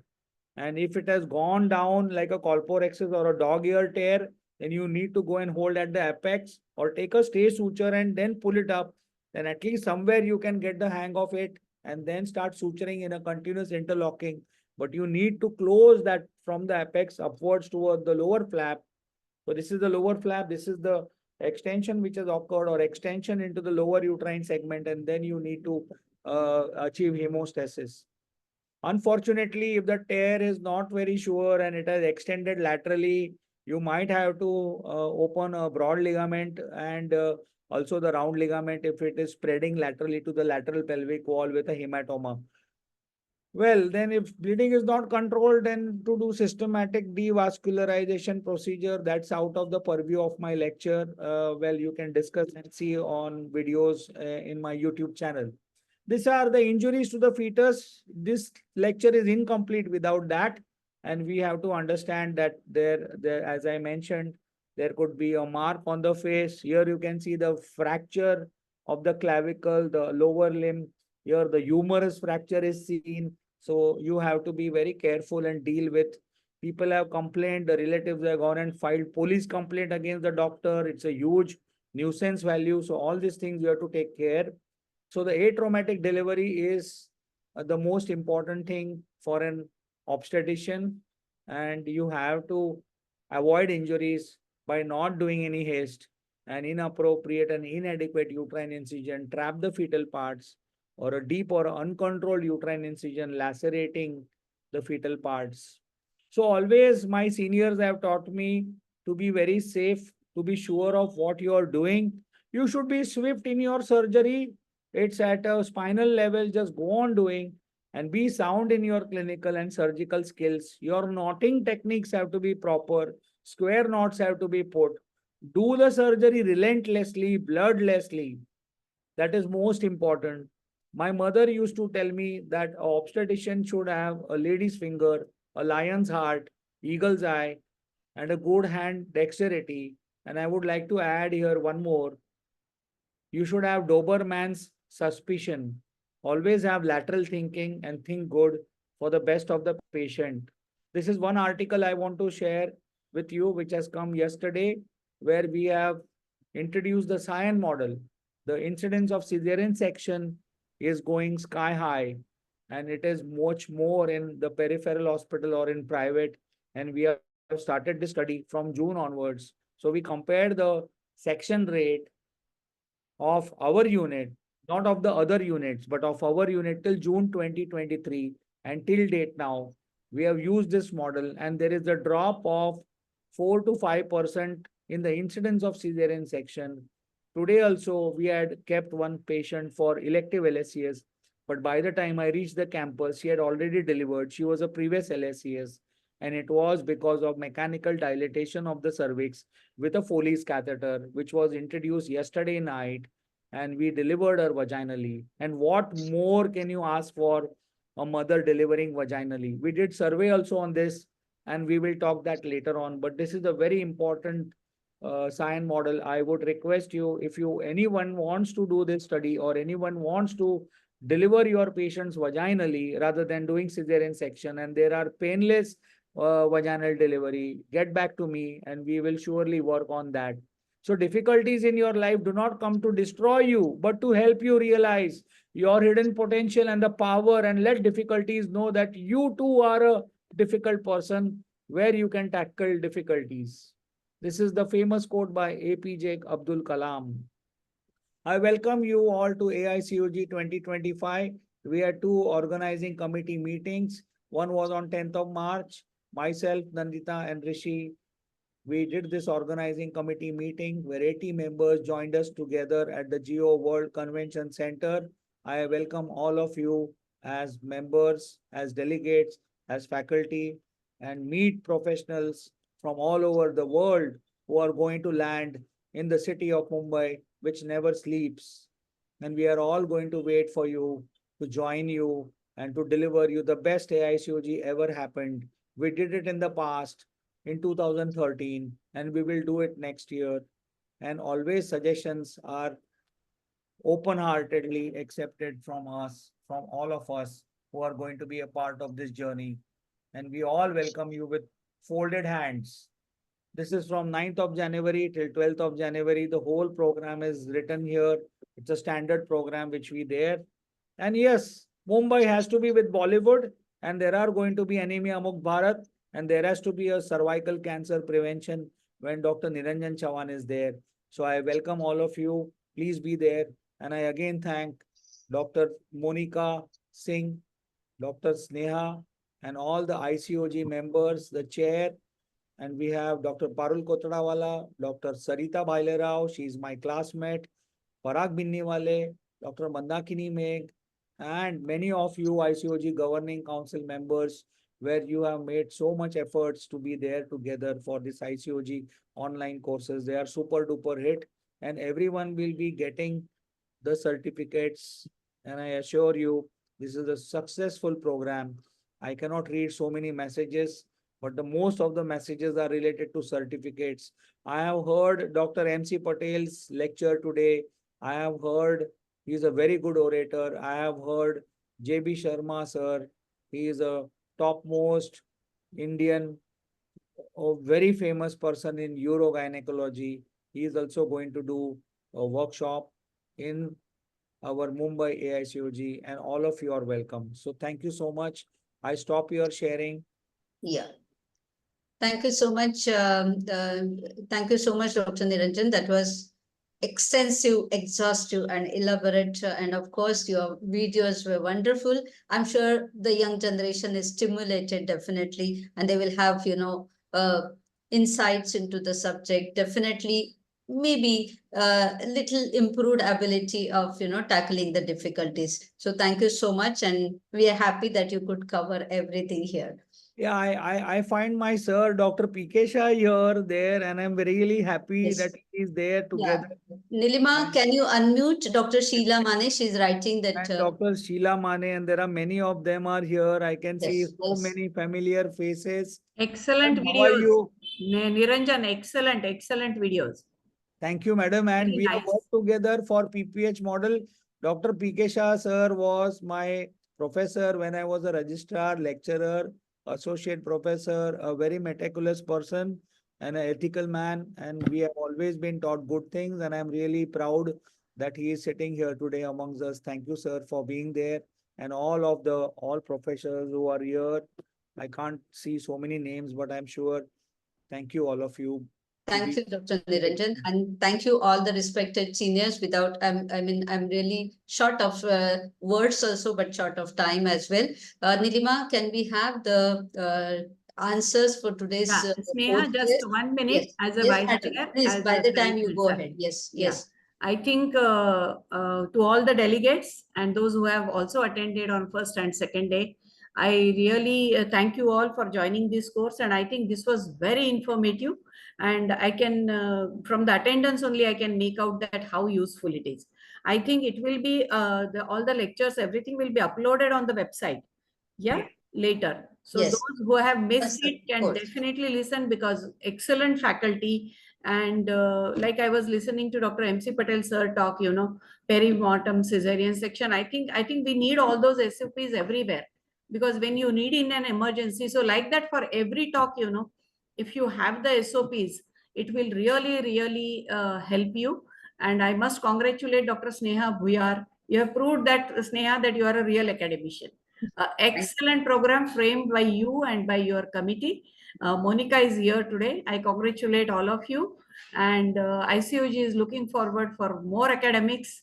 And thank you very much once again. And go on doing your academic work. And I think wishing you all the best for your future endeavor. I think Sneha is also going to contest for the post of Vice President this year again. And I think we would like to see her as our Vice President as such a great academician. So Thank you, wish you all madam. the Thank you best. so much. Thank you so much, madam. And we would just like to go ahead with this answers, because the attendees are very keen on knowing the answers. So I would just read out the correct answers. What is the ratio of chest compression to rescue breaths? The correct answer is 30 compressions for every 2 rescue breaths. Second, principles of successful perimortem cesarean are all except to shift the patient immediately to OT, because you have to do the cesarean section wherever the patient is. So not to shift in OT. That is the only, no unnecessary step. Flexion point is situated along the sagittal suture. I'm sure Dr. Jayashree Srinivasan has shown you with the diagram, 3 centimeter in front of the lambda. That is the correct answer. 6 centimeter from the anterior fontanelle. Chinon is artificial caput produced in vacuum delivery. That is the correct answer. Which of the following is a complication of vacuum delivery? Of course, the cephalohematoma. For creation of chinon, which is the correct and effective negative pressure? So that is 0.8 kilogram per centimeter square. You have to start from 0.2, gradually increase to 0.8. Deep transverse arrest is present times is commonly treated by cesarean section. Of course, you have seen the other methods, Patwardhans, reverse Patwardhans, and reverse bridge. Which of the following is not the criteria to deep transverse arrest? That is the premature rupture of membranes. Out of 100 cases of occipito-posterior at beginning of labor, 90% will rotate to anterior, only 10% will fail to rotate. Causes of failure of internal rotation include all except asynclitism. Next. special forceps which was used for rotation of head was the Keelan's rotational forceps, the name itself. So Keelan's forceps. What is the fetal attitude in face presentation? It is the attitude of flexion. Which of the following is, it is actually the incomplete flexion. Which of the following is the engaging diameter in face presentation? It is submento-pragmatic. Mento-vertical is for brow. So submento-pragmatic. In which of the following presentations vaginal delivery is possible in term baby? Mento-anterior. Next, following conditions will favor face presentations except primi gravida with good tone of abdominal muscles. Next, vaginal breech delivery is reduced after which trial? The term breech trial. Next, contraindications for vaginal breech delivery are the flexed. Contraindications for vaginal breech delivery are all except, so the flexed head. Knuckle arms can be delivered by the Losset maneuver. That is the correct answer. I'm sure Dr. Charmila has demonstrated it. Forceps used to deliver the after-coming head in breech delivery are Piper's forceps. You have seen how you have to the obstetrician has to kneel down. That is what she has shown. So a head to body delivery time for more than how many seconds is to the impaction of the shoulder against symphysis pubis, that is 60 seconds. Fetal complication in shoulder dystocia include all except fracture scapula. Next, McRoberts maneuver is lifting knees to the chest, that is hyperflexion of the thighs over mother's abdomen. Gaskin's maneuver, it's to keep patients on all four limbs, knee chest position. How do you diagnose intrapartum fetal distress clinically? Meconium stained liquor. That is the correct answer. What is not the effect of fetal distress? The fetal diaphragmatic hernia, but rest are all. Yes. Next. What are the CTG changes for fetal distress? That is the late decelerations. Contraindications for fetal blood sampling, the face presentation actually because the scalp is not accessible. Which of the following is contraindication for vacuum? Cervical dilatation of 8 centimeters. I'm sure you may have some controversy here. When the vacuum was initially promoted, the advantage was talked about that even it can be applied to the through the incompletely dilated cervix, but nowadays Foxy, ICOG and all the organization strictly say that fully dilated, fully effaced cervix, it's only the rotation it can help. 50% of shoulder dystocia cases occur with average baby weight of less than 4 kg. And last, common causes of collapse, massive obstetric hemorrhage. That's all. We have completed the 30 questions and I'm sure the attendees have tallied their answers as well. ICOG will convey you if you have submitted all the 3 days post-test. No worries about the pre-test, but post-test has to be done for all 3 days and you have to score for more than 50%. That is what is the criteria for getting the certification. If at all you have any problems, please do communicate with the ICOG office. So with this, I thank all of you. Once again, I thank the Foxy President, Dr. Jaideep Tang, Secretary General, Madam Madhuri Patel, ICOG Chairperson, Dr. Parul Kutradawala, ICOG Secretary, Dr. Sarita Bhalerao, the ICOG Vice Chairperson, Madam Sheila Mane, and ICOG Chairperson-elect, Dr.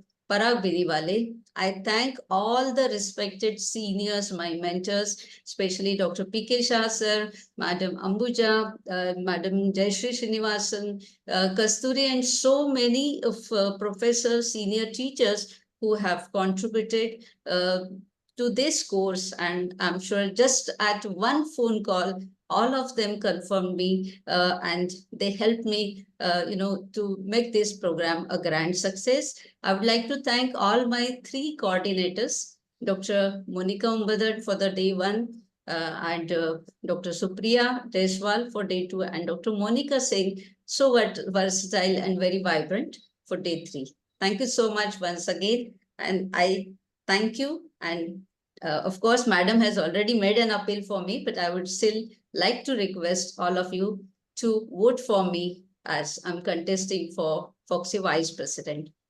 I just want to put in a Yeah, word. if Monica, Madam, Monica, just one thing. If yes. Sir, Dr. PK Shah, sir, if any comments from your side, please. Sir, you're muted, sir. No.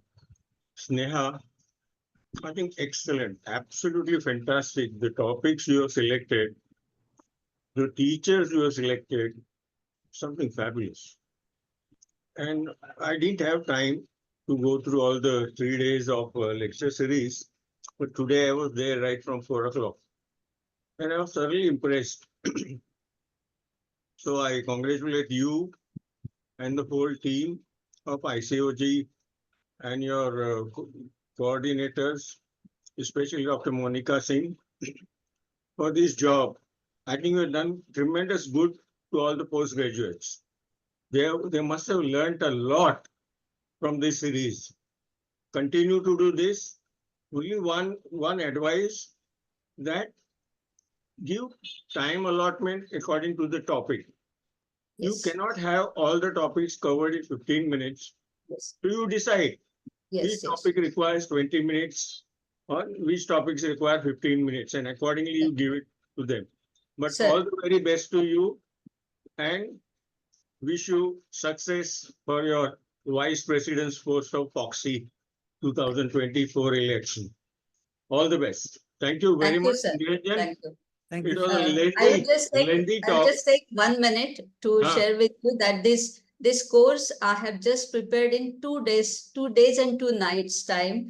And I'm so thankful to all of you that for accepting and blessing me. That is one thing. And secondly, I want to share with all of you that from this course, we have selected one more master class each month. ICOG is going to organize, and I'm going to be the convener for this. So critical care and such 2 more master classes are going to be there. And of course, for those talks, we will be having 20+ minutes as the time duration. I think that would be better. Yes, sir. So all the best. Thank you for being Sheena, there till Monica, end. Niranjan. Thank you, sir.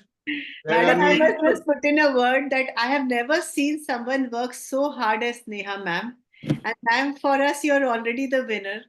You are winner of hearts also, ma'am. All the best to you, ma'am. Thank you, Thank you, dear Monica, and all the best to you also for your elections. Yeah. Thank you. All the best. Thank you, ma'am. See you. Good night. Thank you. Thank you, Niranjan sir. Thank you, PK Shah Yes. sir. Thank you, Jairani ma'am. Thank you, Dr. Niranjan. Ma'am. Thank you, Sheila Mane ma'am. Thank you so much. Have a good night. Good night. Thank you so much. Thank you. Thank Thank you. you, Sneha Thank ma'am, you. for the opportunity. Yeah. Thank you. Bye. Good night. Bye, ma'am. Bye.